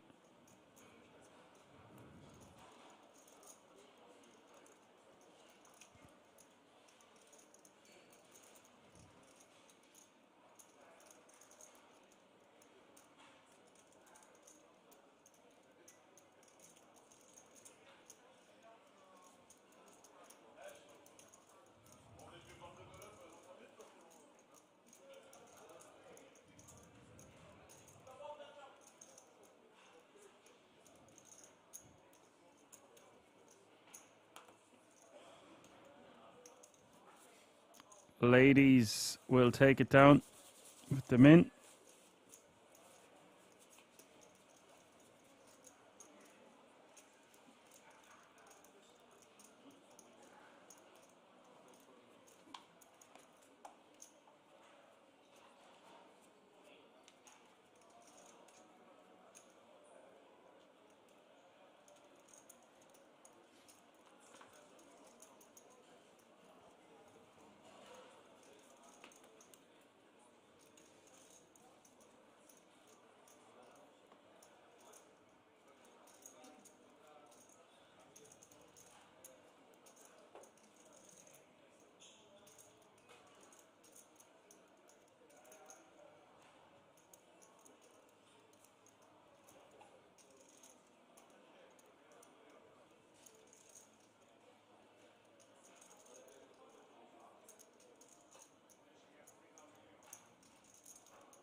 Pistol Pete checking. And Valerio with the ace-5. Jack ace 6-8 is the board.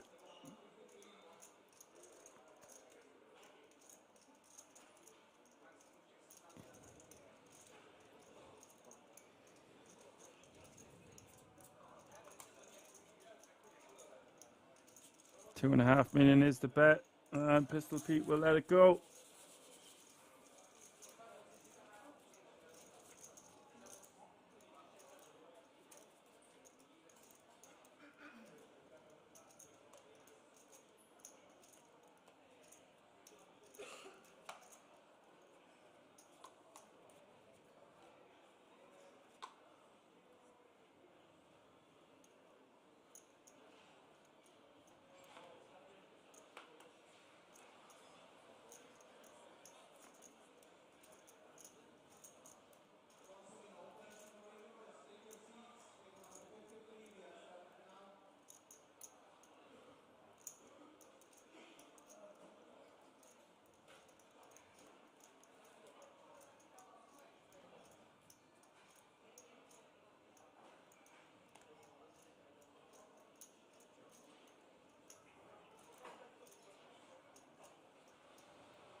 Patrick with the ace king.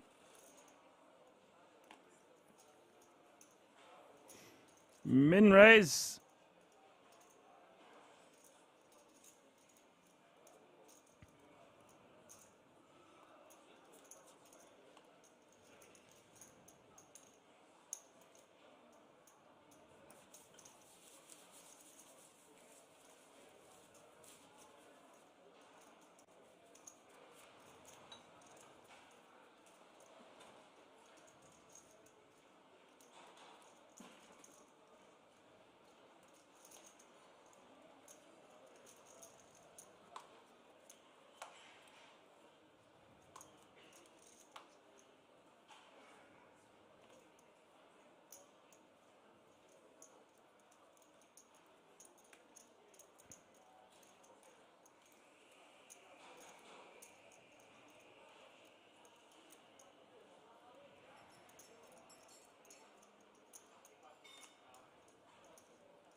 Christian.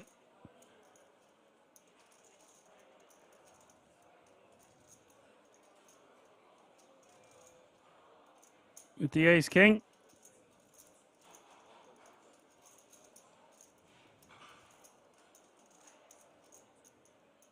$15 bigs total to start the hand, and he gets the information, well, the bump up he's looking for. Wouldn't say the information. Christian gonna shove over the top.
Patrick min raising. King Jack of clubs.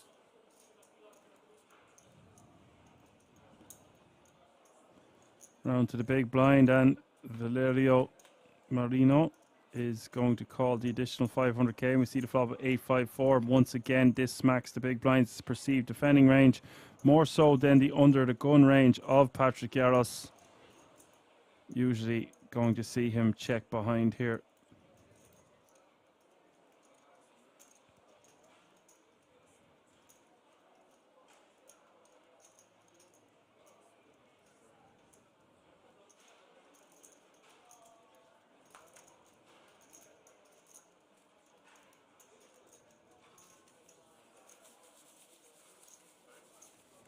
So look at the lineup here. 17 bigs is your short stack. 121 big blinds is your big stack.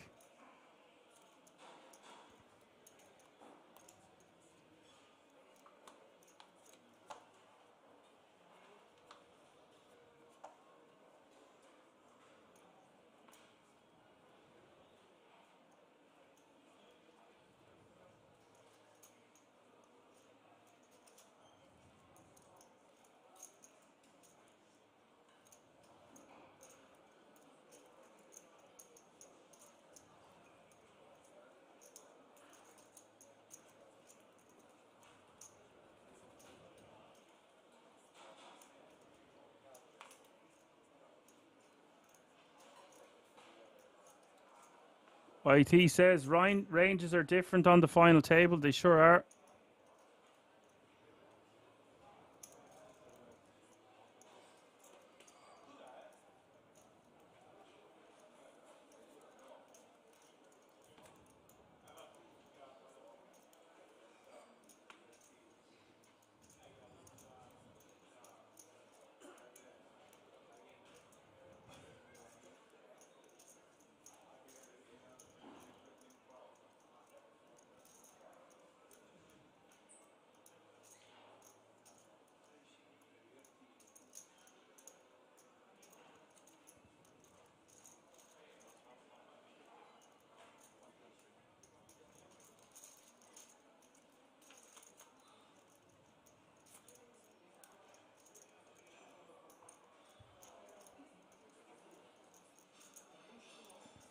Ace Jack is the flop three ways. Patrick with the Jack 3 of diamonds might lose some chips here. Won't be going too crazy with just a Jack kicker and two aces on the flop.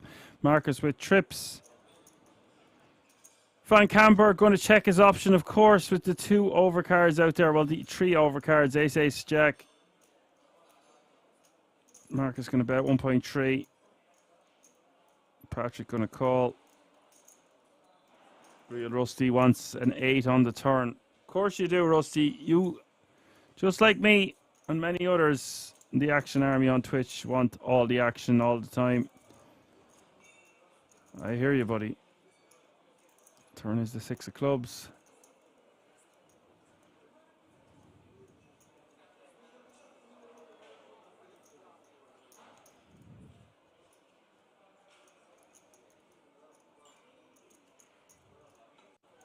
Not the 8 that people were looking for. Just the 6. With 7.25 million in the pot, does Marcus want to bet here to size up a river jam? I think that's our go-to. We can still rep hands like straight draws, king, queen. But the majority of the time that we second barrel, we are going to have an ace in our hand. Marcus bets 3 million and Patrick non-believing. I actually don't know how great of a call this is from Patrick against really tough opponents, of course. But the majority of the time you're just going to be calling and you're going to be folding on the river.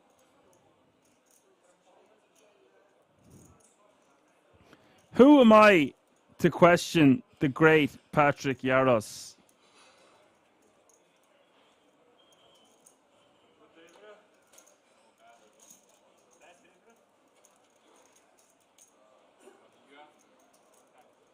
Sidka in the house. What's up, Sidka? Wants a 10 of diamonds on the river.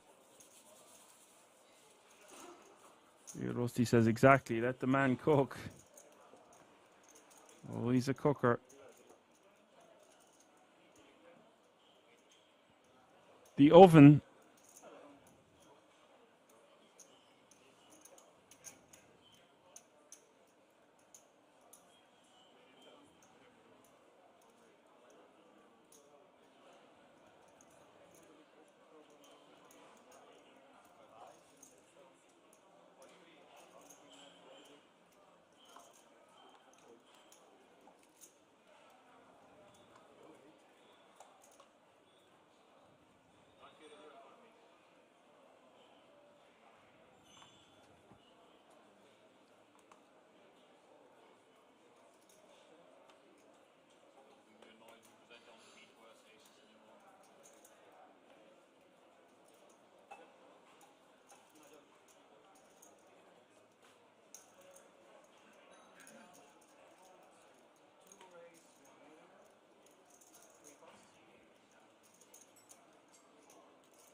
Incredible to see the average stack is still well over 40 bigs. We're looking at nearly 50, 45 really.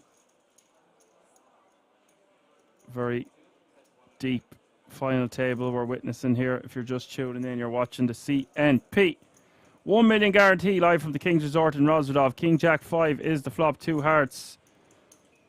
Valerio betting with his 10 deuce of diamonds, and Van Camberg likes this one. Looks like he's going to raise. I don't know how much I love raising here. I just want to call and keep in all the bluffs.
Ace King popping off a lot tonight. Yaros calling on the button.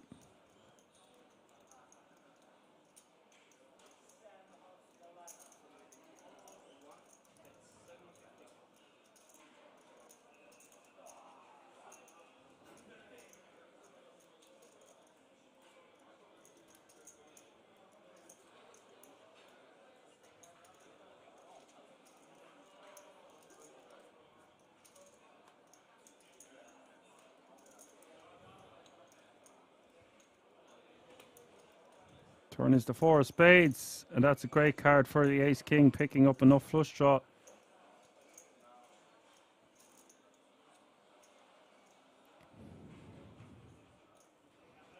Not that he needs it. He's got top pair, top kicker.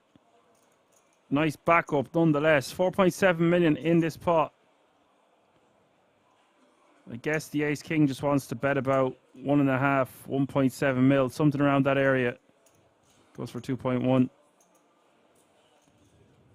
Patrick quickly folding.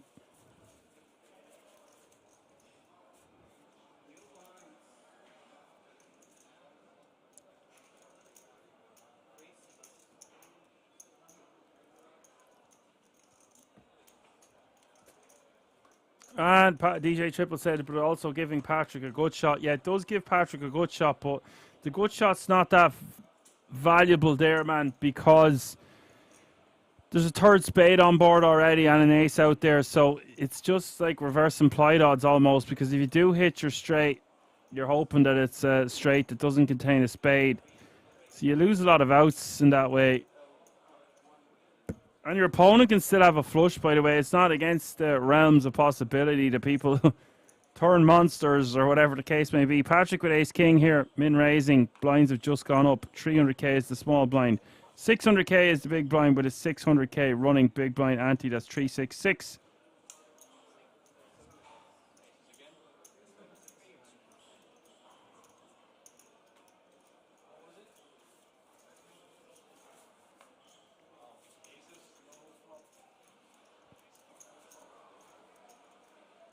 Takes down the blinds and antes.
Incredible to see ace king out once more. It seems like it's every second or third hand.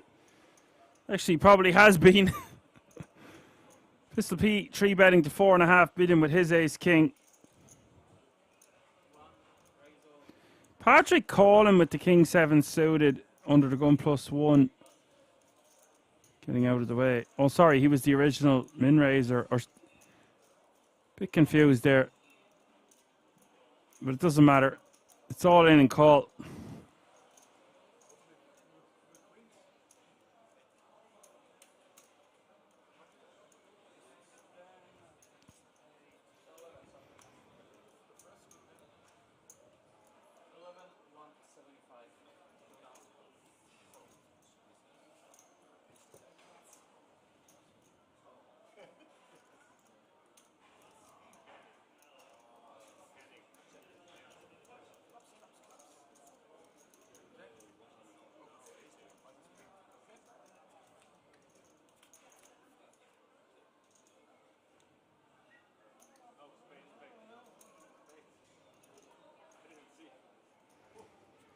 And this one's just going to be going to Splitsville.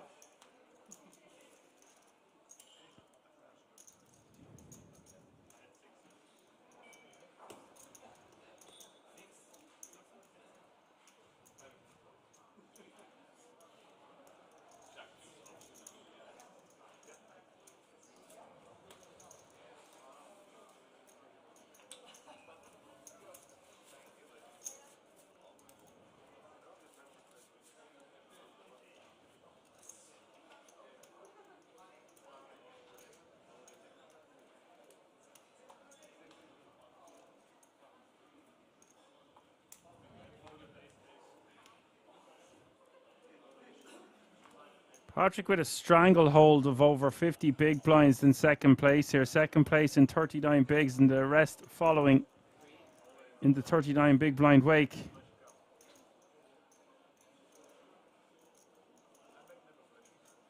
DJ Triple makes a very good observation. It's something that I might have aforementioned earlier, but it is. Patrick is so terrifying, but for the most part, at this final table, he's had the goods.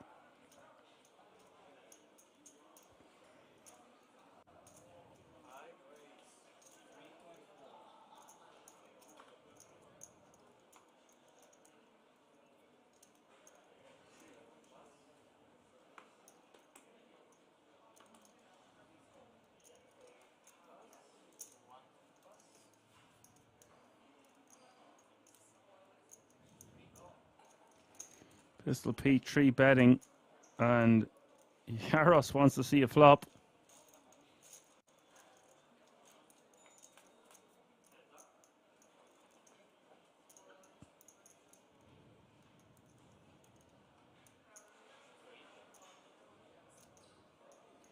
Nine, 6, 5, 2 diamonds.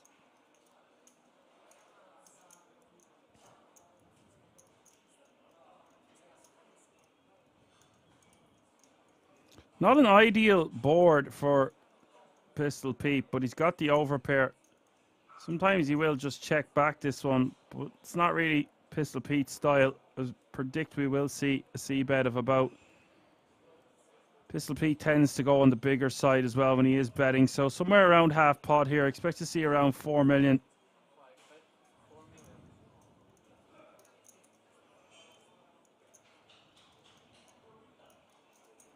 Sometimes I get things right. 4 million is the bet. Patrick folds quickly.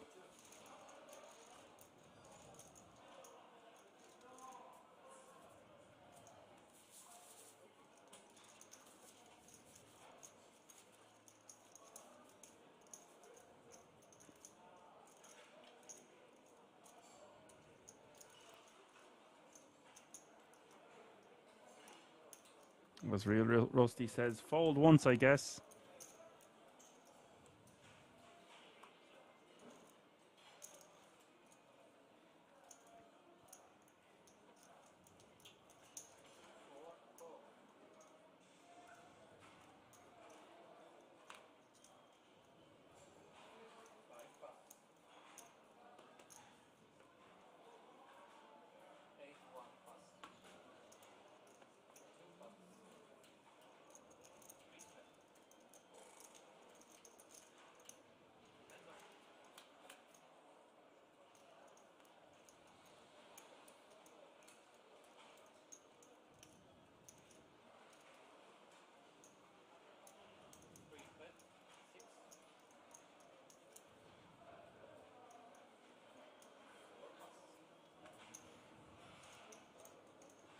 Patrick taking it down.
Van Camberg isn't going to entertain completing in the small blind with Jack Deuce suited.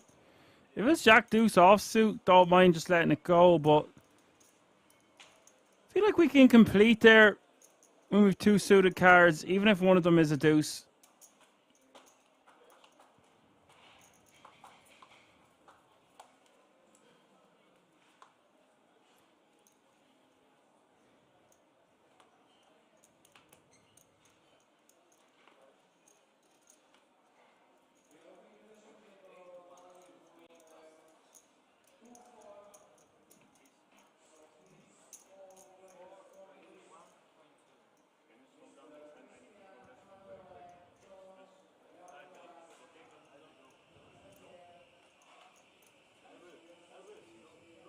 Min raise from Van Camberg. King 10 offsuit.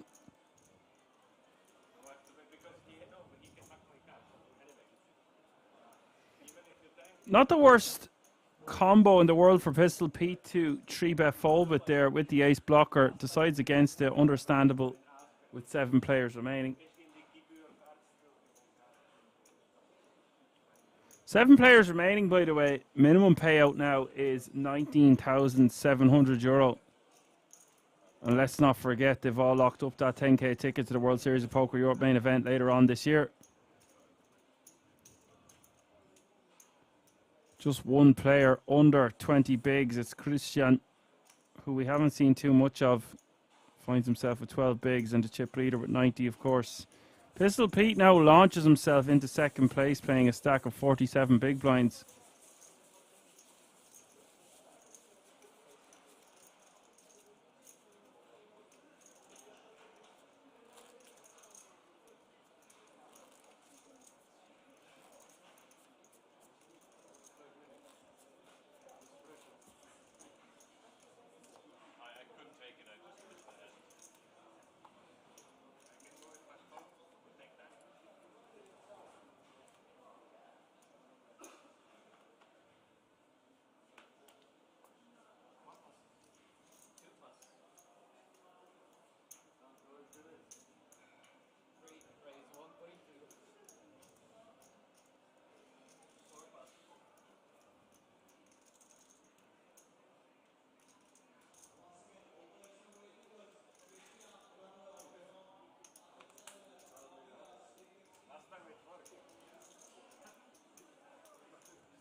Marcus 3-betting here to 4.5 million. Yaris with the deuces. Now we've seen him peel a 3-bet previous, but it was a little bit of a different situation. So Patrick Yaris does just let it go.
So the pay jumps are just massive now. They just get bigger and bigger. Huge difference, and just surviving a few more eliminations is going to bag you at least a year's wages. I mean, 145 grand for the winner. They are playing for massive amounts of money.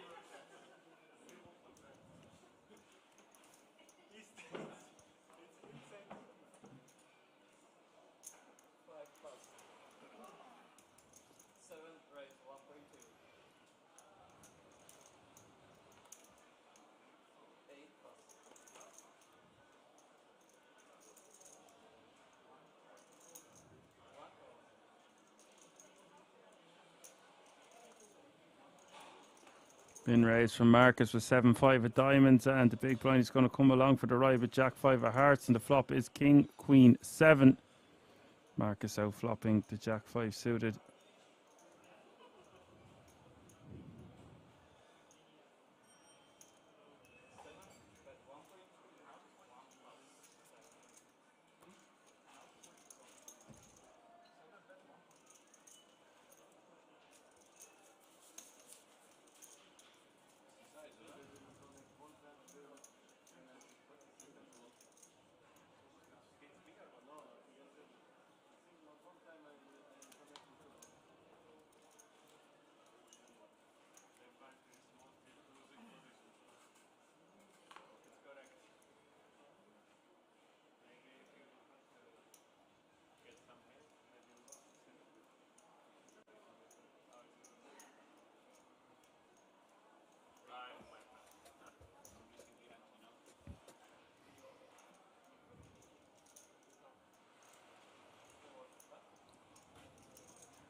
So complete from the small blind with the 9-7 off suit and the 10 deuce of diamonds. Going to check the option.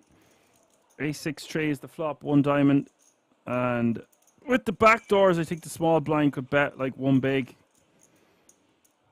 700k, 800k maybe. Flop goes check, check. Turn is the 8. See, I feel like any time we can continue barreling when we pick up additional equity, we want to be betting the flop. It's a good example of this. He turns the open-ended straight draw. Takes it down.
Thought that was a bit of a tight fold there, by the way, with 47 big blinds just folding the King Jack.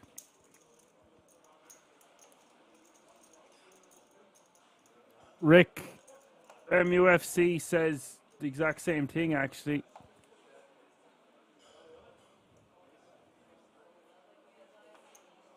Nice to have you with us, Rick. Welcome.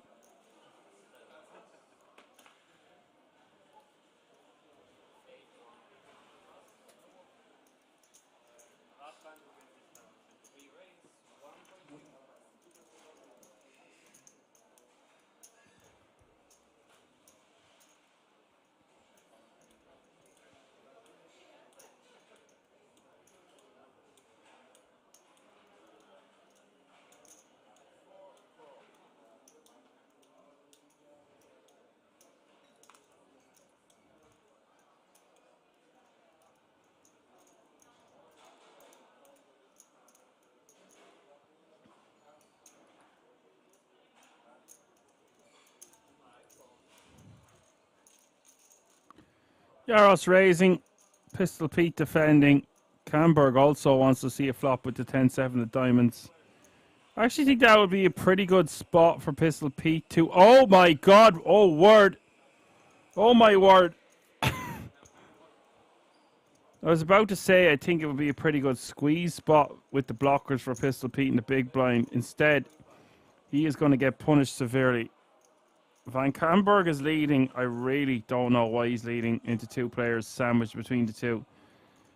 And Pistol Pete is going to raise here to protect his two-pair forward / get value. And Patrick Yaros sitting behind here with a flop flush. This is one of the coolers of the day, folks. Let's see what happens here.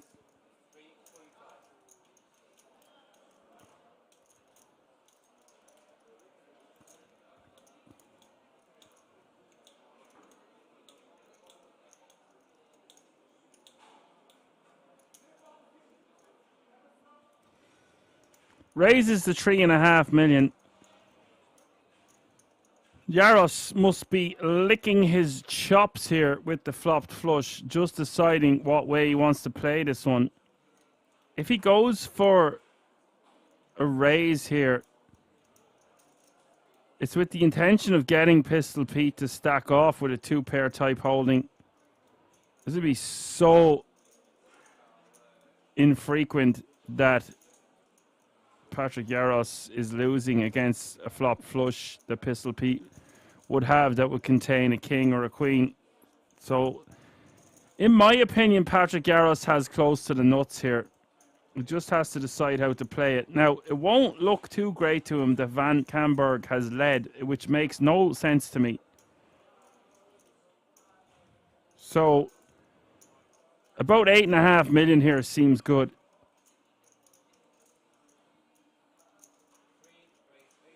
Maybe even 10. And that looks like 8. Yeah, so I was going to say about 5 million on top. Much of a muchness here. And I don't see any way that Pistol Pete doesn't just blast it off here, put it all in. Now, having said that, there's been a lead, a raise, and Yaros has bumped it up on top of that. So his range is going to be quite strong here. I don't know how many hands he has that would contain a bluff. Could be a semi-bluff type holding that contains the king of clubs. Not sure what you think about this one in the chat. We'll talk about it after the hand.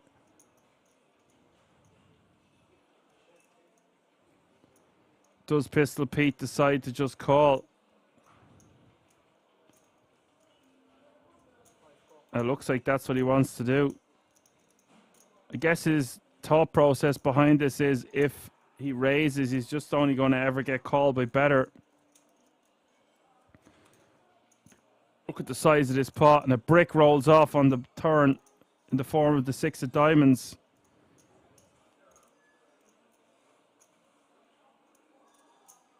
And now, stack to pot ratio is less than 1-to-1.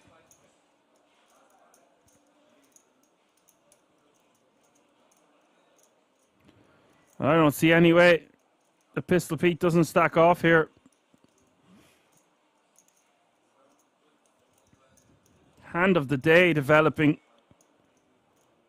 What a cooler. Pistol Pete checking and Yaros just deciding, does he want to just bet it all right here, right now?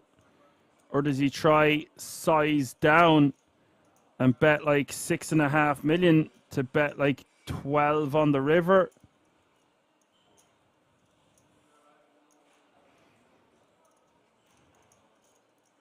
I think it looks stronger if he sizes down. And because the stack to pot ratio is under 1-to-1, I do predict we'll just see a jam from Patrick Yaros.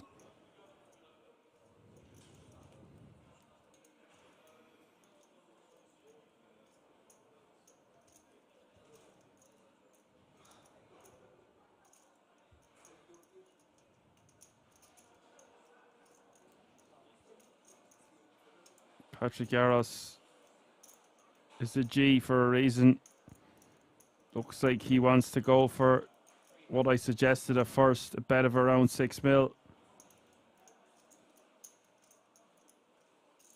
Was thinking 6.5 million sets up 12 for the river. There you go.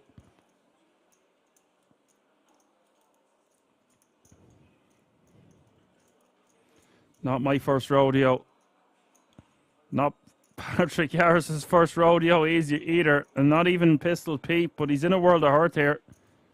Look at the odds he is getting, ladies and gentlemen, to see the river.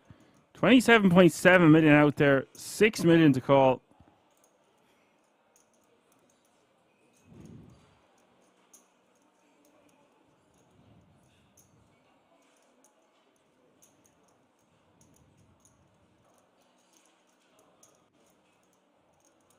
Pistol Pete just trying to figure this one out. Such a tough opponent to play against.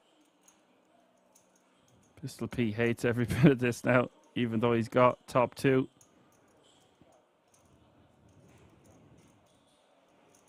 I'm not going anywhere, I don't think, on the turn. If we do just fold here on the turn, it will be an amazing fold, but it would be a little bit too exploitative for my liking, especially against a man of Patrick Yaros' caliber.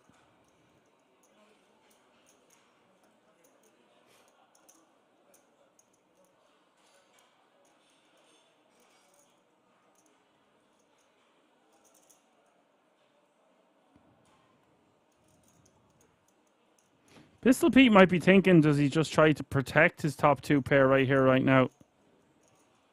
And jam for the additional 12 million behind. Yaros is just a master at choosing the correct sizing, and this is a great example of that.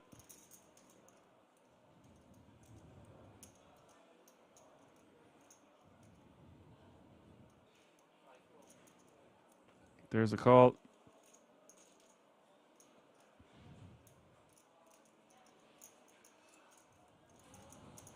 33.7 million in this pot as we see the river. River is another brick. It's the deuce of diamonds.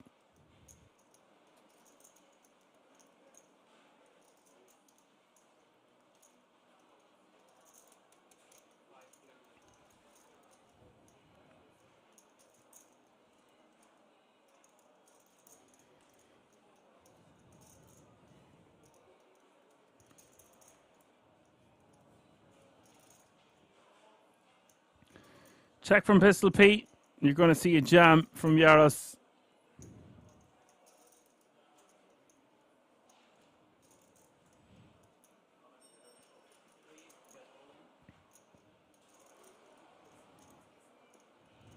All in goes the fella.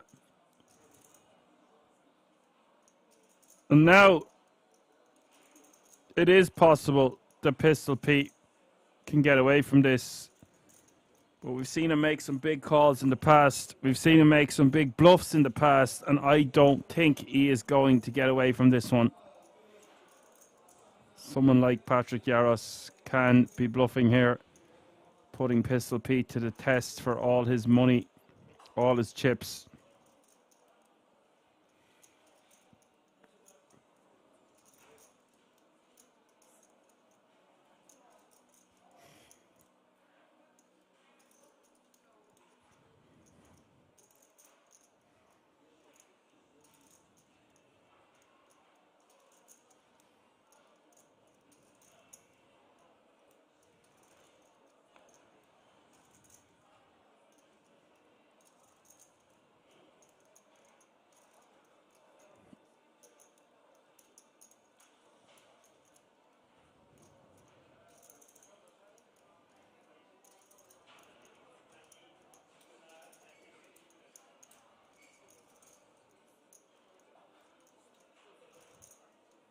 Just an agonizing spot for Pistol Pete to be in.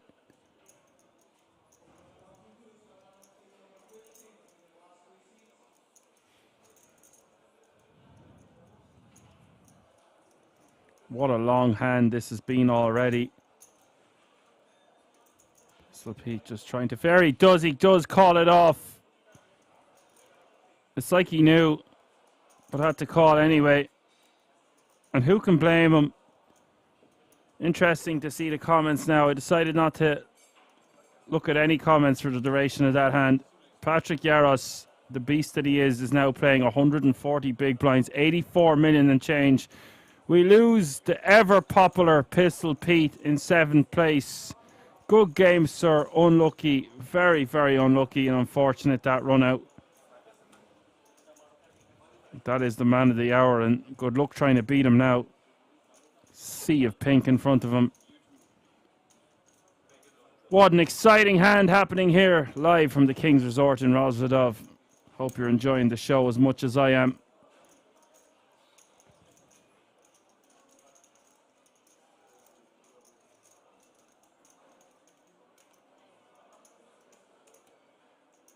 ECW King says, let there be blood. Patrick Yaros now has over 100 big blinds more than 2nd place. Rick says, the small blind guy is really tight and then he led the flop. Yeah, I just don't get it. Rusty is still awake at 6 a.m. Go on, my son.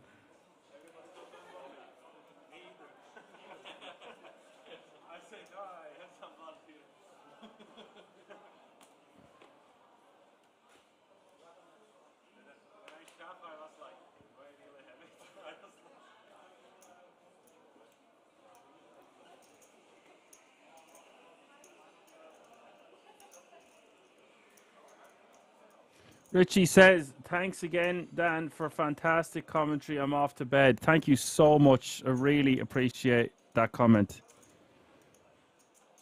6 players remaining now. All guaranteed a minimum of €25,800.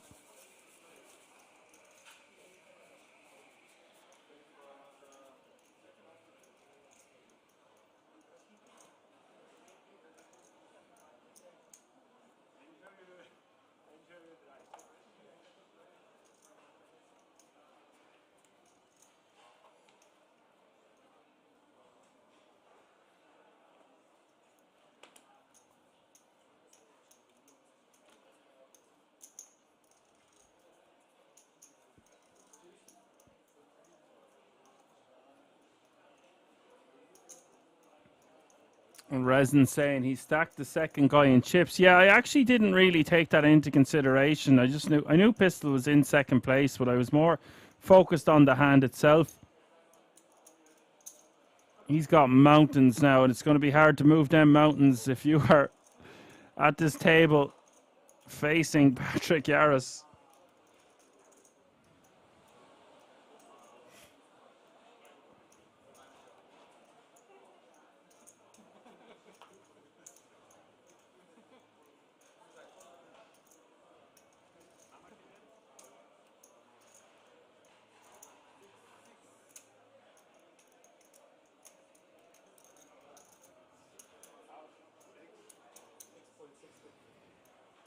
And Patrick Yaros calling it off for 5.4 million more. Christian with the Kings. Golden opportunity for him to double up to 14.2 million. 10-8-4 is the flop, 2 spades.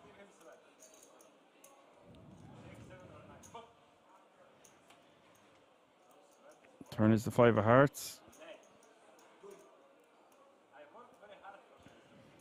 Sometimes you got to pay the man. Patrick Yaros calling it off for 11 bigs. What can you do? It looks like he's still not happy about it. 8 of hearts hits the river. Come on, man. Hence the expression, as greedy as a pig. You can't win them all.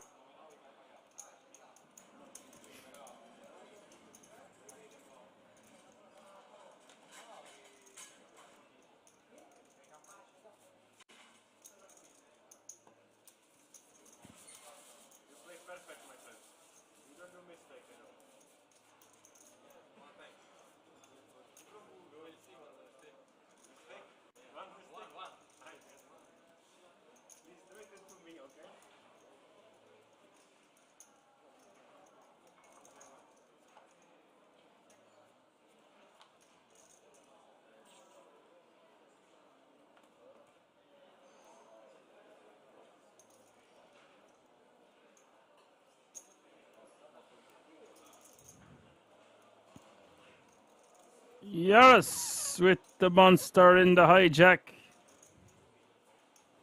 It almost doesn't seem fair. Okay, he just doubled someone up and an ace popped off earlier when he was set to eliminate a guy with his pocket kings. But he has been getting his fair share of massive hands.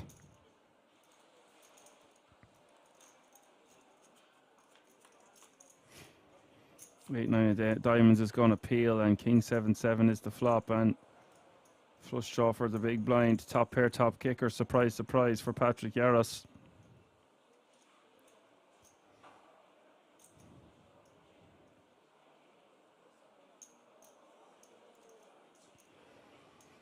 One big blind is the bet. We haven't seen much from a Brechner. Finds himself sub 20 bigs. Is going to call for one of those big blinds. 4.5 minutes in the pause. We see the turn.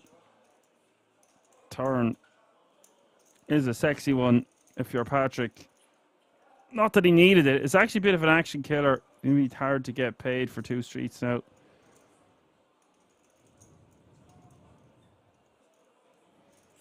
If he's betting, doesn't need to bet big. I'd probably just go for around 1.8 million here.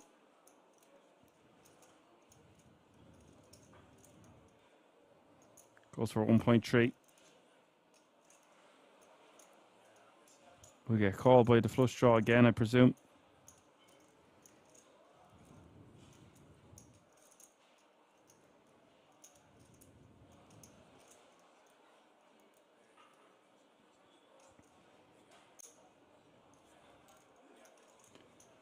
And we're off to the river. 9 of hearts hits the river. Pair now for a Brechner. And might feel like Patrick is bullying him, which he probably should be. So with 7.1 million in the pot, Patrick Yaros might bet for a third time and could get called by the 8-9 suited.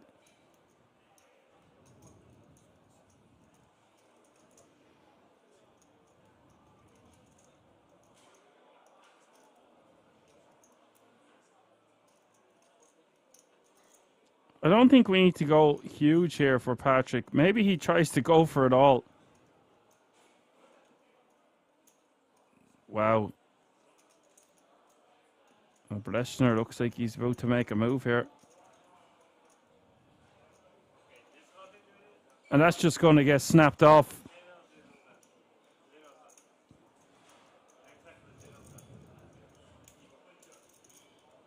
$4.8 million. I don't ever see Patrick folding here, but it really looks like a Brechner is going to have a 7 in his hand. ECW King agrees with me. He's going to rep the 7. He's certainly repping it. But will it work? Hardly someone is going to try bluff Patrick Yaros when we're out of position against the Maestro.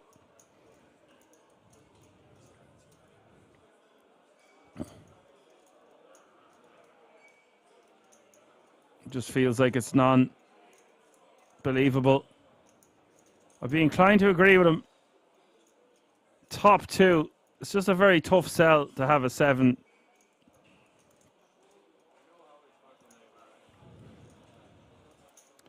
The problem with trying to bluff Patrick in this spot is we have all the chips. We can call and be wrong. If we bluff and we get called, we're after losing a very substantial amount of our remaining stack.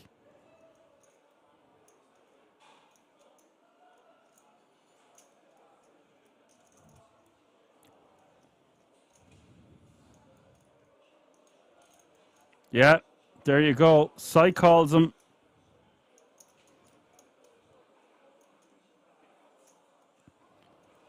Takes down another pot. Patrick Yaros is an absolute animal. Sniffs it out. A Brechner, you know what? I gotta admire that man's moxie, but if you really break it down, it's the wrong player to be trying that bluff against. Kudos for trying nonetheless, sir.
I've had a really interesting question come in from GG. Well, G Gameface says, if you're repping the 7, is a check raise a better line?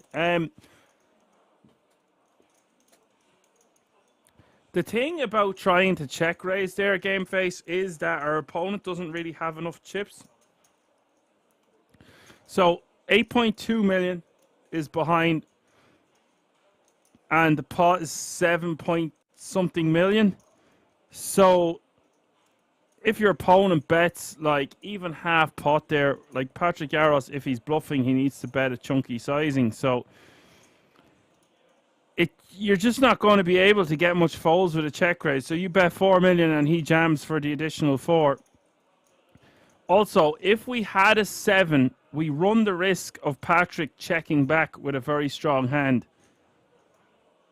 So we have to be almost certain that Patrick is going to fire the river to try make a check raise worth our while. We can't confidently say that that's the way it's going to play. It's easy when we're sitting at home and we can see the cards.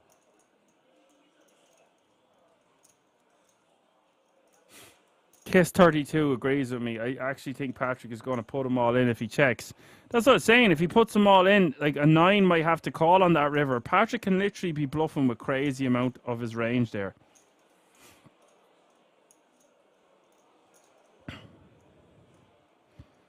And me jibber jabbing have missed the action here because Patrick is shoving. And look how much he's opening up his game here. Just really, really going ham. 90 million, 150 big blinds. Are you crazy? Try taking this man down. Incredible.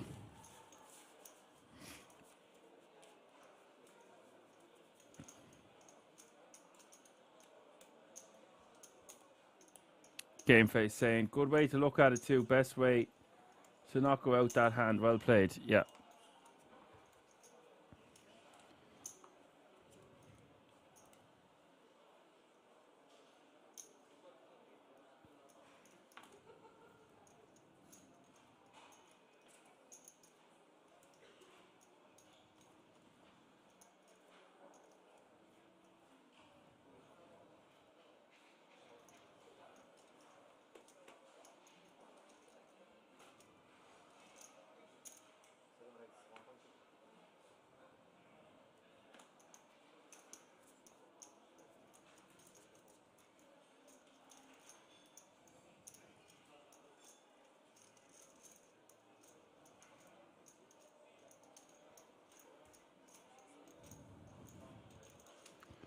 Marcus with the min, Yaros with the defend. 10, 3, 4 is the flop. Marcus with the best hand. Bottom pair though, he's just going to check it back. Deuce of diamonds hits the turn.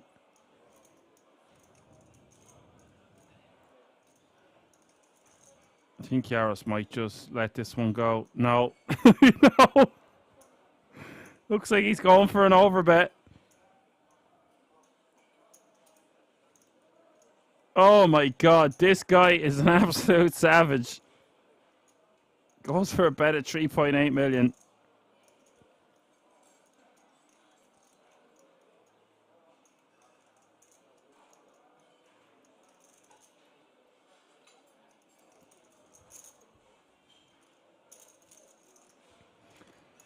Yaros has bet 3.8 million. Marcus has called. Queen of Spades hits the river. Not the greatest of cards, although there's not much Queen X that's going to be in Marcus's range, guys. I won't be surprised to see an all-in here. An all-in flushes out all the ace highs to check back that flop. No, Yaros decides he doesn't want any part of it. I felt like when Yaros bets the turn there, he's going to follow through on the river. Eddie is in the chat. We have not seen Eddie in the mix in a long, long time. What's up, Eddie? Bro, this guy has 149 big blinds, yeah.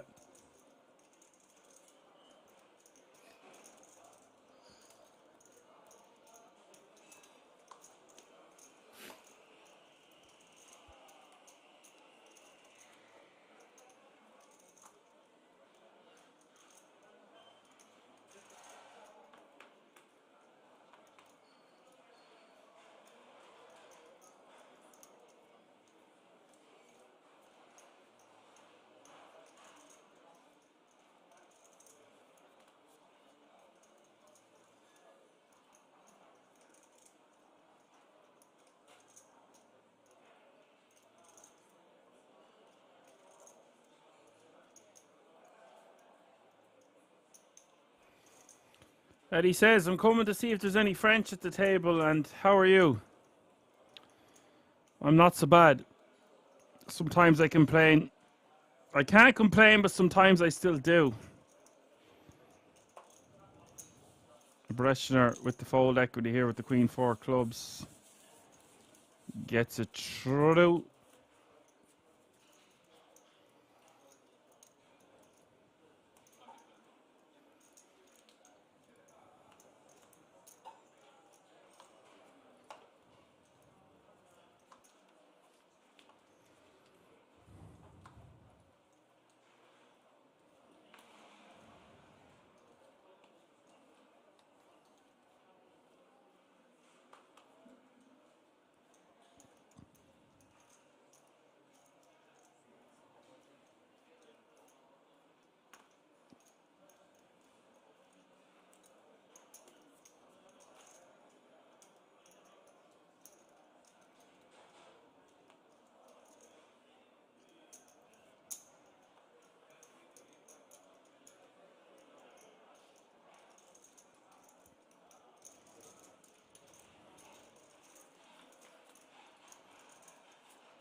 Marcus going to bet 1.6 million here on the turn, making it look like a blockerish type sizing /value bet on the deuce queen jack.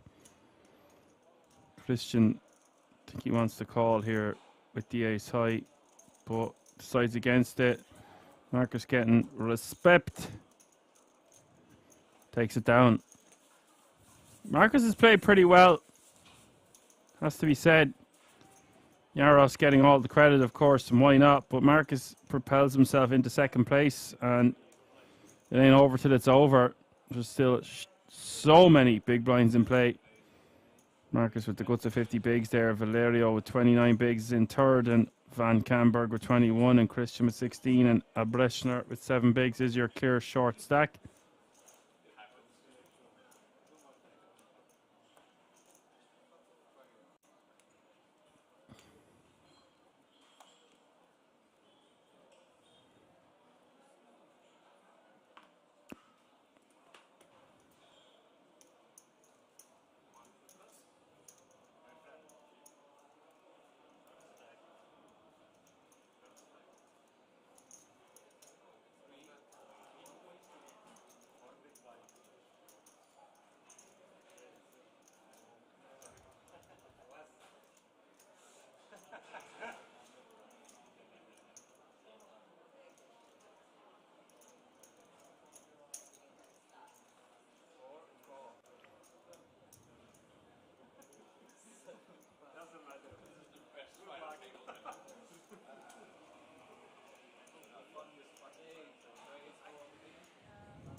Well, here we go. This happened very quickly. Christian with the Jabracadas. Yaros with the Kings of Kings. He was unsuccessful to hold with the Kings earlier. This time his opponent doesn't have an overcard. Needing a Jeffrey. And needs a Jack quick. Patrick will have basically 100 million in chips. Here we go, folks. It is 7-6 deuce.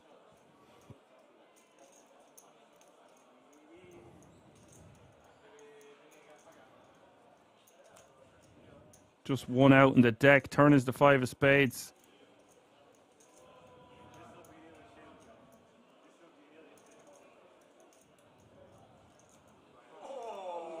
Oh my God! It's the Jack of Diamonds. I don't believe it. One outer. Christian will get a healthy double up. What can he do? Yaros forced to pay the man. It hasn't all gone his way. almost all of the hands have gone his way, but the 2 all-ins have been chunky all-ins. He's forced to pay the man.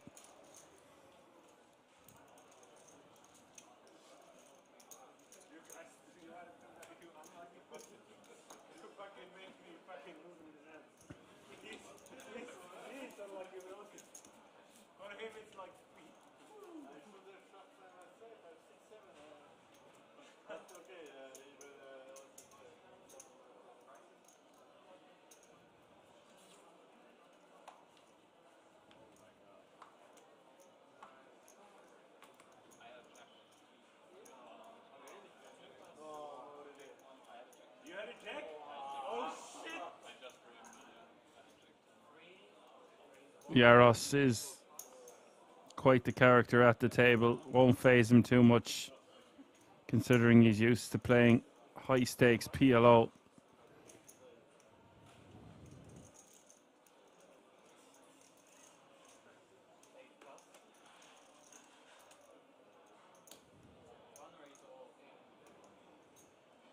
Breshner is just going to move all in for 4 million. I don't know what the hell Jaros is thinking about here. Like, he is clearly not folding. What's he doing? I never ever give out about Jaros, but this is ridiculous. Just call, buddy.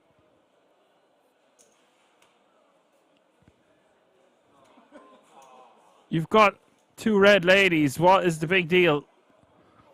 Unless he's slow rolling on purpose or having the crack, I don't really know.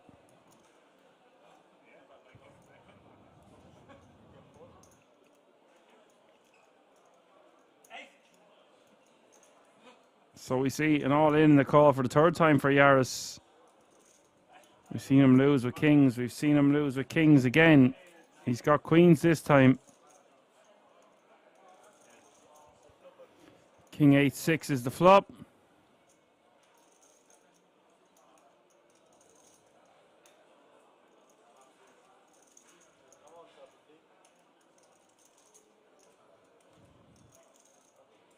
Turn is the lady, and that seals the deal. We are going to have another elimination. Breshner done well. Got a couple of pay jumps. Perhaps it's his friend and he's just messing around with him before calling, but I don't really know what was going on there. Jaros scoops the booty. He's over 80 million once more, and although he doesn't have 100 million in chips, he still has 80. 5 remaining. Really nice score for Breshner.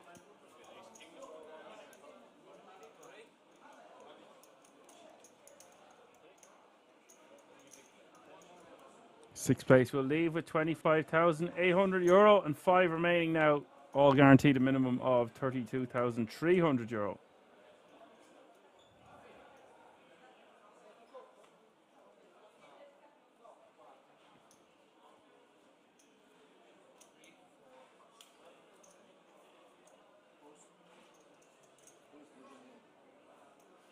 As all the time says, that's poker, folks.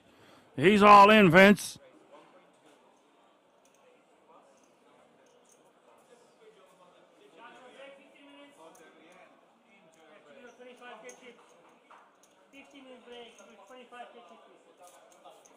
And you've heard the man, we're going on a break. What a super entertaining frame of poker that was. We're going to come back, and Patrick Jaros in pole position to take down this title, but there is still well over 200 big blinds in play. The day that's had it all, the ups and downs, the smiles and the frowns. We're going to keep it right here. I'll see you all in a few moments.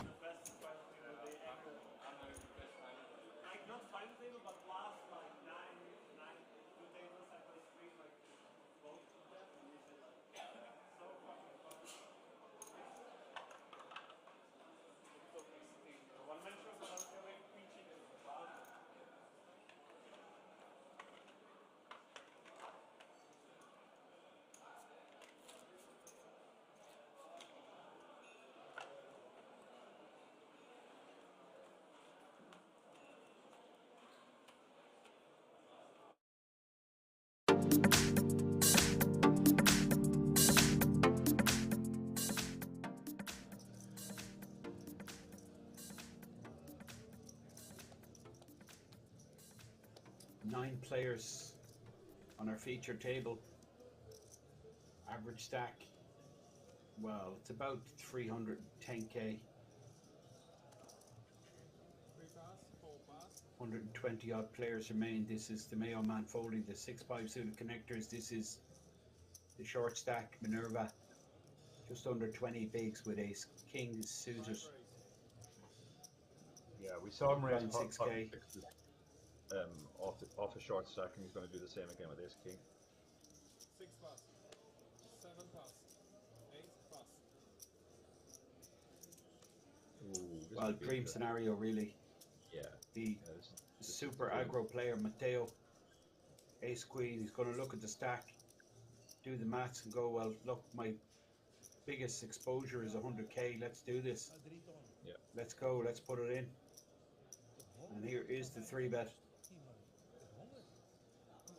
Ace queen on the button.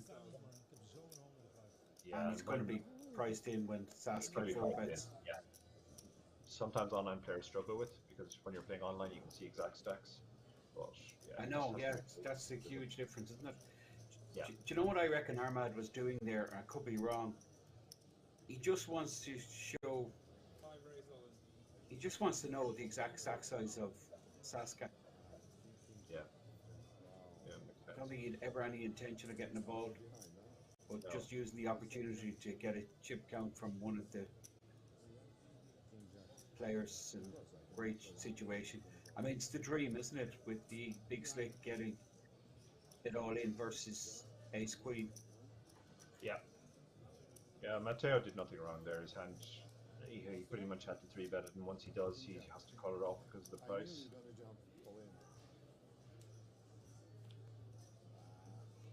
And king on the flop, which means it's end of story. Bar runner for a straight, it's all over. Yeah. I think, I'm sure I heard Armid going, I knew you were going to shove there. Yeah, I heard that too, yeah. Oh, there's a Queen. small chance. Wow. Yeah. Incredible. Small chance. Well, running queens definitely would work also. And you can see Saskia, that's just not right. That is just not right, I'm sorry. That is brutal. Wow. Thank you so much. That is so horrible. Oh, that's sick. 20 big blind, my friends. So horrible for 20 big blinds, my friends, I think is what Matteo was saying. Yeah. Saskia's I mean, he's right. Right. had a It's brutal one. standard, but I mean, Saskia's seen this before, there's no doubt. He's very experienced. And, I mean, stood very accomplished good player, so he's seen a lot of funky stuff in his day. But that is a huge spot, really, isn't it? Getting close to the money. yeah. It's just the way it happened there, more than that. And he's played.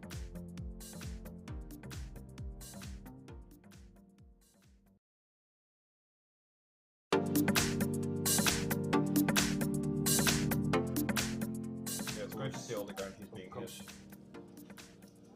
Yeah. And, I mean, there was pretty decent guarantees there, even the mixed games, which don't tend to attract big numbers.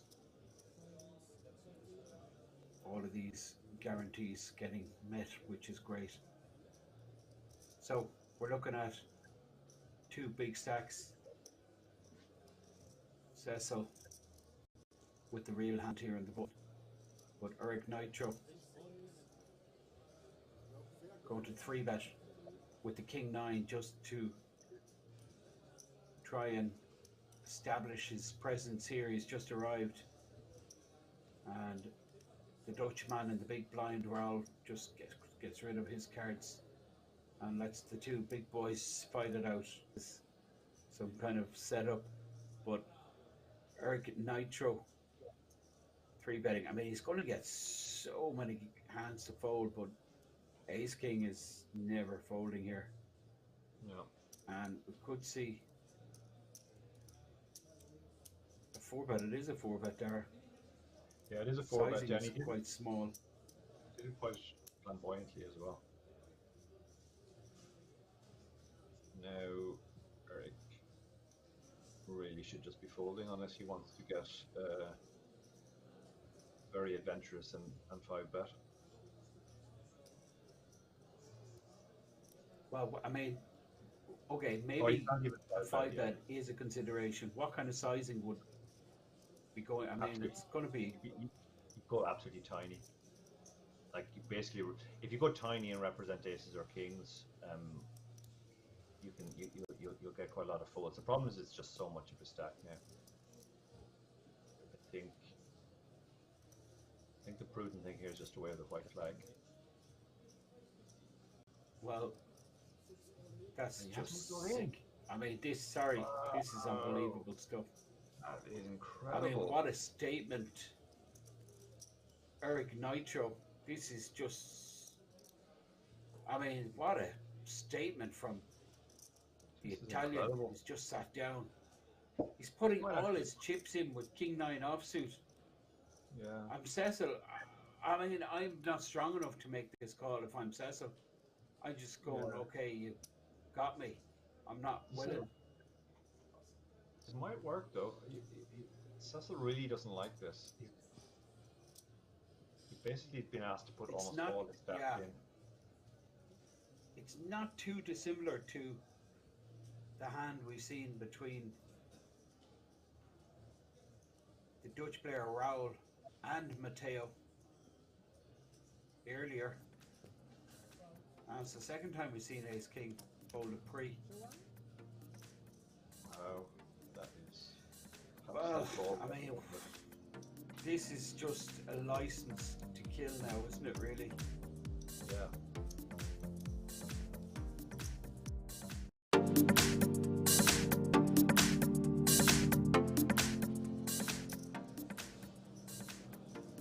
Clement is thinking about this. Like, his hand is good enough to shove here if there was no ICM. Instead, he's gone for the raise, which allows him to raise fold just near the bubble. Yeah, I quite like this play because most of the hands that will shove over his raise, he's going to be in bad shape against. And if just the big blind calls, he has a very nice hand, which plays well.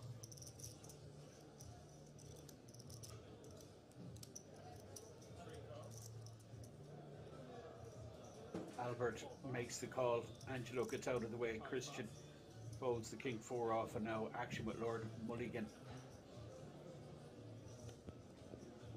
He's going to be putting the 10-3 in the junk.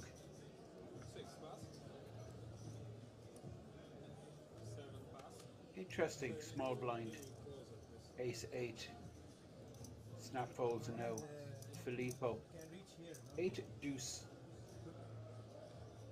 This dude's suited, like, it's a pretty looking hand, but we're very near the bubble, and just near the bubble, you're not going to want to get it in when we're already in the money. You'd be more likely to fall there. And Clement's going to feel great about this now. He's going to be happy to go with this. He has less than 2 times stack left behind. He's hit top pair. He's probably going to just bet and call if there's a raise, and probably shove the turn if it's a call.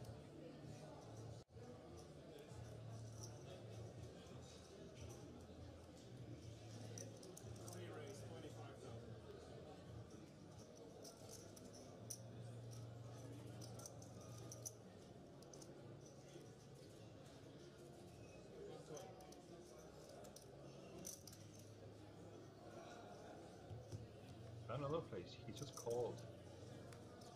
Interesting. Well, I mean, Albert's going to go with this.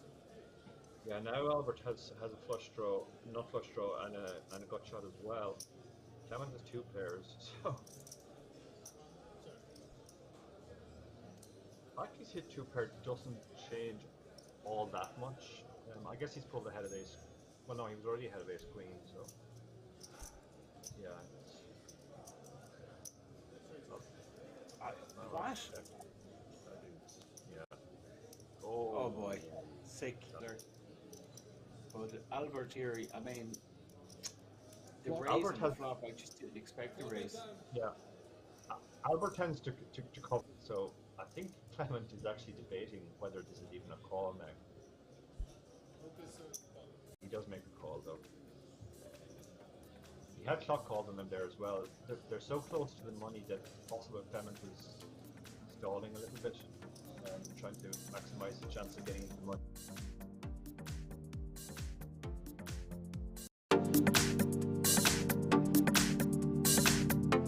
He has just been getting a lot of garbage. I mean, we did see him open Jack 10 in a relatively early position not too long ago, so I think it's mostly just a case of he's been getting absolute garbage. And I think this this is the end of the line, I think, for Filippo. Gonna need to hit a And Mark with the jacks has him absolutely crushed. Ace Queen, Jack up. I'm putting this in if I'm Jack up. Sorry, I'm not. I don't care. I have to think about how many hands am I dominated by compared to how many do I dominate, and you can imagine that. Oh boy! Hello. Oh my goodness. Hello. Just like that. What a time Well, to the find jacks are going to fold now.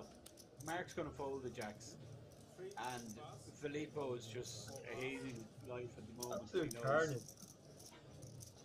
I mean, it's crazy stuff, really. Mark, Jordan what is happening here? Well, actually, Jordan is the biggest shove, 219. So it's 189 back. It's 15 bigs, right? So, yeah, they're all on Mark can 20 afford. blind. Mark can afford this. He's going to try and convince himself he's up against Ace King, Ace King, Ace Queen. Yeah, that would be the dream. I mean, Filippo is just hating life at the moment. He just knows he's absolutely like dead. my plans are not good here. He said fold, and can I fold He did face fold, up? yeah, But yeah, the very dealer good said, of fold course there. you can. Found the fold in the end. Ace Queen is in surprisingly good shape here. Probably thought he was close too much. 5 of spades, 3 of hearts, and 7 of clubs. And Filippo is just like going, yeah, this is so typical. Everybody picking up a hand at the table, pretty much everyone. 8 of clubs, not significant at all. Yeah, the Kings are in great So, shape now. Kings, for Jordan, what a scenario for him. 3 on the river. Nothing too funky happening. Best hand holds. He has both these short stacks covered.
Alrighty, folks, we're back. Live from the King's Resort in Rozvadov. It's the CNP 1 million guarantee main event. My name is Action Man Dan, your broadcaster for the duration of this final table.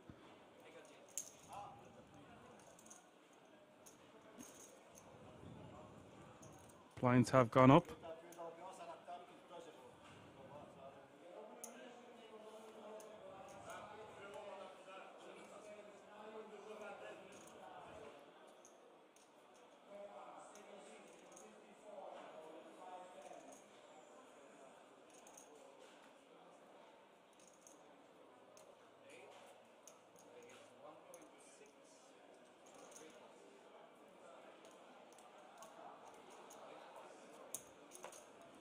So yeah, the blinds are 400k small blind, 800k big blind, but an 800k running big blind ante. That's 400, 800, 800. There are 5 players remaining, all chasing the first prize, the title, and the small matter of €145,000. All 5 remaining players have secured a 10k ticket to the World Series of Poker Europe main event. If you're just tuning in, that's what you're watching. Welcome, whether you're on YouTube or the Poker Room Kings on Twitch. Be sure to give us a like, subscribe, and a follow. If you want to find out additional information about the resort, head over to the website www.kingsresort.com.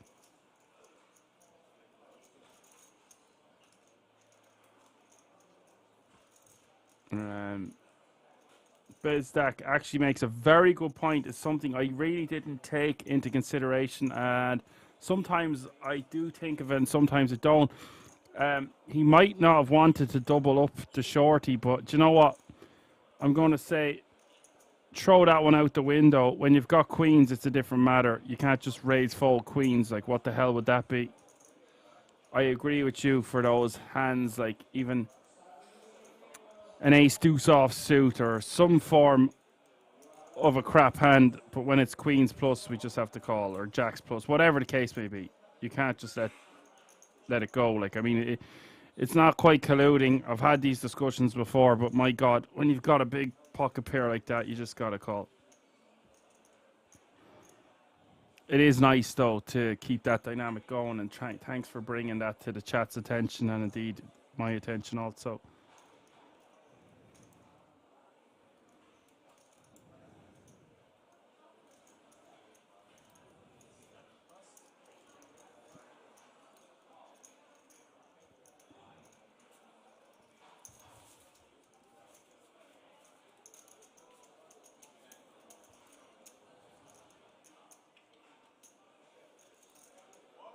Super Duper says, sick. I hate to see it.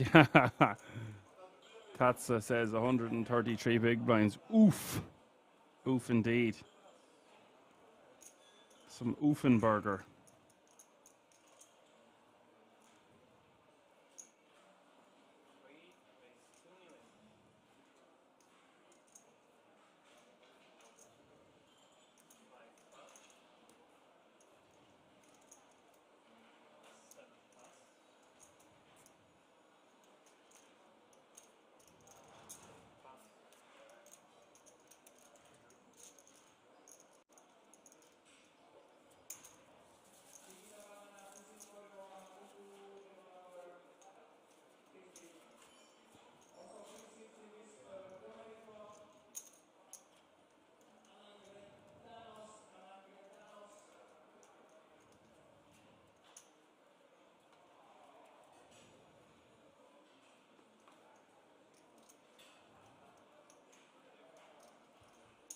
As all the time says, we do appreciate it, Dan.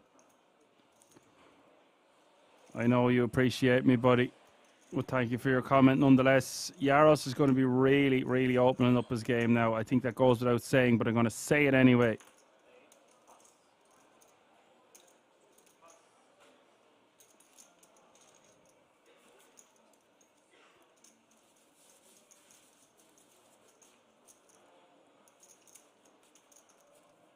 DJ Triple says, if second or third can double up on Patrick, then the dynamic at the table will change completely.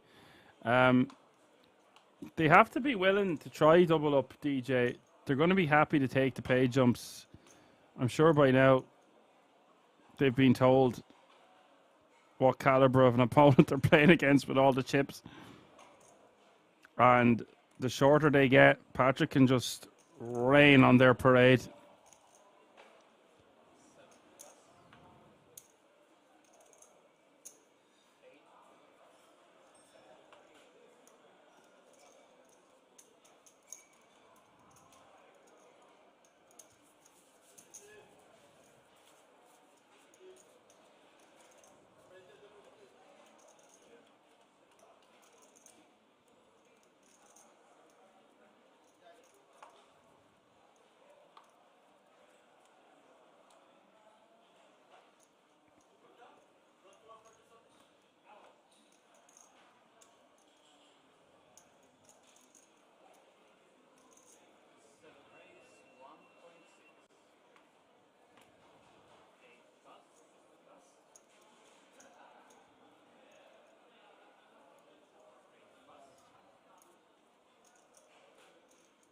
Good times with all the emojis. Some hot looking women in those emojis, especially the one with the glasses. Marcus is going to min raise, Queen 9 of spades, and Van Camberg in the big blind going to come along for the ride. He could actually probably elect a rejam, especially now that we're five-handed. I prefer to rejam if you're Van Camberg.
$7.7 million looks to be the bet, putting Van Camberg to the test for all of his chips. Betting the flop, now jamming the turn.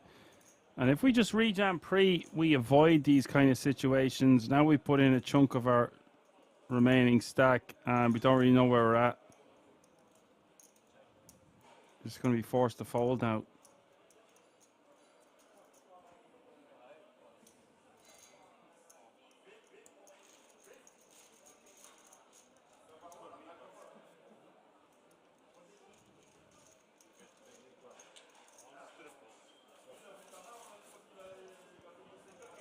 There you have it, folks. Marcus, by far, in second place with 37 bigs, shadowing Patrick Harris's stack with 106 big blinds.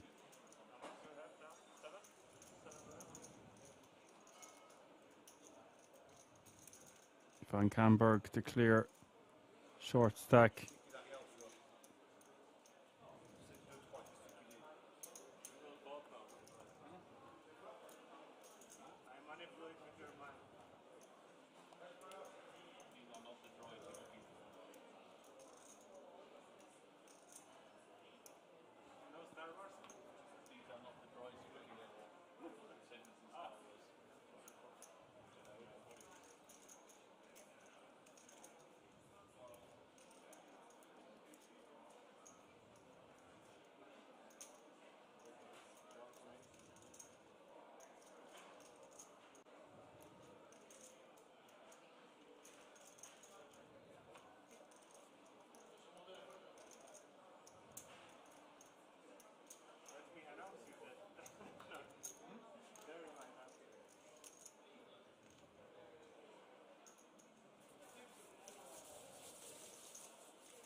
Patrick Min raising, as is to be expected.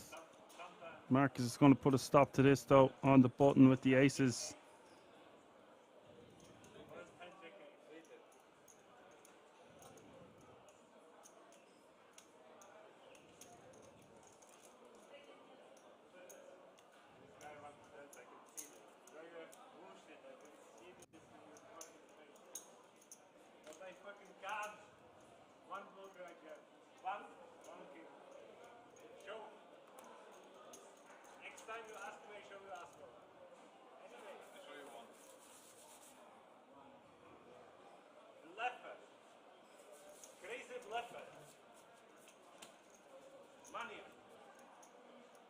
Elevated Steam says, the weapons of mass destruction, Vince.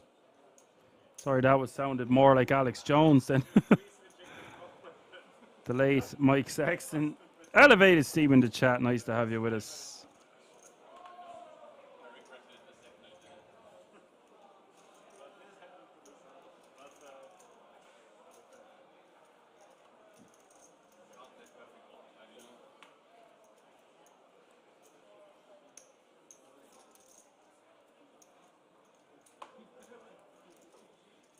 Small blind ripping. Patrick folding. Elevated Steam says, good to see you as always. Always good to see an elevated Steam. Always very elevated in the chat.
Valerio is going to put the pressure on here, and I like this from Valerio.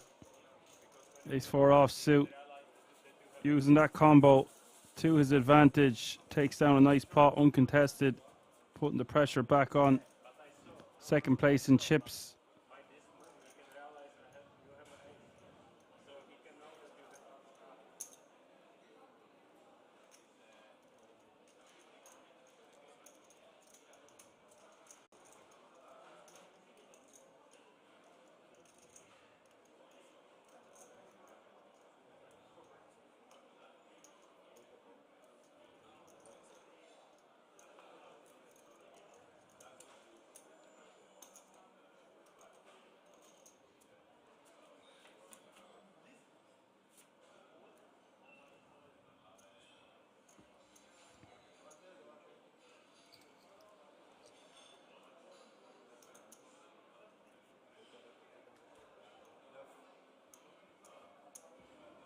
One big blind is the bet here on the King 4-3.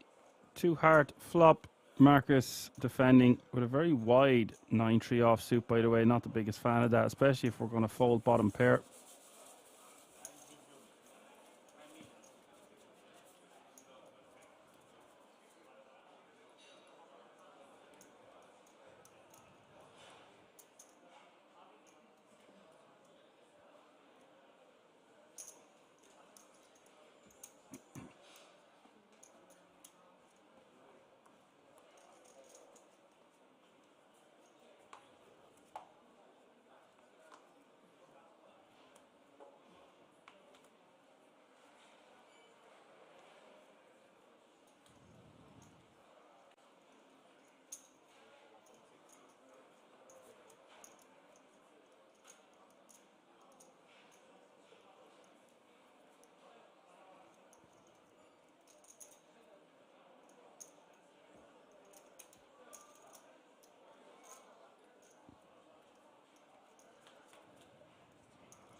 trips for Christian here in the big blind. Patrick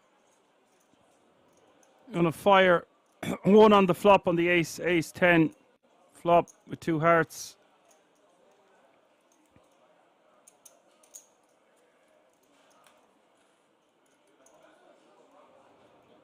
Queen of Hearts hits the turn. This now gives Patrick a straight draw, but he's no hearts in his hand. But hey, who needs hearts when you've got the hat? Goes for 2.2 million.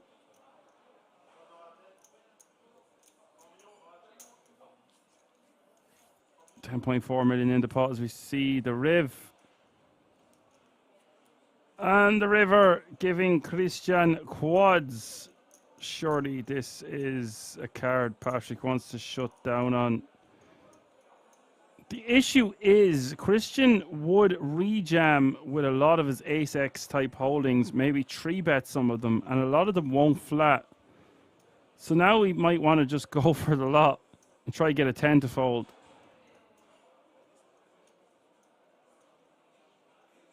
I don't know what this guy is thinking. I'm not going to pretend to be. Yeah, there you go. Expected we would see him check behind, but you never know with Patrick Yaros.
Yaros staying active here. 6-4 offsuit. Gets the job done. Every time Yaros can successfully do that, he's adding 2 million to his stack, by the way.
Straight for Christian here on the turn, and Marcus is in trouble because he's got 2 pair.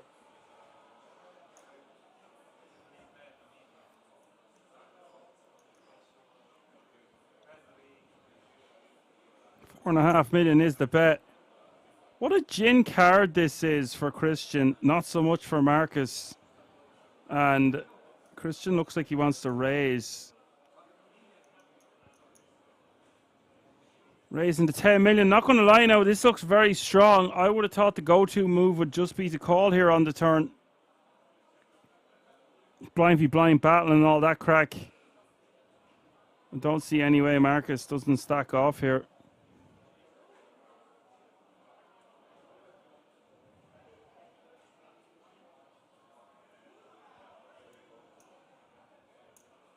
Looks like he's just going to call.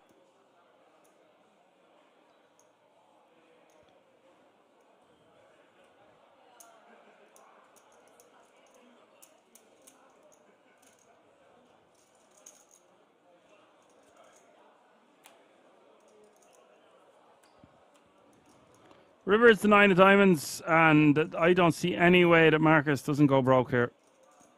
Marcus checking.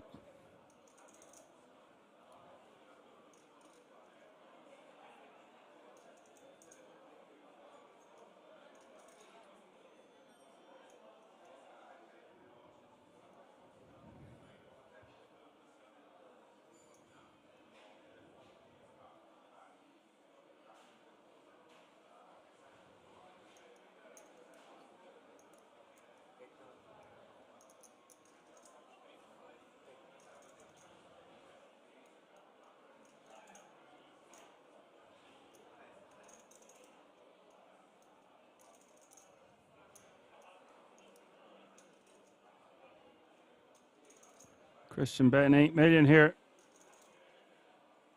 I feel like he should just go for it all. If you're getting paid, you're getting paid. You want to get that extra juice out of your opponent. There's no way Marcus is folding. And that's a huge pot for Christian.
Patrick is going to raise call with the 4-3 suited.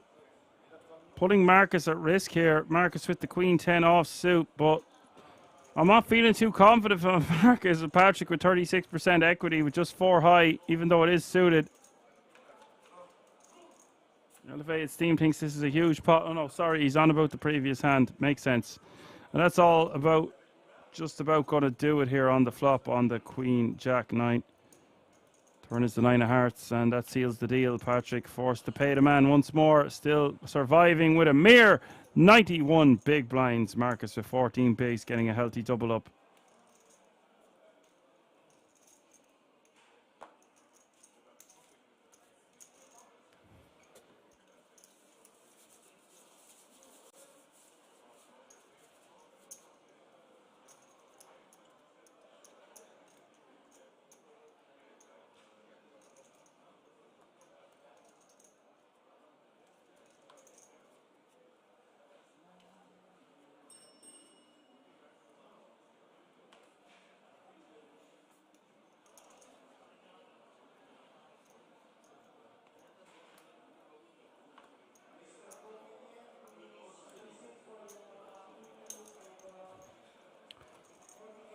As Elevated Steam says he's still in. So you're saying there's a chance. Chip and a chair indeed.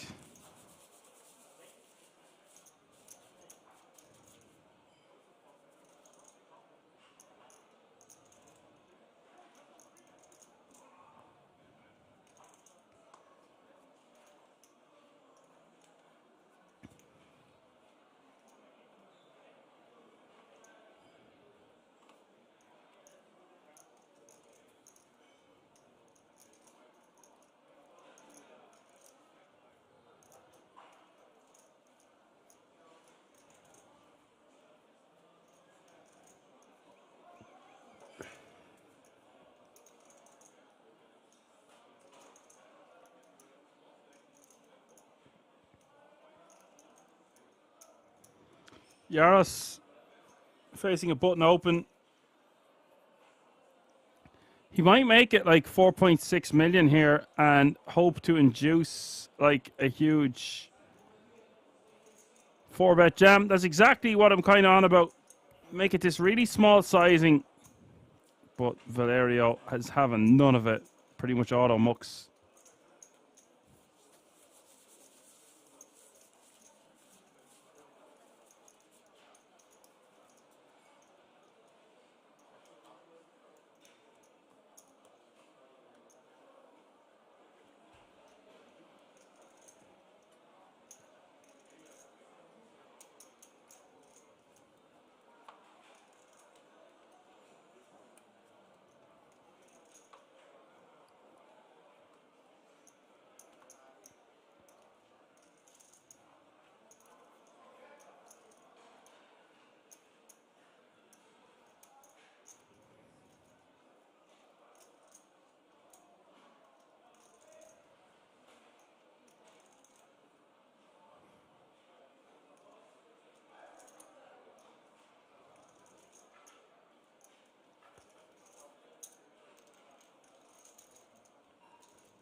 Yaros with the best of it here once more. Button against small blind. Not the biggest fan of Van Camberg's call pre. Now he's calling one big here with some backdoor equity, I guess.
And we've got some action going on here.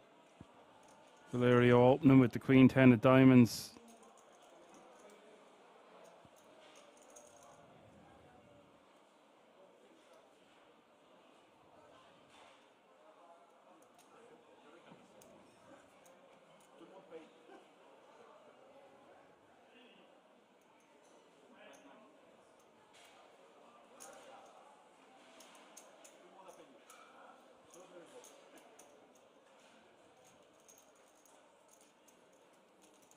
To the ace-8 jam, and I'm trying to make heads or tails of here, and then Marcus is overcalling from the small blind, which I think is fine.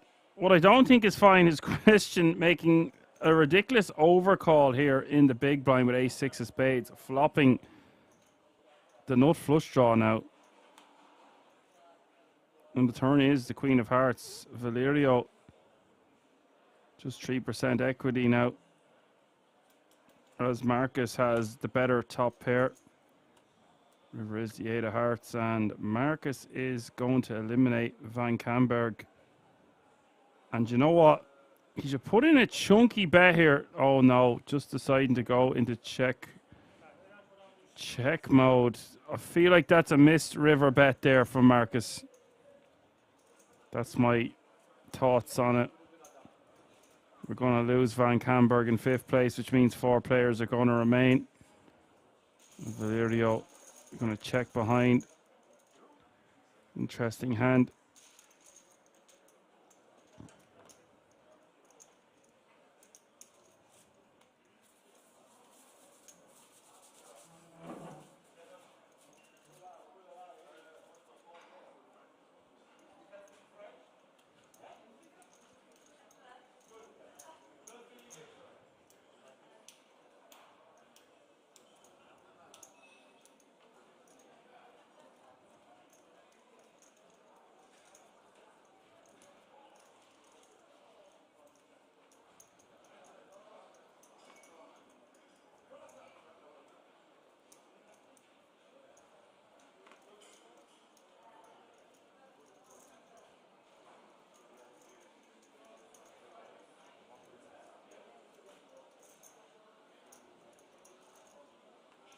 Yarosmin raising with King 3 of Hearts.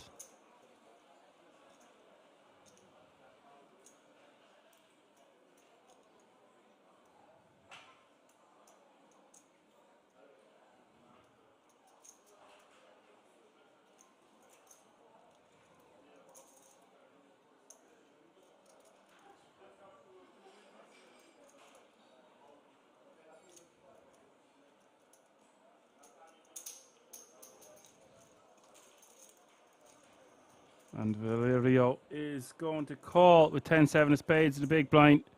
Unlucky, by the way, the 5th place finisher taking home a whopping €32,300. Not so bad.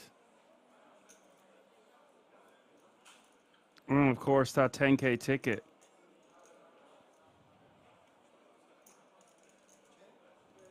To the World Series of Poker Europe. And Valerio might very well protect his hand here. I think that's kind of the go-to move on the 10-8-6 2-club flop.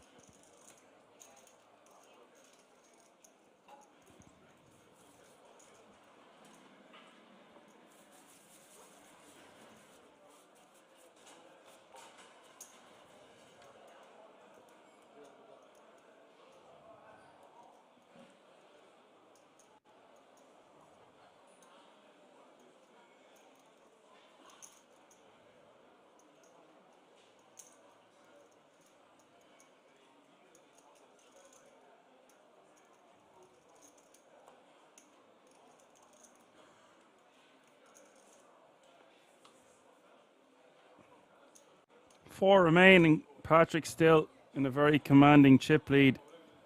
Marcus with 34 bigs and kings here. Under the gun is now the cutoff. Important to note.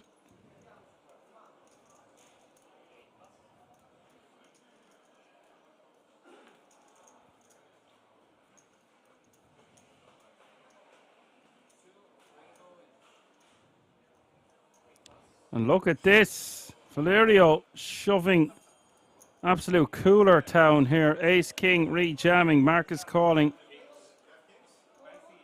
Here we go again. Ace King against Kings. What can you do?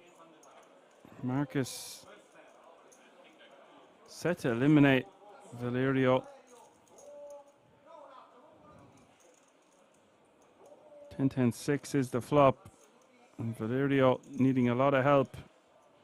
He is going to bow out in fourth place. Turn is the Queen of Hearts.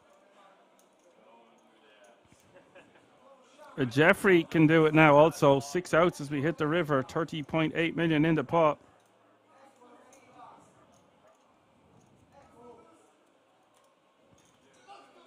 But it's not to be. It's a double pair board. 6 of clubs rolling off. And we are going to say goodbye to Valerio Marino. Marcus getting richer. There's a very decent stack to go against the chip leader. Playing over 50 bigs now. Really nice result there for fourth place. Nothing he could do. Takes home 40,000 euro, and including a 10k ticket, that's 50 G's, baby. So just 3 players remaining now, all guaranteed a minimum of 55,300 euro.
Marcus on the button with ace-6 offsuit.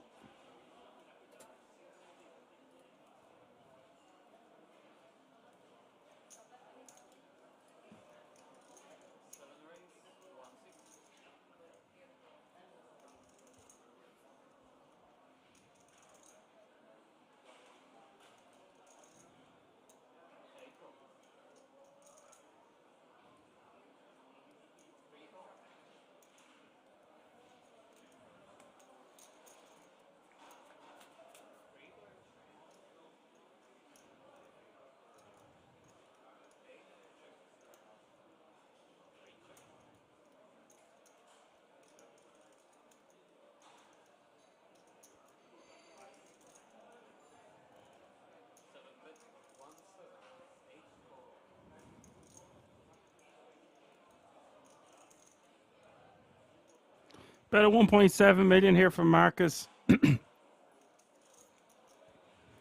Christian calling, and now Patrick deciding what he wants to do. Whoa.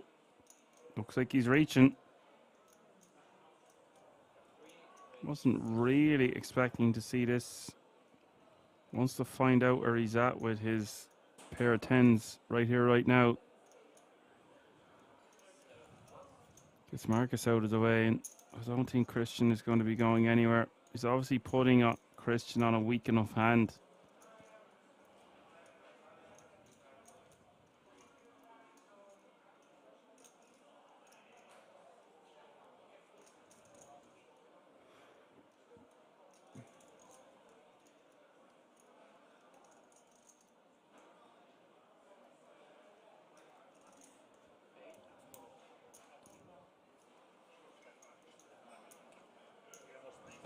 So it goes raise and a call. 20 million in the pot now. This pot getting bloated as we see the turn. Turn's not a good card for Yaros. Christian with the best of it now.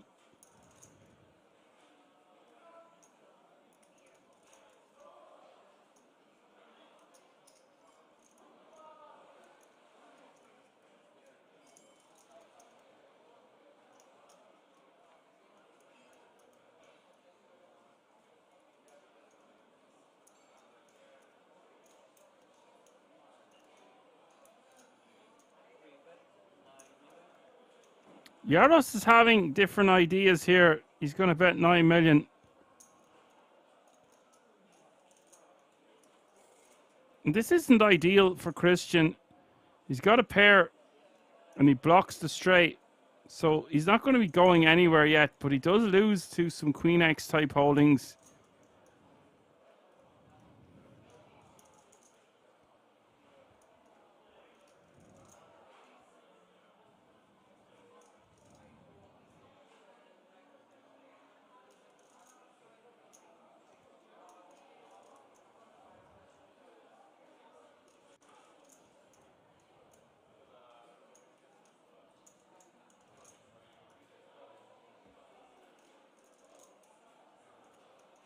It is it's more than a third of Christian's stack. Sorry, well, it's more than a quarter.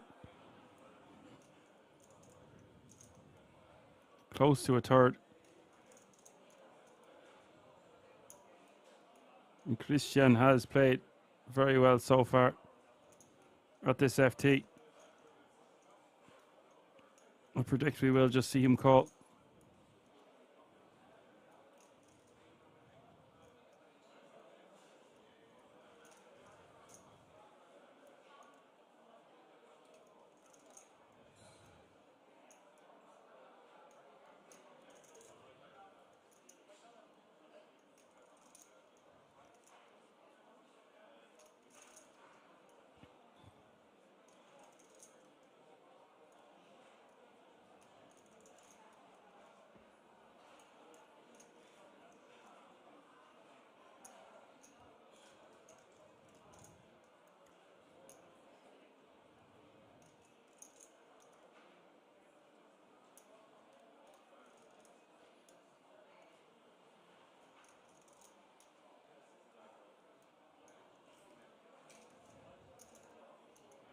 I guess what Christian is thinking here over 2 minutes in the tank is if he calls on the turn, what's he going to do if he's faced with an all-in on the river?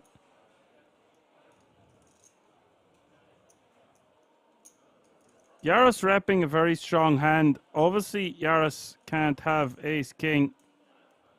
And we block ace-king anyway. He does have an 8 that blocks. Wow!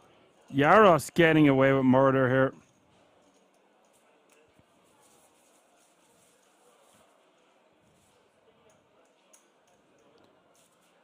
Excellent stuff here. Phenomenally well executed bluff from Patrick.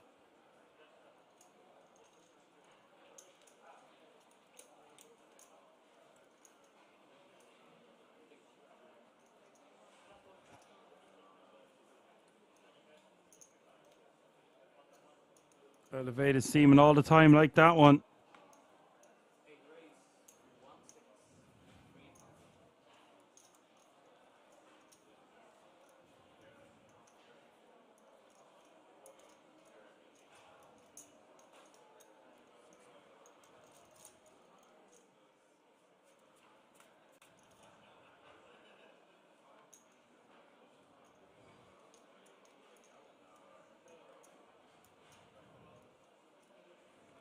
Ace Jack Deuce. Elevated steam.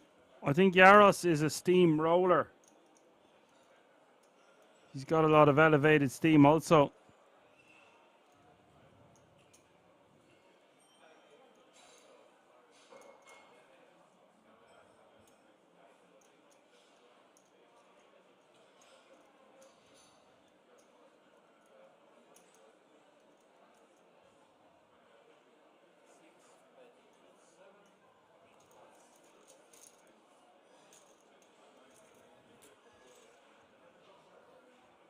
Marcus taking that one down. The pair and a flush draw on the turn. All the time says I wouldn't sit down at a cash game that he's at. Well, I'm not being smart. I'm not being rude. But I don't think he could afford it. Perhaps I'm wrong. It's not about being right or wrong. It's about sitting down against Patrick Yaros. And most likely he's going to want to have at least 4 cards in his hand.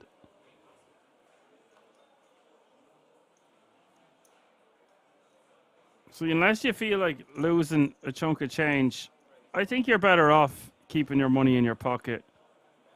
Keep your money where your mouth is. Marcus with the Jack 9. Min raising. Not a fan of this min raise. Too small of a sizing here from Marcus.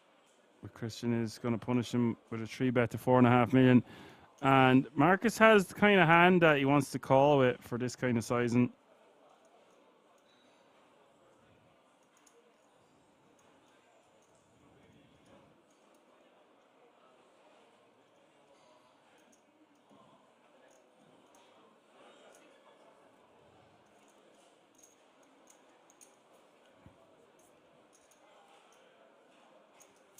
Christian and Marcus now almost identical chip stacks, which is music to Yaris's ears because he can just keep applying the pressure. Neither of these players want to bust before the other.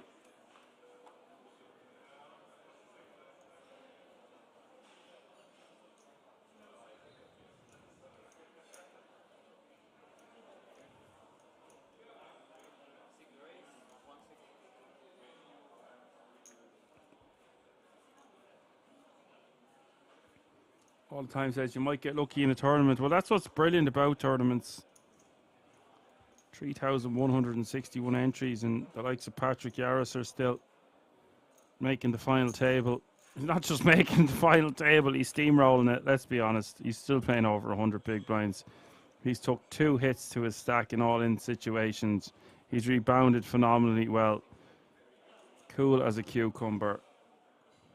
Calm and collected in almost every decision he makes. Hard to fault this man's game, honestly.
Christian min raising with the Queen 6 of spades.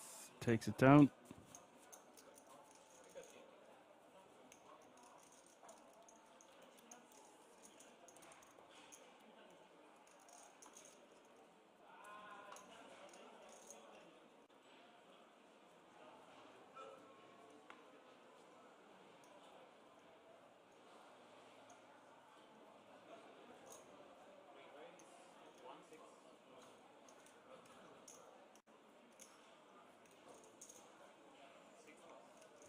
Yaros been raising with the 10-9 offsuit, and Christian is going to defend here with the king deuce suited.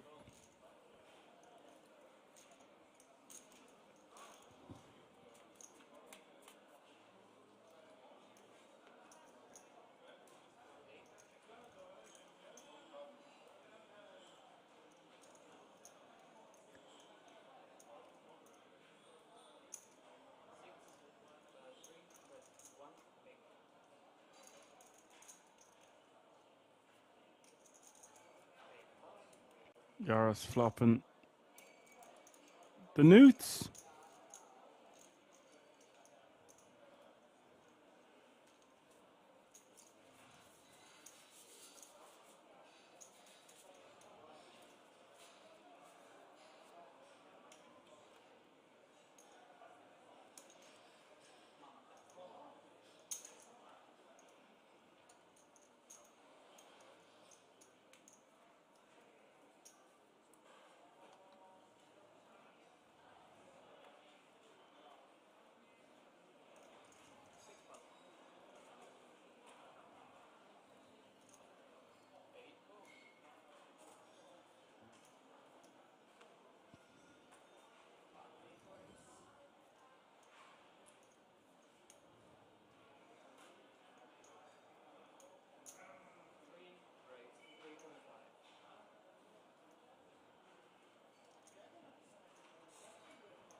Patrick going to bump it up, baby. 3.5 minutes to go. Christian is going to call. Patrick with the best of it on the jack. 10-6 rainbow flop. Checka checka. Not a good turn card. Turn is the ace. Yaros is going to check a second time. Great river for Yaros. Most likely gets paid here for about a half a pop bet. He's going for smaller. Bleeds Christian dry. When I say it bleeds him dry, just getting that milky sizing paid.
$92 million for the Chiplead.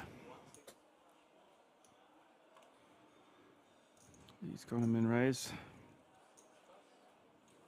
as is tradition. Look how big the average stack is. 52 million. So much chips still in play, even if Patrick Yaros has the majority of them.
Yaros going to fire here on the turn with his open ender. Christian going to call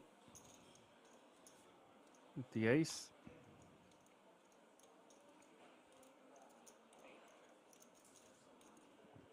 Deuce rolls off, giving Yaros the straight. Now I'm going to size up, not size down here on the river. Want to get paid by that ace-x type holding.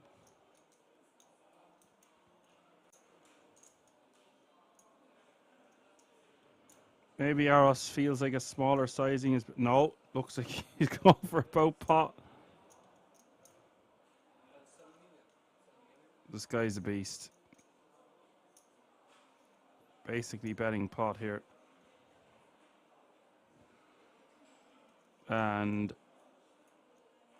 I don't think we're going to see Christian fold here.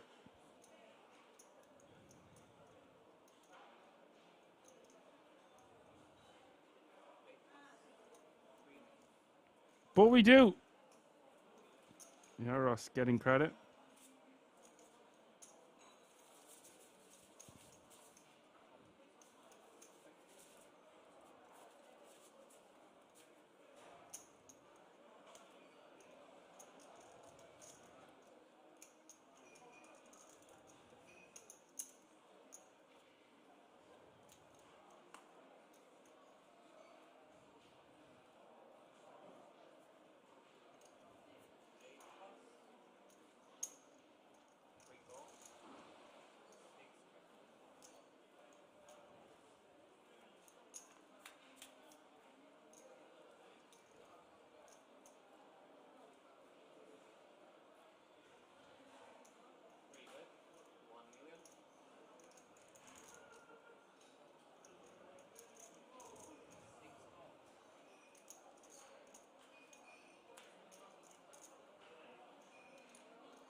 Yaros going to bet 3.5 million here on the turn. 6-9 deuce 3 is the board.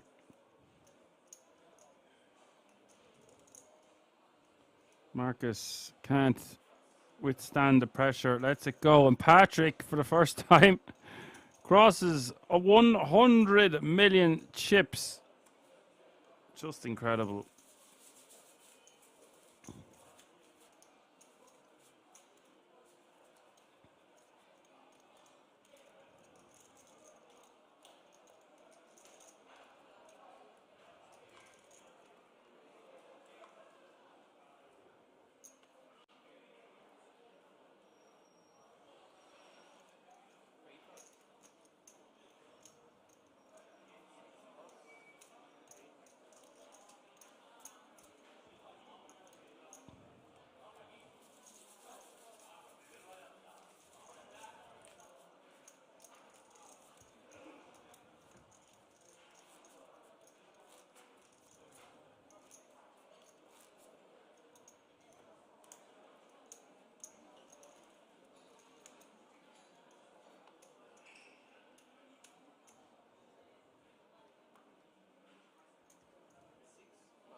Blinds are up. 500k is the small blind. 1 million is the big blind with a 1 million running big blind ante. That's 500,000, 1 million, 1 million.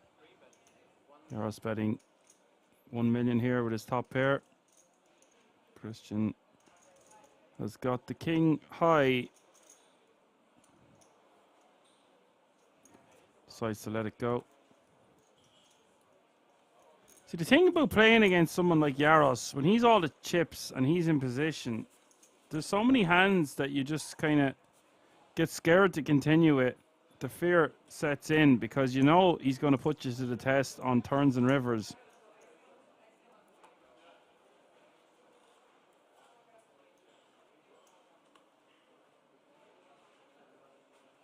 Heinlook TV says, always watching. Nice. Good to hear it.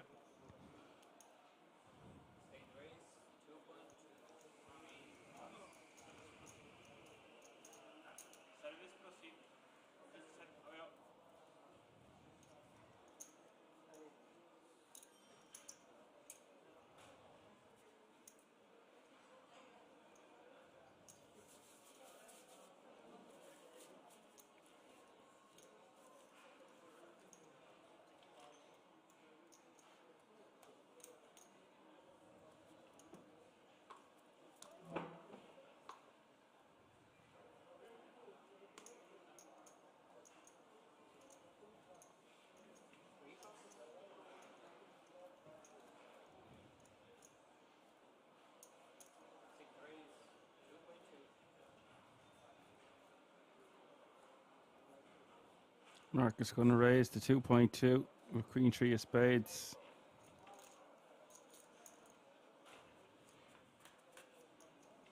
Christian calling with ace 4 offsuit, and the flop is ace 3 deuce. Pair and a straight draw, top pair. A straight draw for Christian. Marcus with second pair. Backdoor spade draw working for him.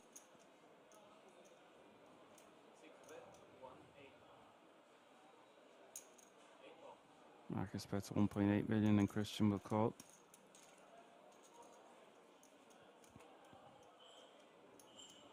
Turn is the 9 of hearts.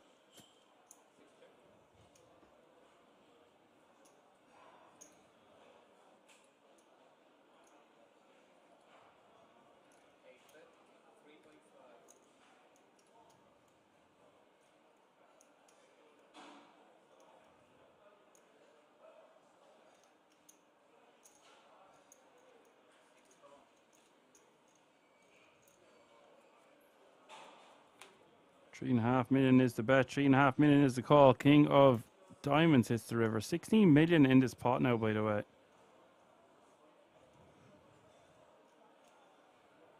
It's like the pot ratio is basically 1-to-1.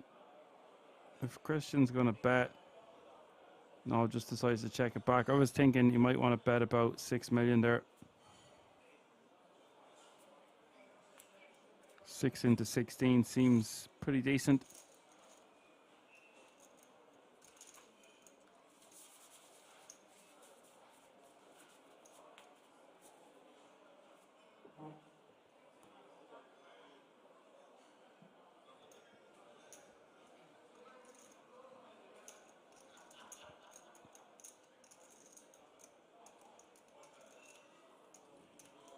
Not sure if we're going on a break here. I haven't been informed of such.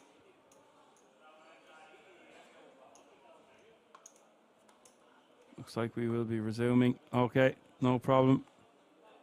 Let's go.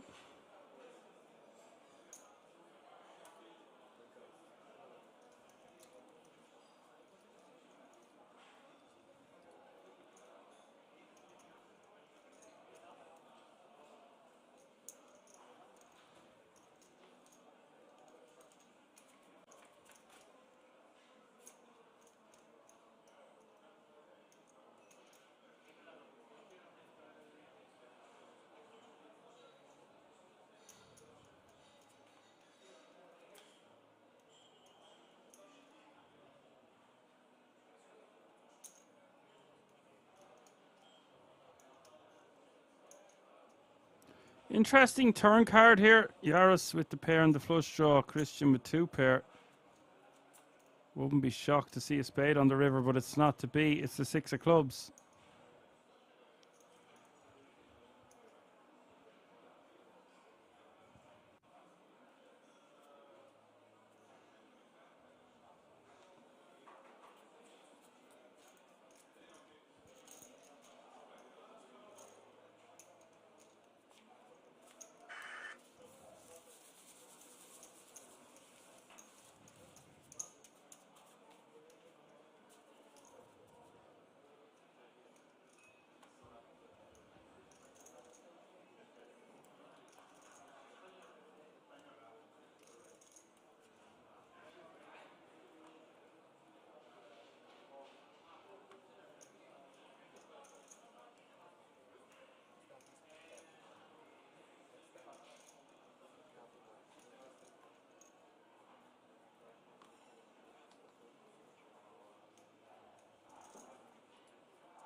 And Patrick is just going to keep applying the pressure here to the small blind.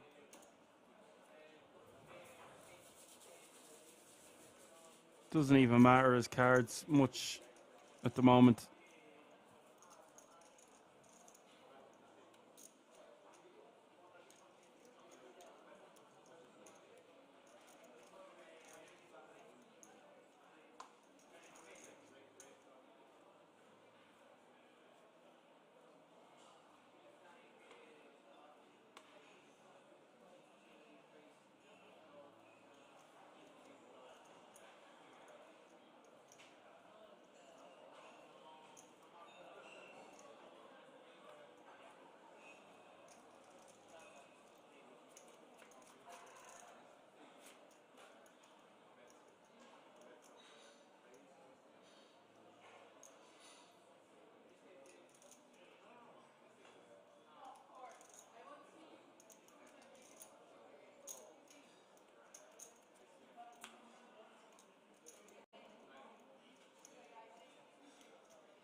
2.5 million is the bet here on the turn. King, Queen, 7-4. Don't see Yaros going anywhere with a pair.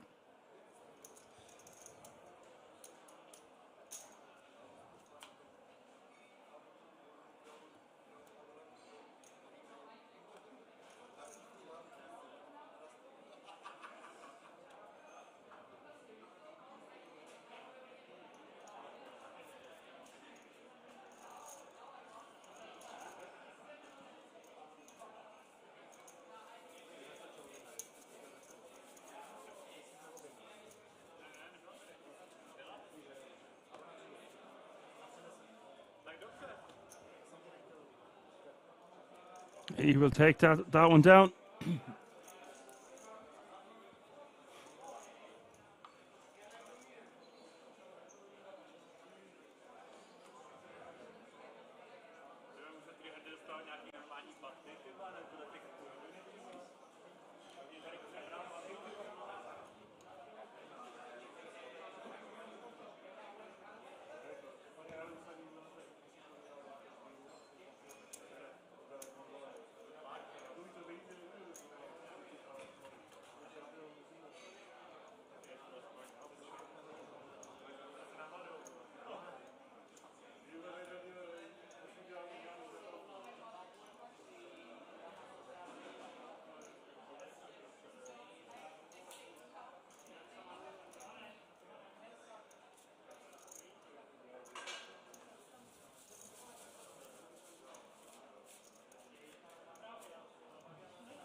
Yaros checking his option, Christian, with a really nice hand.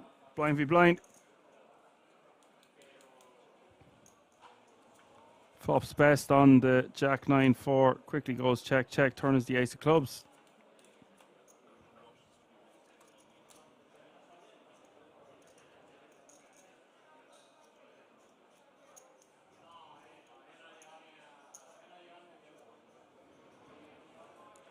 King of clubs on the river. And Christian looking to get value. Nice bet, really, all things considered. But that looks like a raise. Wow. Earth's raising to 4.5 million. You ain't having none of it. Christian folding. Patrick's, he's just... Oh, what a man, what a player, what a guy.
$11 million in the pot on the ace, queen, deuce, 7-9 board. Yaros looking to go for some value, but little does he know Marcus sitting there with the toppest of pairs.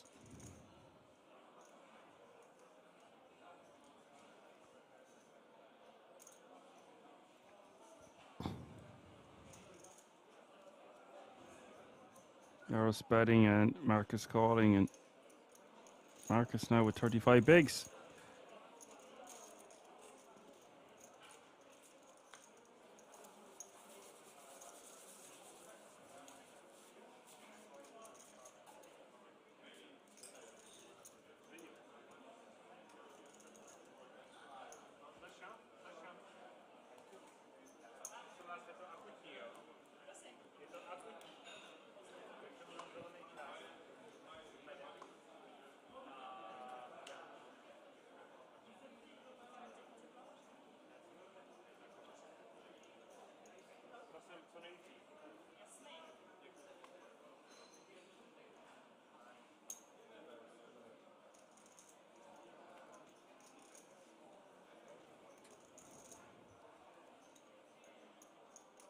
Yaros with the min.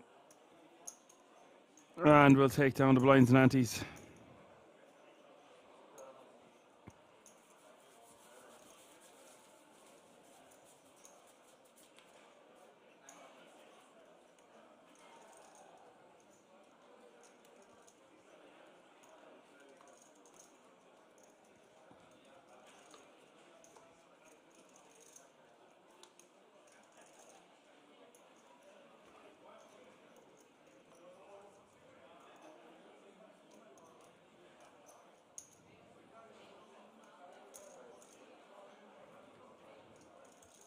Marcus with the min.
Open ender here for Marcus on the Jack 8-9. Yaros with the best of it, with pocket fives facing 3 overcards. Not his board, and he will elect to check back.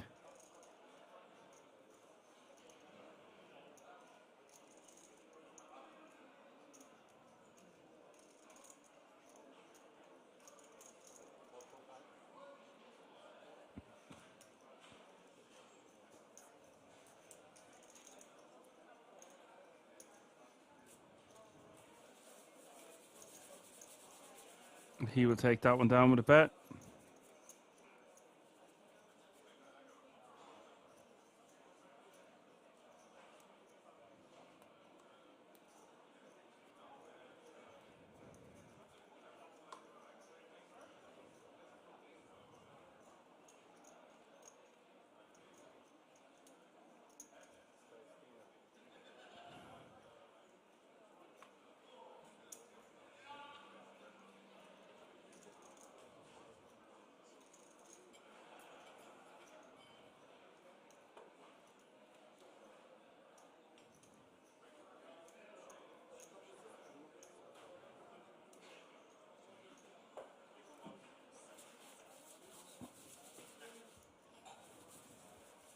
Patrick taking it down.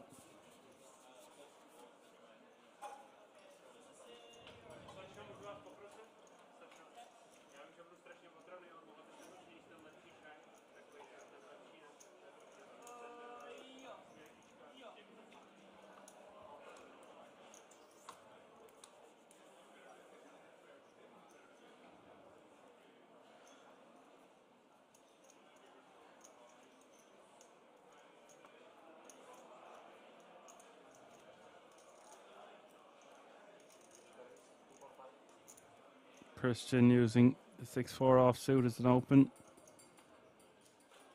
Marcus in the big blind with King Jack offsuit. Could elect to 3-bet this one. I think it plays well as a 3-bet here. Leverage Christian's entire stack.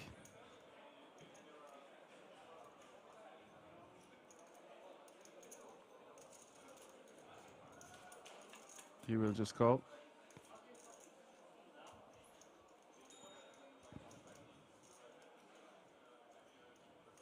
Queen A5, 2 clubs.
Yara so with the min, and Marcus with ace-10 in the small blind wants to be 3-betting this one to about 6.5, 7 million.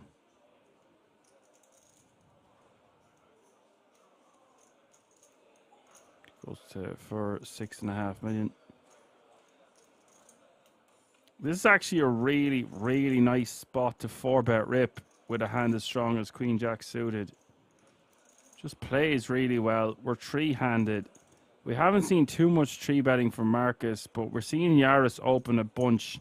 And if you really break down the dynamic, it's just an awesome hand to 4-bet rip, in my opinion. You're not going to do that too often. You don't want to get too carried away with these 4-bet rips, but we haven't seen much of it, and I feel like it would get a lot of credit. I don't fault him for folding. I really don't. I just think of all the combinations you could be 4-bet ripping there, Queen Jack suited going to fall nicely into that category. Perhaps ICM disagrees.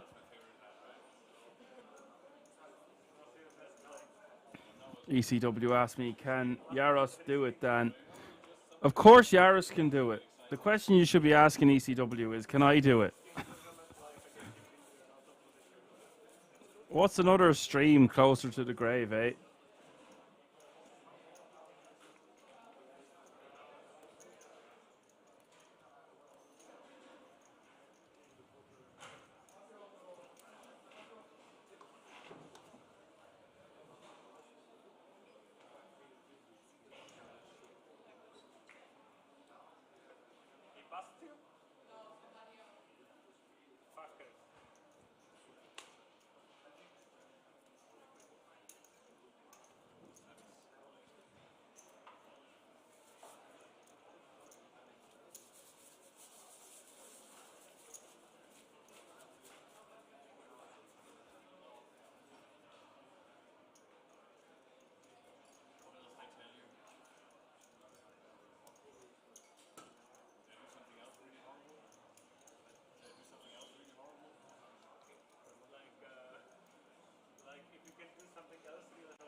85 bigs playing 41, playing 30.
Christian defending, Yaros with pocket sevens, 9-5-3 is the flop.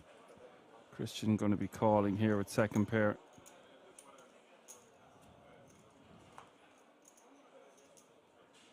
Queen of hearts hits the turn. Check from Christian, and Yaros most likely checks back unless he feels like he can get additional value. And the river is the 10 of hearts.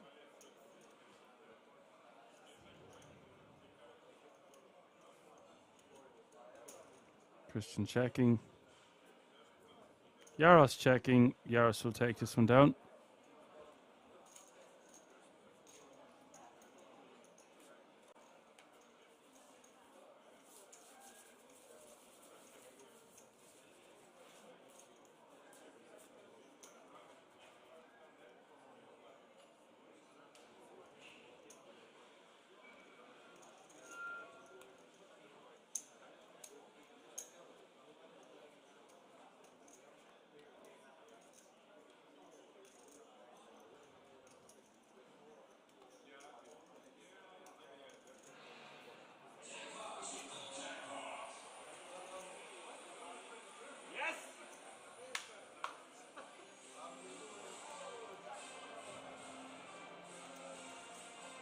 Christian completing in the small blind with ace-6 offsuit, and Yaros going to check his option with jack-7 offsuit.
Yaros spending 1 million here.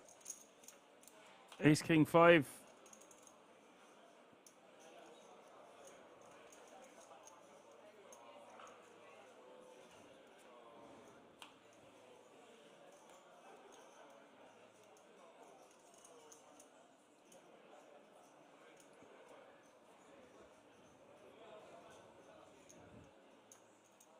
Christian will win that small pot. Yaros just checking back his option on the river.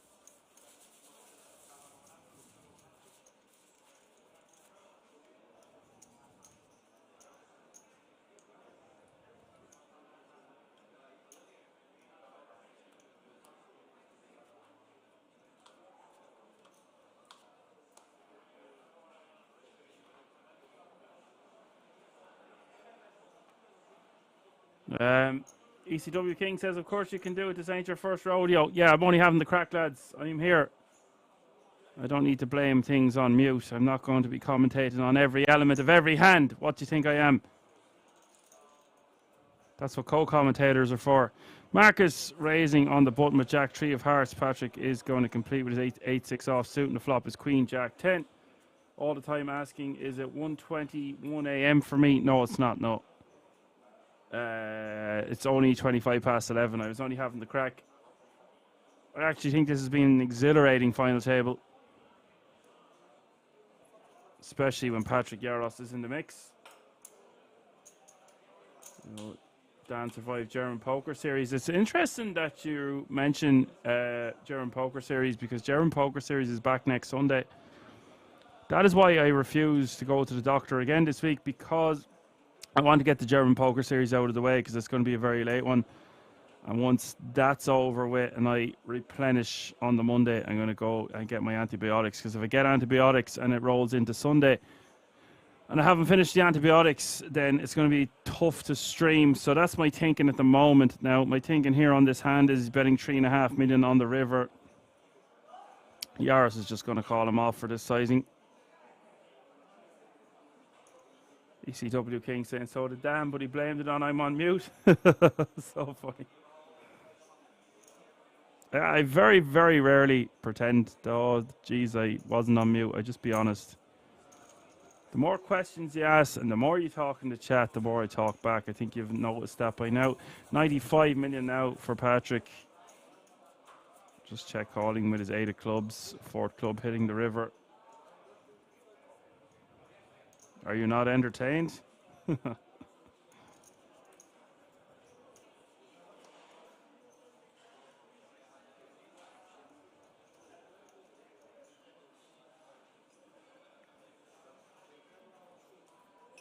Yes, ECW.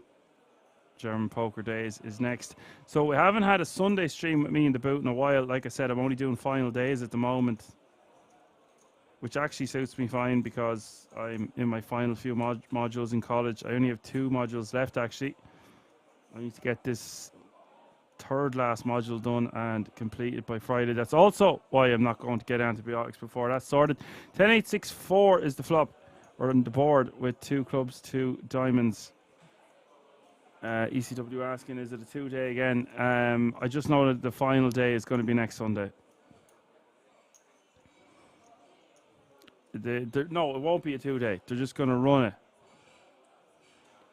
It runs until it's over.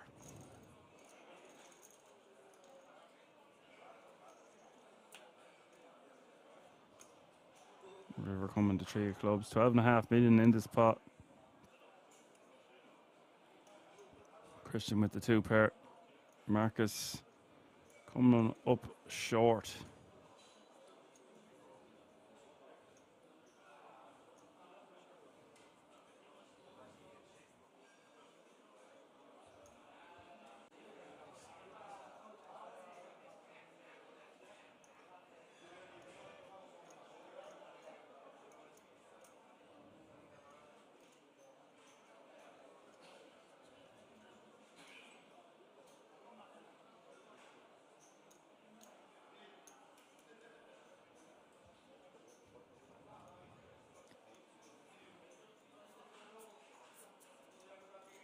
Marcus folding to the 4.5 million bet. They're not too far apart from each other. 35 bigs playing 28 or so. 94 bigs for Patrick Yaros can really just apply maximum pressure to Christian and Marcus at the moment. ECW says, awesome, good luck with my antibiotics. Well, it's not exactly like I'm at a final table. I just want to get my module finished, finish out the German poker days. I rarely ever go to the doctor, rarely ever take antibiotics, but they just knock me out. They knock me sideways. Might as well I got punched in the face. Like, so I'm no good to anyone for. The last time it was nearly 10 days. I did a 7-day course and I had to get 3 days extra. It just wasn't fully clearing.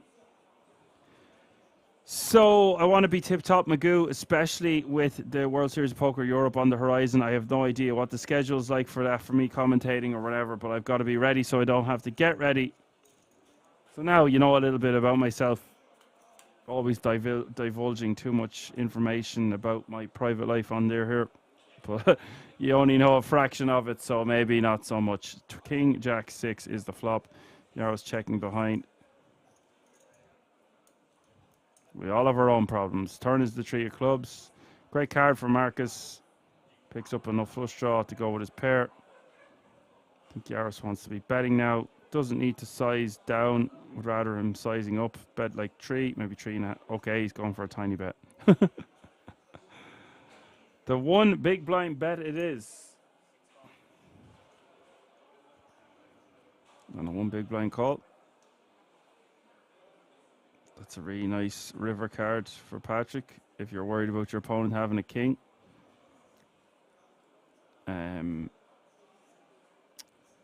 Could get paid. I guess he just blocks his opponent having much, so he wants to go for about quarter pot bet. He's even actually going smaller. He's going for 1/5 pot bet. Marcus wants to see it. Pays the man. Patrick Yaris, once again, a master at sizing. ECW says, I'll be there next week. Love that horror marathon. Yeah, sometimes it's not too bad. I mean, I remember that one time, let's just say I was definitely a little bit hungover from the weekend or whatever, and it was a Sunday. And started at 7 p.m. and went on until 10 in the morning, which was not ideal. Well, I learned from them mistakes. As ECW says, always ready, Action Man Dan. Yeah, I wouldn't say I'm always ready. Usually, I'm there to pick up the call.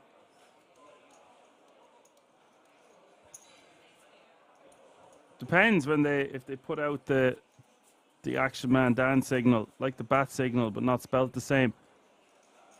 They put it out, then I know I'm needed. I put on my cape, hop out of bed, turn my swag on, and go to the computer. I don't have far to travel. Usually. Sometimes I end up the other side of Ireland and I have to get home, and that's not ideal either. Yaros going to complete. Marcus going to check.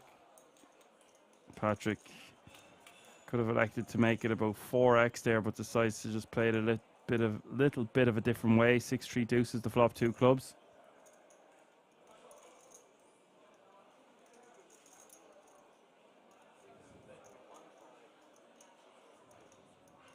$1.5 million is the bet, and I presume we will see Yaros see a turn.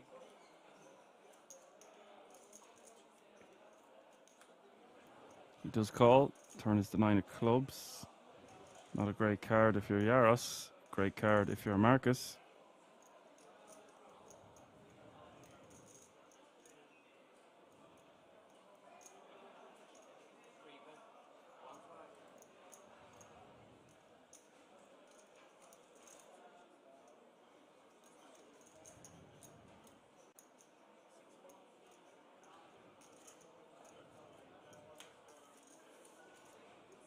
$1.5 million was the bet, and $1.5 million was the call. Reverse the 5 of hearts.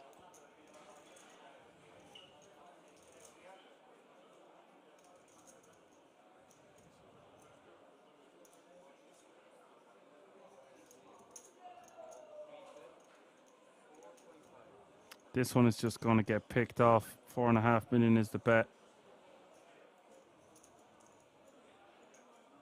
Not sure what Yaros is trying to get to fold. Perhaps a 3 or a deuce. Maybe even some 5x. This one not working from Yaros. Sure, he had his reasons. Looks like he's questioning it just as much as I was. Not sure what you make of that one in the chat.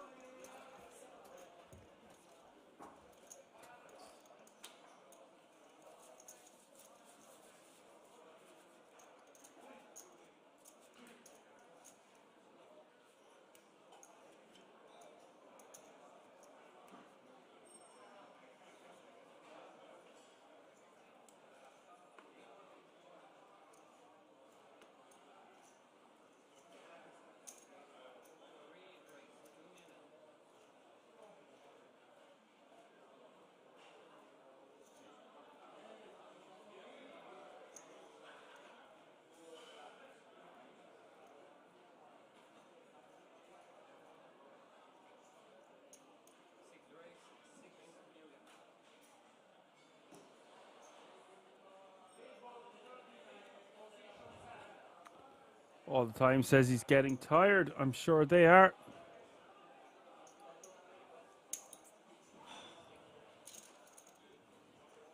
Yeah, I mean, it's going to be wear and tear after this length of time. Like I said, like I always say, we're over 10 hours on the stream, but we're not over 10 hours playing. And some of these guys sometimes have been playing for 10 days straight. Now, maybe not the same tournament, but you get my drift.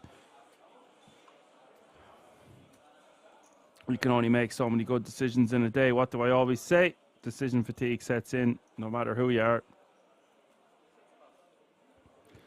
That's what separates the men from the boys.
Christian going for a raise here with his top pair.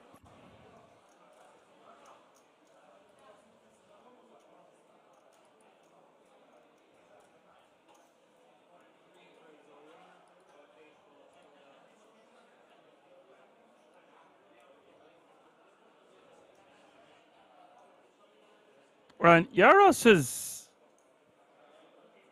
stutter stepped big style here. I thought my eyes were deceiving me, if you want to know the truth.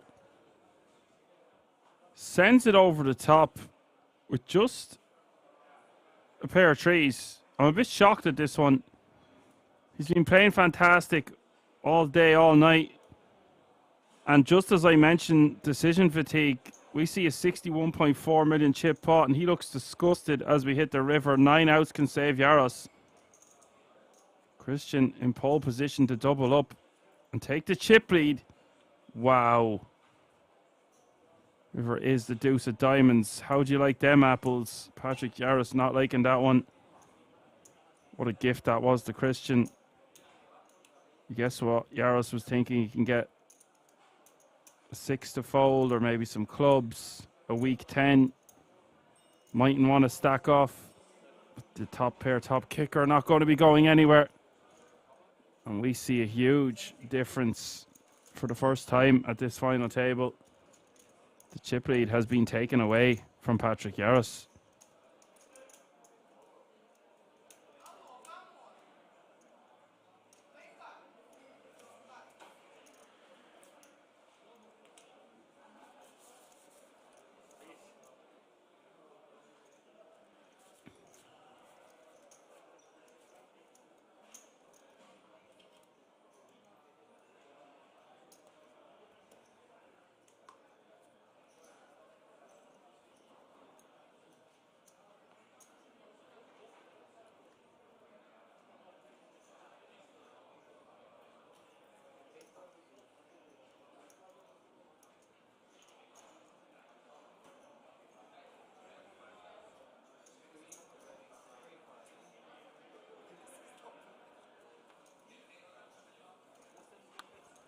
ECW says, so the mighty have fallen. Kiss asked what happened. Yeah, you see, lads, who came crawling back saying I'm sleeping on the job?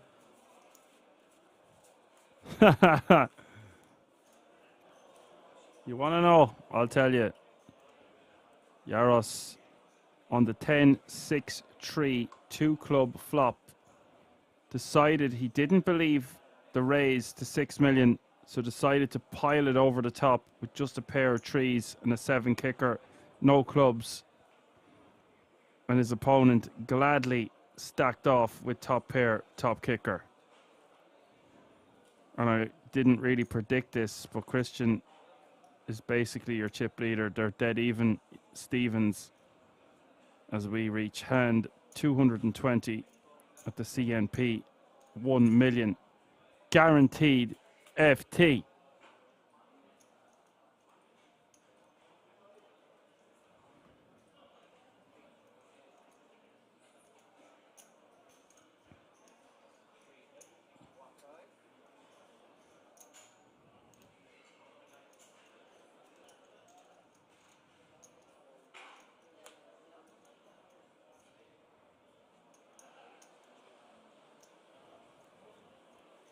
Turn as a king.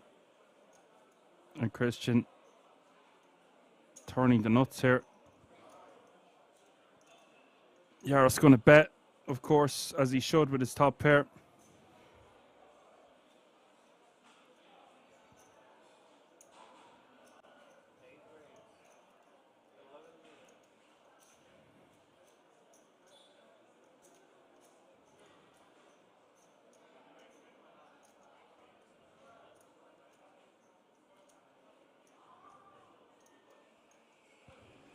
Christian raising to 12 million, and now Patrick in a world of hurt. 8.5 million more for him to call. I predict we will see him call.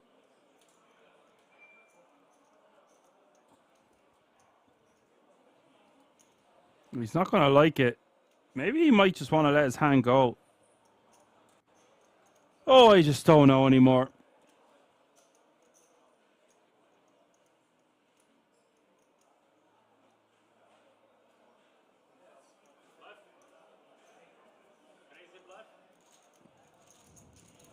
Yeah, Yaros will get away from it. It's got to do with how many bad river cards are going to come out and how much pressure is going to be put on him on the river. And also, is his opponent willing to bluff there? Not really likely on that board, out of position. So he just gives his opponent credit. Completely understandable. Nice fold by Yaros.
And Yaros, as great a player he is and all, and I've been bigging him up all night, it's going to be tough to rebound from that one.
ECW King says he can be hurt, he can be killed.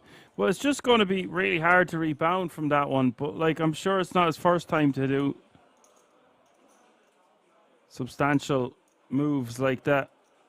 And, lads, let's be clear, like, that could have easily worked. Obviously, never going to work against top kicker.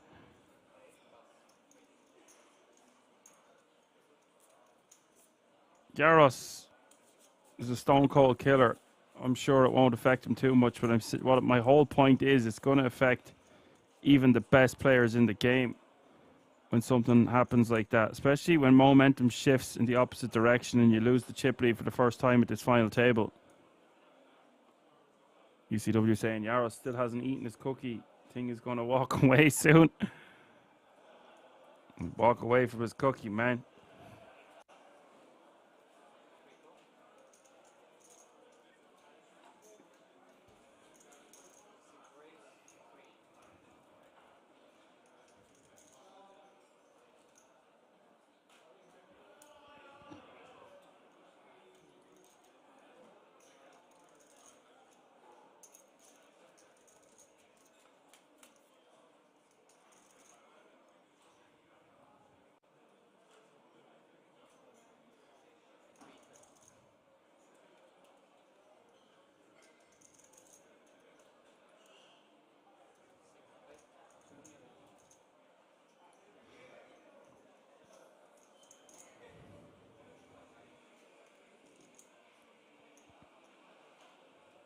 Yaros with the best of it here.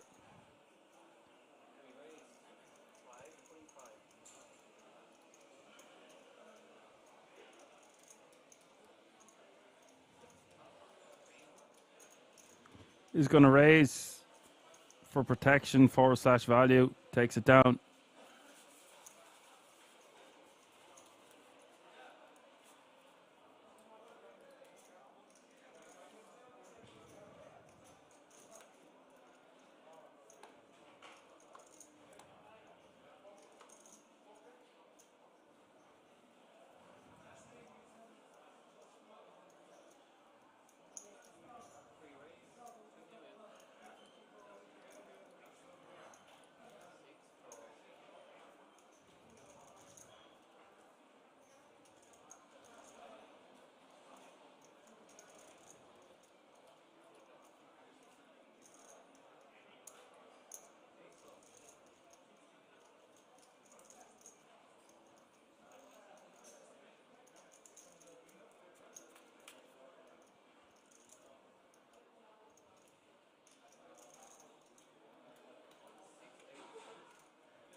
Three-way action to the flop, and Yaros with the ace-deuce checking back against the jack-8. The king-jack.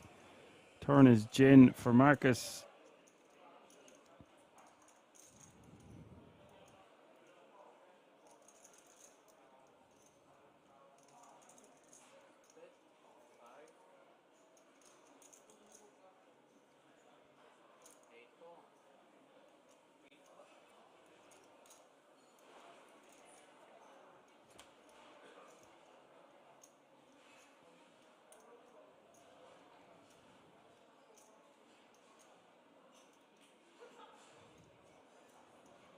River is the 4 of clubs.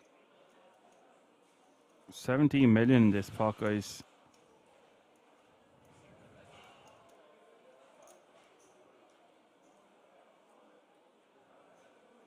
Sorry, I'm only catching here that Christian has a straight also.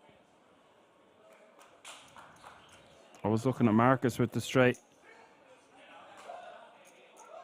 We'll just call the 5 million bet, could have lost more, and I believe we are going on a break. And guys, look how much it's after evening out here. 59 bigs playing 53, playing 43. This one far from over. They're still really deep for a three-handed affair. Hope you're enjoying the show. I'm going to go find an ice cream or something and look into putting on a pizza. Get some extra sugars around midnight. See you all in a few moments.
Straight squeezy. Straight first draw. Full house. 8 of spades. What? Straight flush. Seven of spades. Spades. Seven of spades, I say 7. I stay calm, baby. You get champagne from the casino. Yeah. You have a spade? Yeah, but he has straight flush. Moi, j'ai pas vu. T'as pas vu la 4 flush? Non. Fait mal la 4 flush. Never easy. Et je te jure, je me dis, ouais, il joue pas le set de pique. Il joue tout, lui. Il joue des foules, il joue des couleurs. Il... Attendez. Waouh. I don't want to fly. I stay to see that it's coming straight, I hope.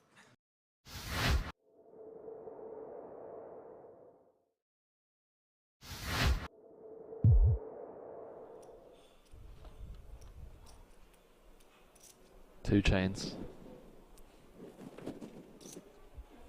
Not playing Yo's game site. Mucking the 8-3. Yo Viral's game, that is. Yeah, you guys covered 4 days of those cash game streams from right here in Rozvadov. Massive pots were exchanged, by the way, right here on this channel. €400,000 pot going Santosh Savanant's way. Remember that one.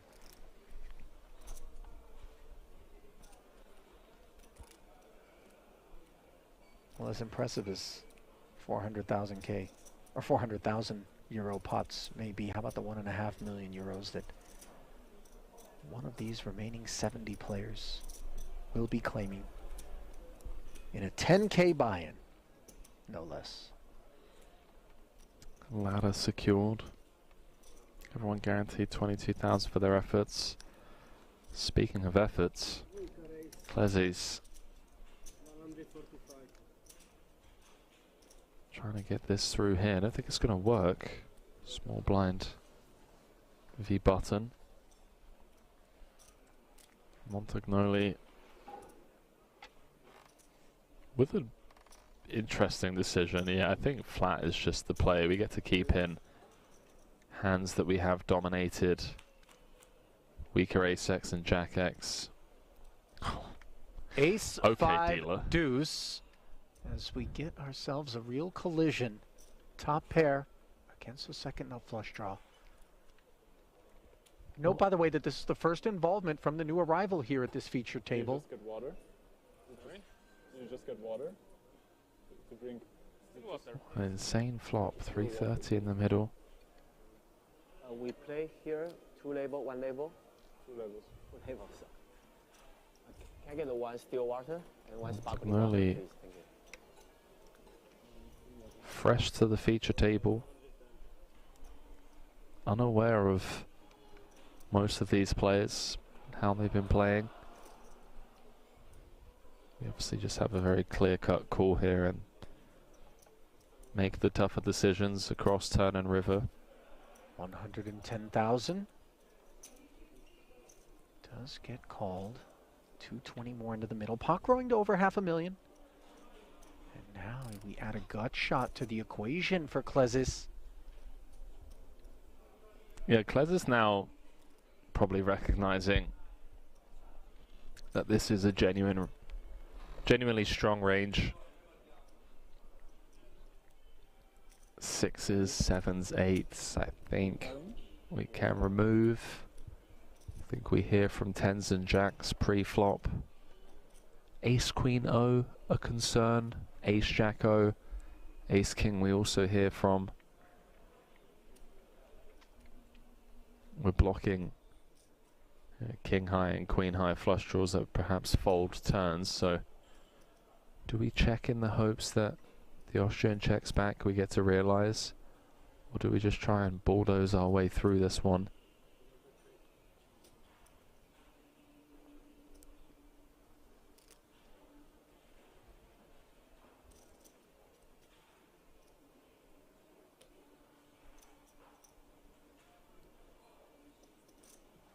You see Montagnoli mulling it over here.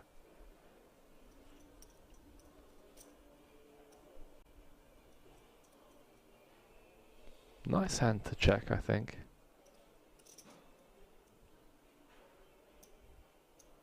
Looks like he's reaching for a small bet. Yeah, 1/3 pot. Just kind of setting the price for himself to just always be able to check behind. I wonder if this small bet actually induces Klezis to jam the king-queen. All options on the table. If he thinks the Austrian has fold equity.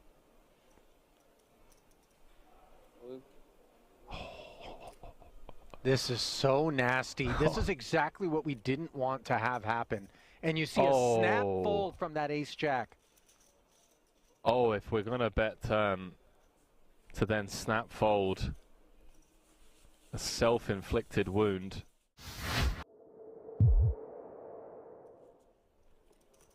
No need to bluff it all off with reckless abandon, which we're all guilty of from time to time. Now's not the time to do it. 73,000 euros locked up. That'll be the payout for the next 2 spots, 13th and 12th. Final table will be set when we get down to 9.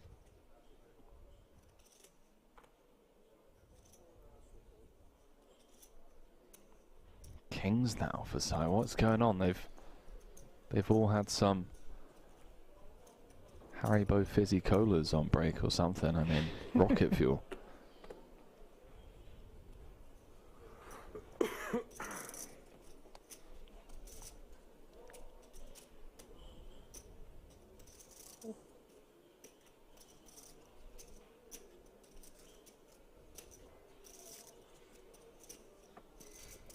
Queen Jack being deliberated on by Poodle,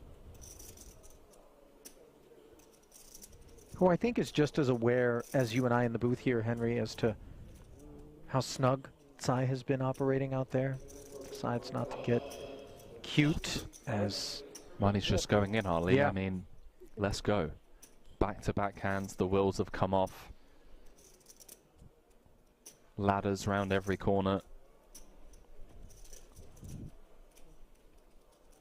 Under normal circumstances, this ace-king would just be so sexy, but in the face of a snap call by 2 black kings, just gonna be bang bang. Yeah. Sayonara, Italy. Sai, the Italian assassin, if he can just hold here. I believe Arrivederci, Italy would have been the more apropos, but I know. You know, I'm trying, okay? It's been a long month, Ali. That it has. And it's also been a long day out here for Vito Vella. One that he hopes can continue, but an ace for the time being.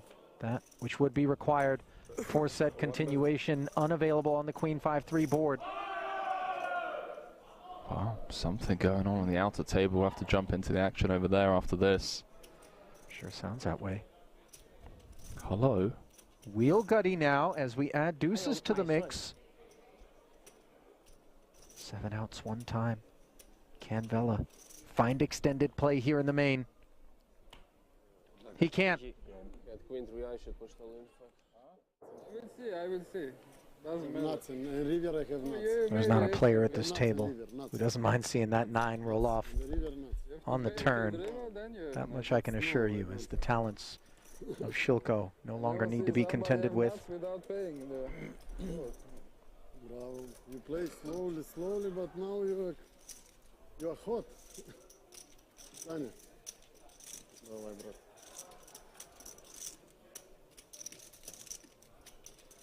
Well, no time for any eulogies. As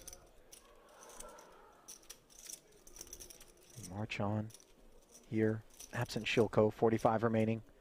King Queen suited from the hijack, not all in, but mostly in.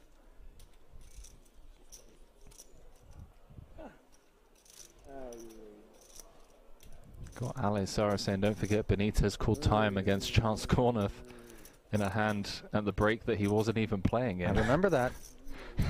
Chance had some choice words for Benitez I after can that one too. imagine. That was at the World Series of Poker main event in Vegas this summer. Oh, Volkov. Wakes up in the big with ace-king suited.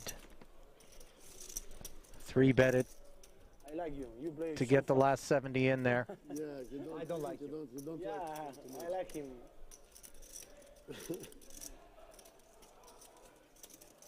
No stress. No, I like him. I play fast too. Ace, ace, 5, and the No, king, no queen suited. possible combination. So few outs. Running spades, running 10 jack. I knew. Ace is full for Volkov. Chip leader here No more possible. as Only, 2 casualties in short order here at the feature.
So the previous hand, Yaris taking down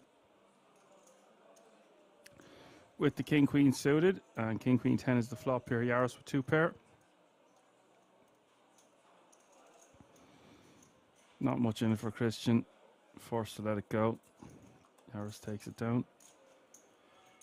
If you're just tuning in, you are watching the CNP 1 million guarantee FT main event. €370 buy-in live from the King's Resort in Rosvedov. My name is Action Man Dan, bringing you the rest of this exhilarating final table until it's all said and done and we've crowned a champion yet again at this fantastic resort, this time to the tune of €145,000.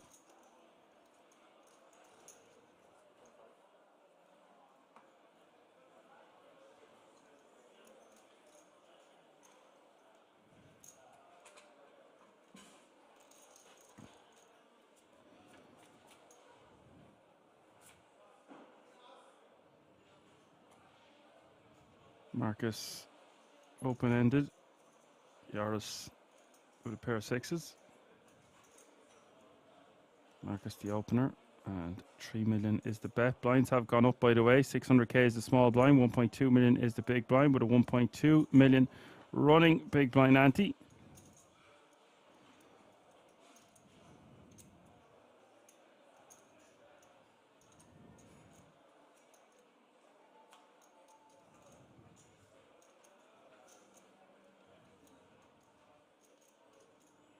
$12.8 million now on the turn. Turn is the ace of diamonds.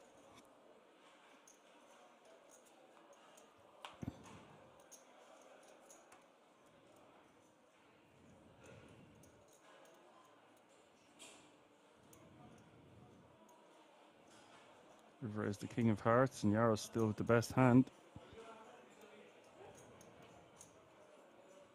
Marcus gonna feel. Wow, wow. That's a misstep there from Marcus, I feel. It's going to be very difficult to win a showdown with 7 high. I understand the way the board is run out. Maybe you want to check back some of the time, but I feel like that's a missed bet on the river to try fold out some hands from your opponent.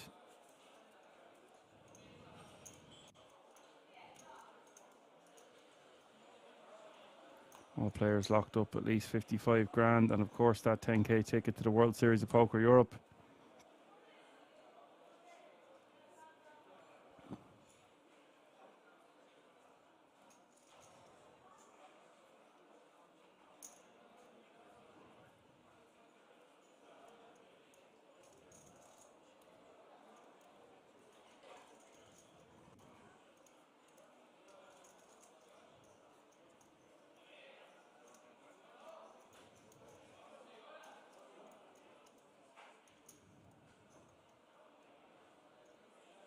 Patrick with a real hand here, 3-handed. He's got the ladies in the small blind. Christian raising to 2.5 million. Difference between over 20 grand between third and second. Pressure is really on out there. You can see players starting to slow up and get a bit fatigued, perhaps. I don't think there's any perhaps about it. It's exhausting playing for days on end. It's 1 a.m. at the King's Resort. Narrows takes it down. The ladies, we seen him with that stutter step before the break. Bebop is in the house, says good morning. Good morning, Vietnam. I've always wanted to do that, actually. I don't know if I've ever done that on the mic before. I used to love Robin Williams. Maybe I'll do that more in the future, and I'll choose a time that's not midnight. Maybe I'll choose the afternoon or the morning, whatever you want to call it. Bebop says that's the spirit. Yeah, the more energy I get, the more energy I give back, Bebop. You should know this by now. Really happy to have you with us.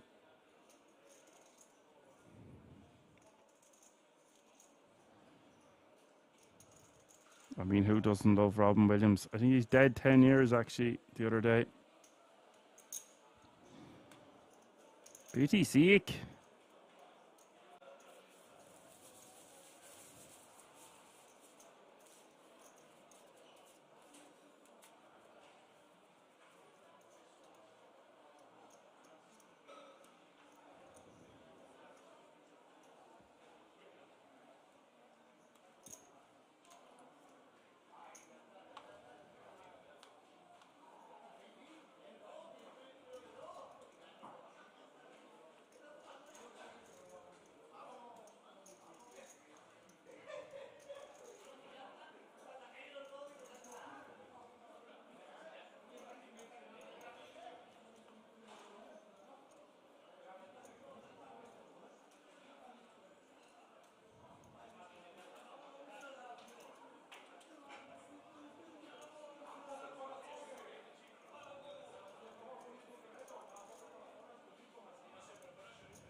And Christian's turn to pick up the ladies. 2 black ladies, in fact.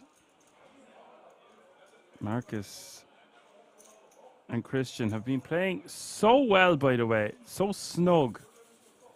Some players might get carried away there with the King Jack off suit, but Marcus deciding to just let it go.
Patrick with the best hand yet again.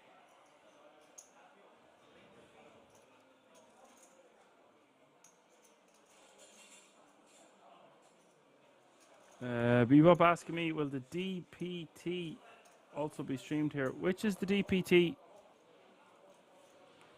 The German Poker Days is on next weekend. I'm in the booth all night next Sunday. I've just been doing final days over the summer, so I haven't been in the booth for many Sundays, but I will be next Sunday. But perhaps you are on about the Dutch Poker Tour, or I'll just have a look at the schedule. I'll pop it up there in a moment.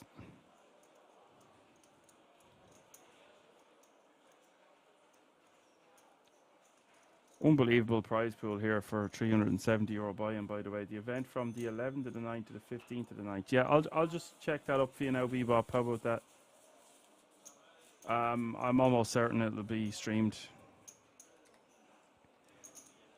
But I'll just have a look.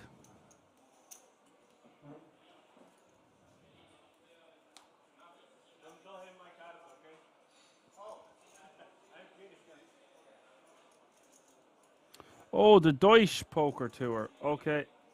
Yes, that will. Yeah, the 15th.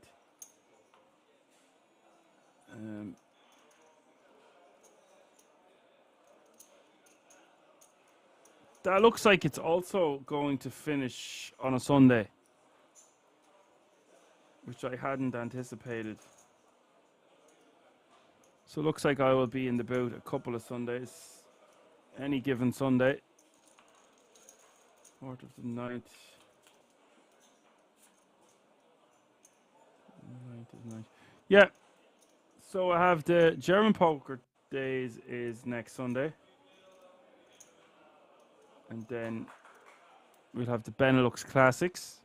Mystery Bounty Edition this time. So you've got 300k guaranteed in the German Poker Days. 400k guaranteed in the Benelux Classics. 500k guaranteed in the People's Poker Tour. I've never seen that event before. That's done by Euro Rounders. And then we have the Deutsch Poker Tour, which is the one you asked about, so it will be televised. And then obviously all roads leading to one place and one place only is the World Series of Poker Europe. And that's from the 18th of September all the way to the 10th of October. Or sorry, the 8th of October. 15 million guaranteed in that. 15 bracelet events, I believe. And the main event, of course, with a 5 million guarantee. Just unbelievable exciting stuff on the horizon. And then right after that, I'm now seeing, which I haven't seen before either, there's an Italian poker sport on with a 1 million guarantee.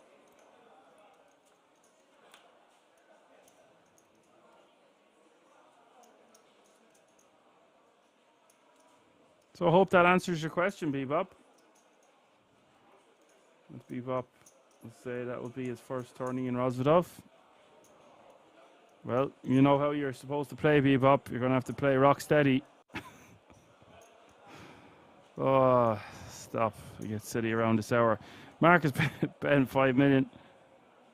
Christian forced to let it go. Nice pickup there for Marcus. Did have a lot of equity.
Marcus taking that one down with the 10-7 of clubs.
10 million in this pot on the turn. Yaros with the queen five of spades. Checks it back. Christian with the pocket nines.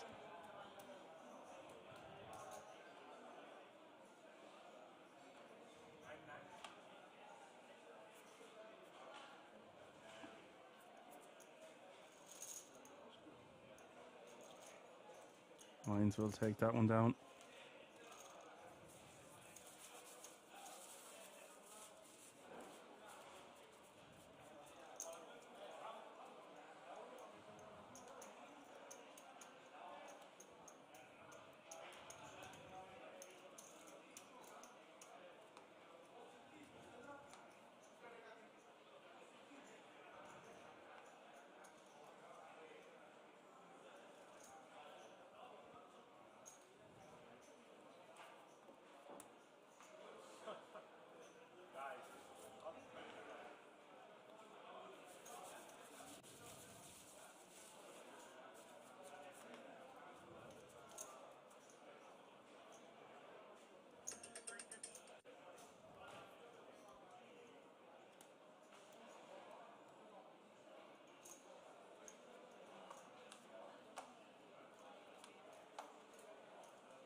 Marcus applying the pressure here from the small blind. He's gone relatively small though.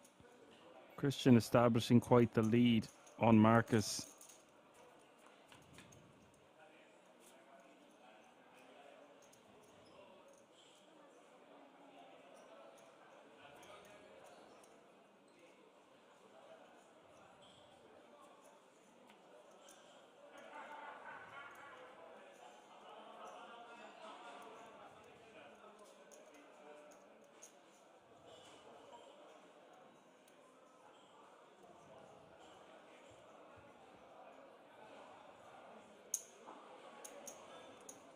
$2.5 million is the bet. $2.5 million is the call. River is the jack of diamonds. Christian with the best of it.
Marcus opening on the button.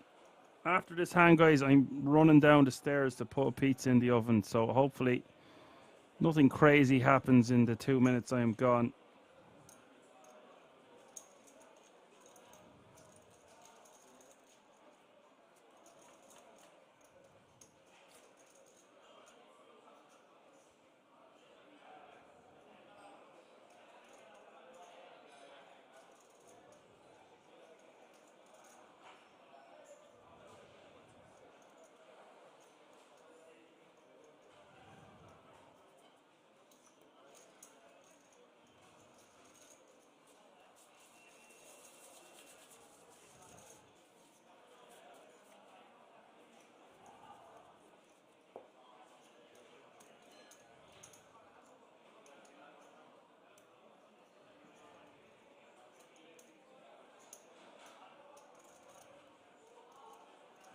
there you have it. 60 bigs playing 46, playing 23. I'll be back in just a moment.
Check-moi TV is in the house, or TTV, what's up?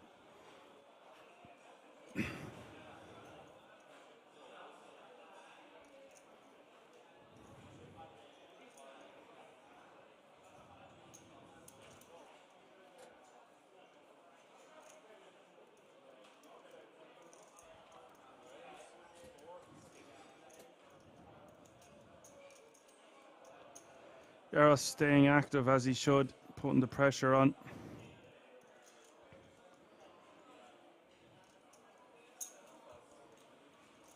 Yaros takes it down. Checkma says he's fine, thanks. You've missed quite the final table. Well, maybe you've been here and are only looking to see what's up now, but you're usually someone that arrives late enough into the night, so welcome. It's been an unbelievable final table, largely dominated by Patrick Yaros. He won pretty big slip up and gave away the chip lead. He's rebounded nicely though. It's not going to phase a man of Patrick's caliber too much. But it did change things considerably. Checkmate says no deal. I wouldn't imagine so with the likes of Patrick Yaros still in the mix for three-handed. Now, I could be wrong. But I'd be... no, actually, I couldn't be... I'd be shocked. I'd be shocked to hear that Patrick was doing a deal.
Jaros bumping it up here with pocket nines, and Christian with king 10 of diamonds. We're going to see some action here.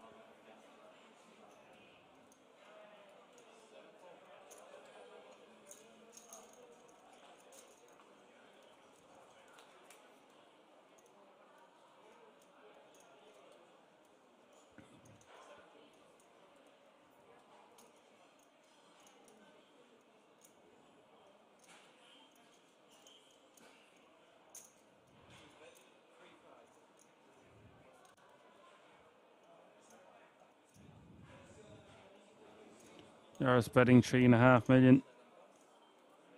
Not the flop Christian was looking for, and Jaros will take that one down.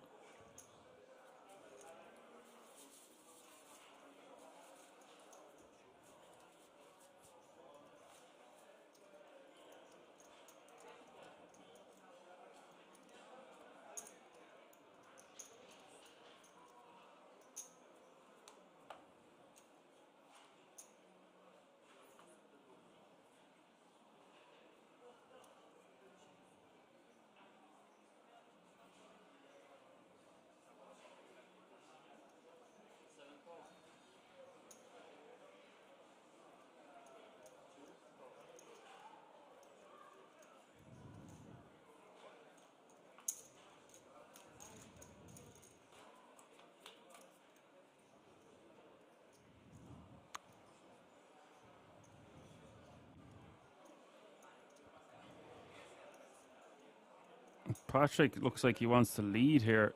Wasn't expecting to see him lead. Does lead for 1.8 million.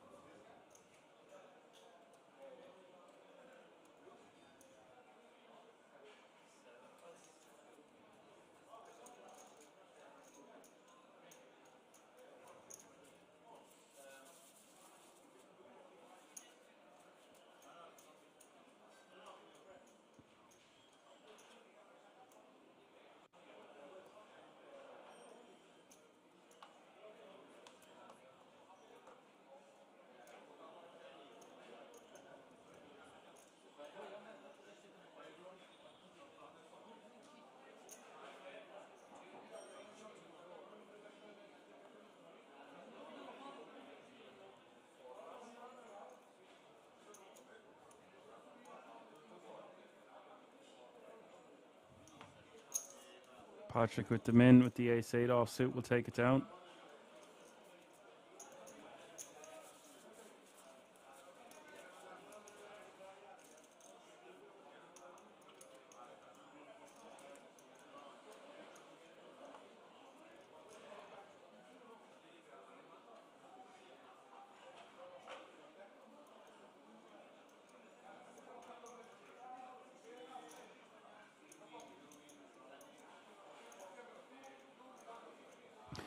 $18 bigs now for Marcus. He's going to min raise here. 10-6 of diamonds.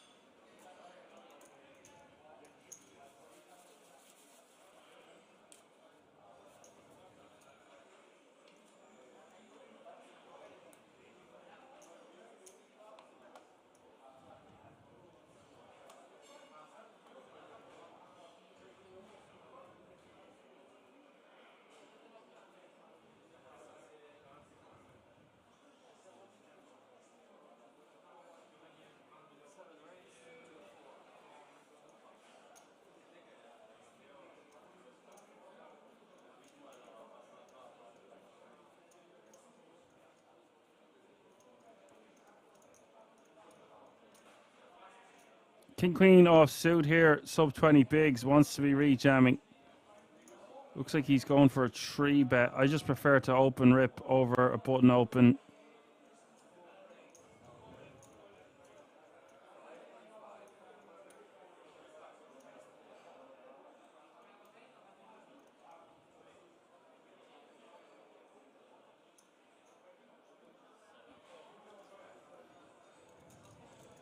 And that's a very, very small 3-bet, and that's why I don't really like this. Christian is going to call in position.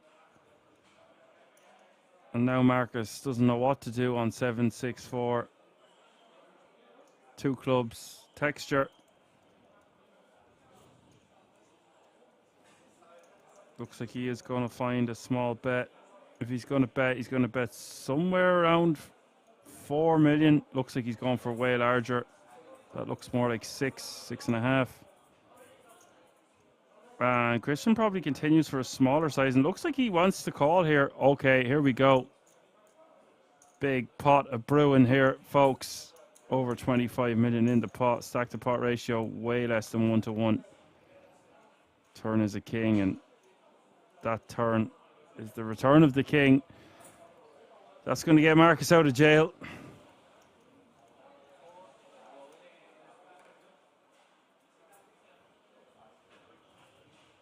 Christian forced to fold. Marcus delighted to see that turn card. Breathes a sigh of relief and goes about his day. Fun hand.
Christian completing with 4 deuce, and Yaros checking with his jack deuce.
Christian raising. Marcus not going to defend with 6-5 offsuit. Christian takes down the blinds and antes.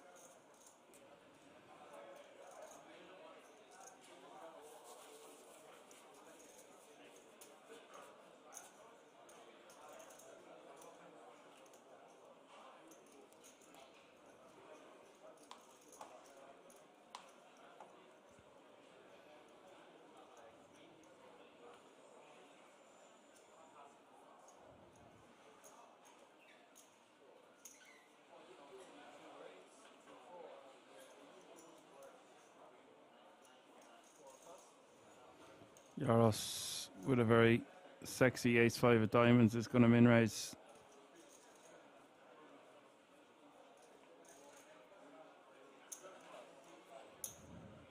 Christian folds. Patrick takes down the blinds and antes. He's now playing 90 million, which is good for 75 big blinds. Like I said, he's rebounded so nicely.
I think I would maybe think about jamming over the top of Yaris here with ace jack sub 30 bigs to start the hand.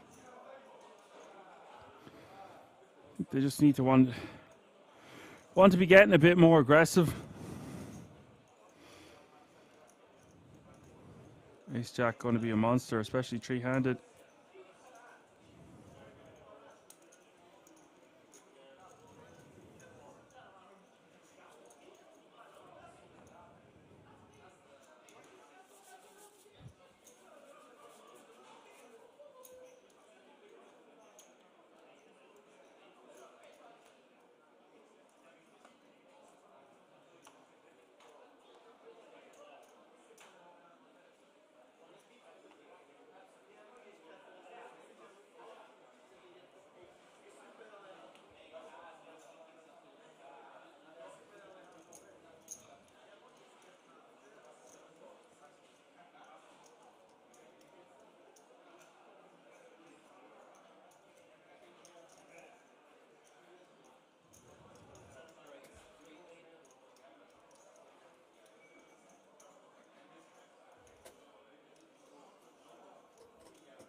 So what's happening here is the two players playing against Patrick are getting a bit complacent, and Patrick has been taking down a lot of blinds and antes, and suddenly nearly playing 100 million once more. Christian gonna call with the queen 10 of clubs. Yaris with just queen 7 off suit.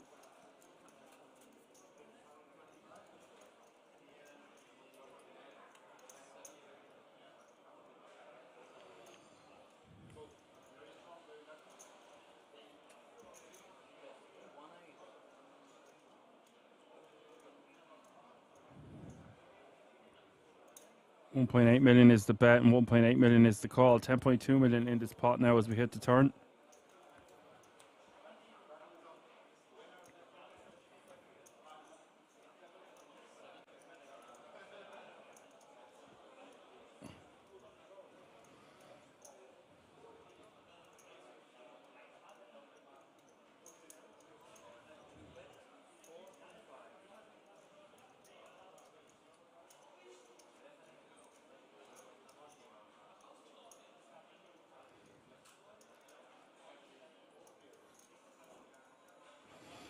$4.5 million is the bet from Yaris. Really nice double barrel there, getting the job done. Crosses Yaris above the 100 million threshold.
And here's a great example of how Yaros can just apply maximum pressure. He's got Queen Jack suited.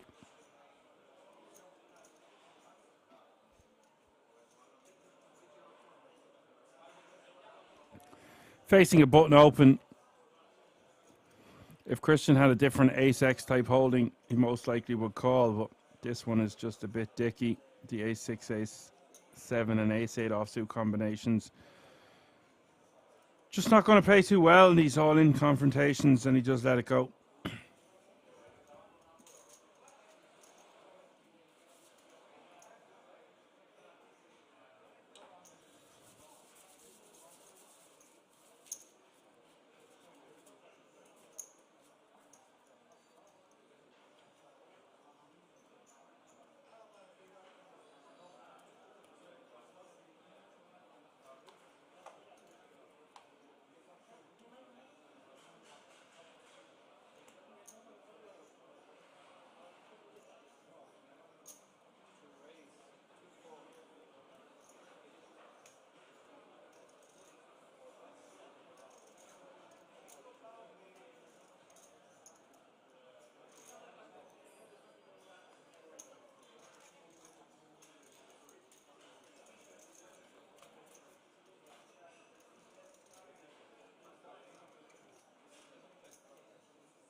Here's another great example of how Christian should just rejam pre, especially against the button open from Patrick.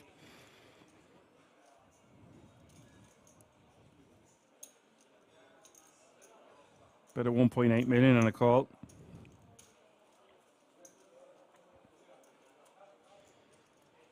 Turn is the ace of spades.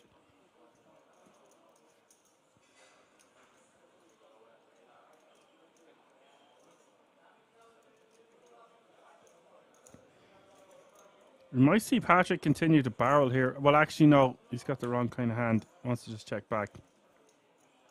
And he wouldn't be barreling. I couldn't be more wrong, actually. I was going to say if Patrick had Christian's hand, he would continue barreling. But now he just wants to go for really small size and get called by a 9 or a 6. 4.5 million is the bet. And Christian looks like he is interested in calling here.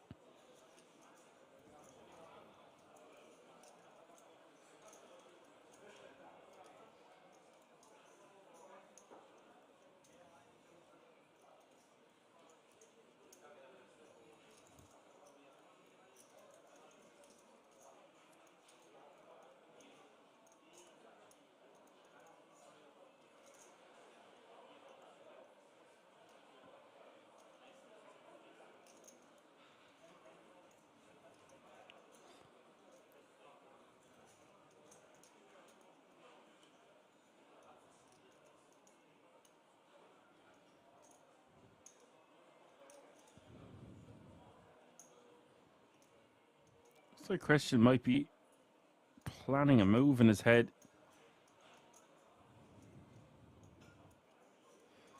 Interesting spot here. Christian, 4.5 minutes to call. 14 points. Look, he does make the call. And wow, lads. Patrick, 101 big blinds now. 121.2 million. And that puts Christian on the ropes. Sub 10 big blinds.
This could be it.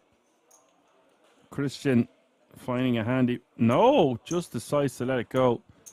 Thought we might see him rejam there. Marcus with the min raise with the ace-10 offsuit.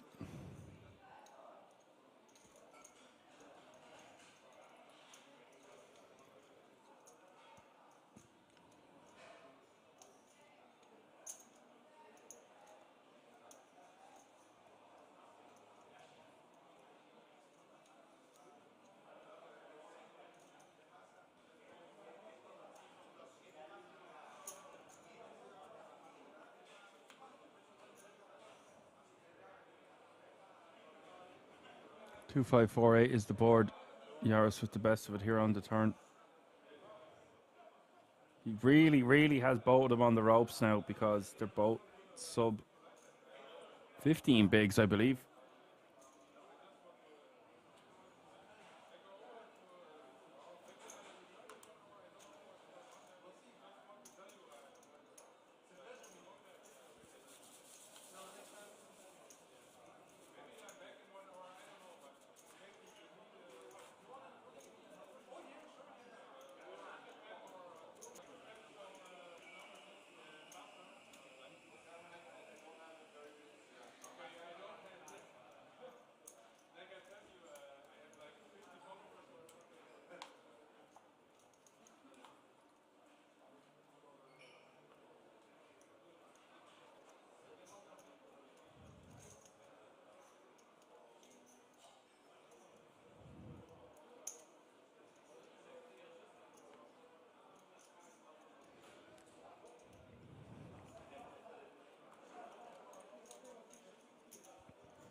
Look at this. We see the Jack 5 getting through there for one big blind on the King Queen flop. Christian finding a monster in a small blind three-handed. Patrick snapping him off, of course, with the dominating hand, the ace jack off suit, 90 million in the pot. Is there to be another twist in this tale? Christian doubled up off Yaris earlier. He's played very well, but that's not the flop he's looking for. Jack 3-3. That's pretty much going to do it. I really like this guy by Christian Vichau from Romania. Probably butchered his second name. Apologies. Turn is the deuce of clubs. Christian picking up enough flush draw now. Never easy.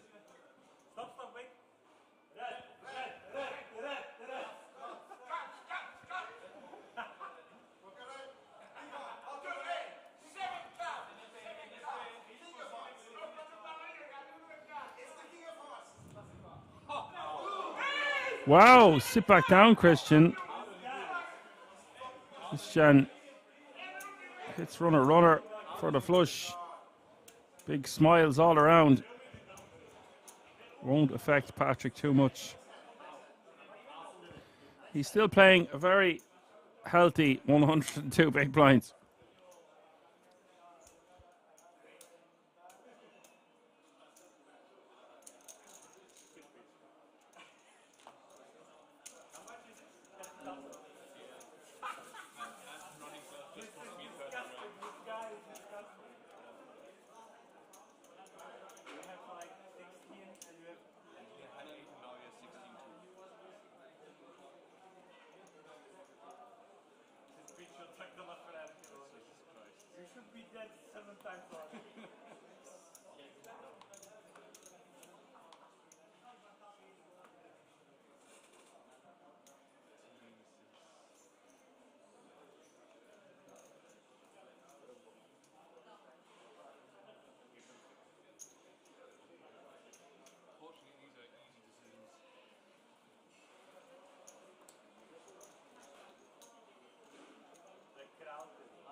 Patrick could pretty much, well, he's doubled up one of the players. I was going to say he can just start raising, or doesn't need to start raising, he can just start jamming. Blinds are 800k, 1.6 million, 1.6 million. And an easy fold for Patrick. Probably just as well he didn't jam.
Excuse me.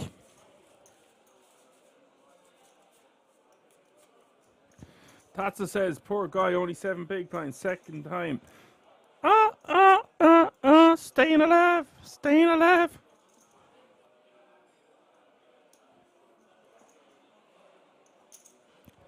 Staying alive,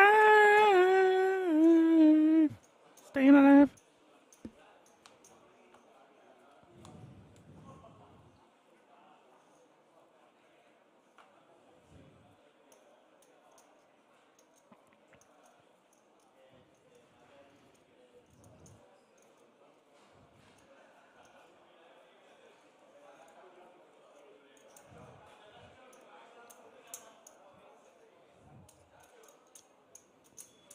Yaros takes it down.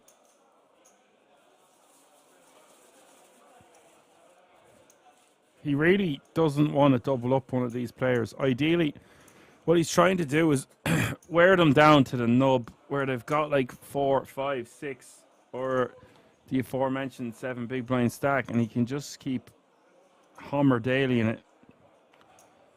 He can just keep sticking it in, bite.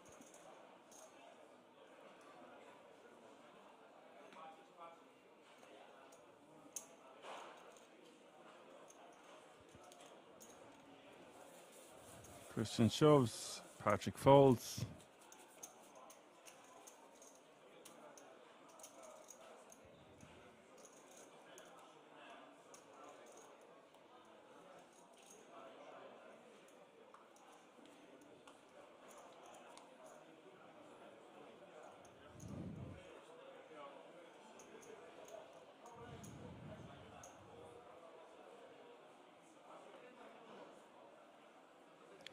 Christian wants to be shoving this one, and he does shove it in, and Yaros with the dominating hand once more. Yaros, he's lost so many all-ins today, and yet the caliber of opponent you're dealing with, he just lives to fight another day and accumulates chips. It's what he goes to school for. They don't teach this shit in school. 10-9-4 is the flop. Glimmer of hope here for Christian. All smiles. Turn is a 6. Not so much hope anymore. As Tatsa says, 24k difference between third and second. There is indeed. River is the jack of clubs, and it is all over for Christian. Played really well at this final table. I thought there was a couple of spots where I felt like he was a bit passive, but it's understandable given the fact that there is a 24k difference between third and second. A jovial man as well, very friendly at the table, and unlucky, sir. Good game. And if anyone's unlucky, it's getting heads up for the guts of 100 grand, and you still have to play this man, the beast that is Patrick Yaros. 90 bigs playing 7.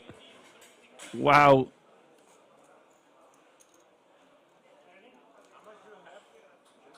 You've secured €79,500 and a 10k ticket to the World Series of Poker Europe main event. I don't think you can be too disappointed. But good luck trying to come back from this. Now, we've seen it before. We've seen a dude come back from 2 bigs, I believe. It was when I was commentating for Poker Stars somewhere around March.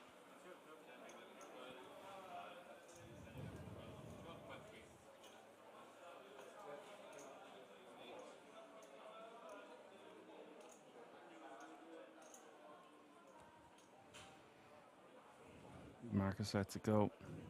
Patrick would have been snapping. Snapper, snapper.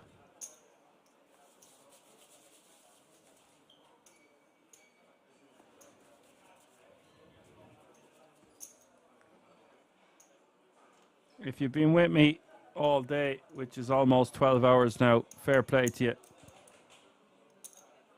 The regs out there that tune into this channel week in, week out, you know who you are. And considering we don't seem to have any moderators left, it's great to have you in the chat. And I really mean that from the bottom of my heart. You're all shoving. I couldn't do it without you or the King's production team that work around the clock for our viewing pleasure.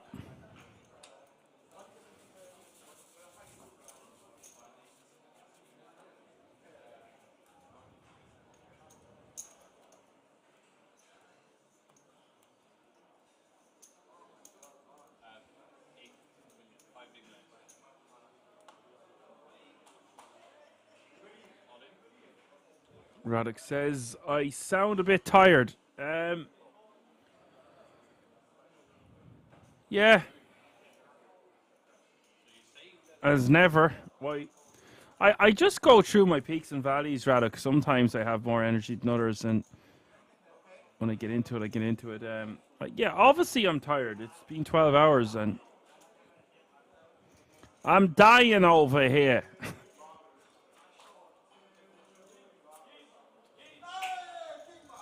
King Jack Deuce is the flop. Marcus set to double up here. Patrick just with the 10-8 offsuit. Radek says Kappa. I know you're only joking, Radek. I love a good joke. No offense taken. Give me all you got, buddy. No lady on the river. We have a double up on our hands. And I was about to say, are we about to put a ribbon on this thing? But apparently not. Spin and win. And on she goes and up she flew. Let's go.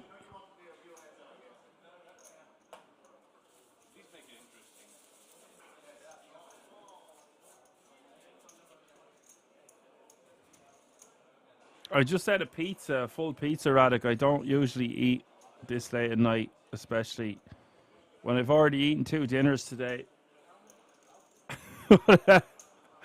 But I seen a pizza in the fridge, not even in the freezer. And I was like, well, it's not frozen, so it needs to be eaten. So I just had a full pizza and I'm sweating already. So that's a little bit about myself. As Radek says, for sure, you spread so much good energy on every stream. I'm glad to hear you every time, everywhere. Thank you so much. That really means the world to me.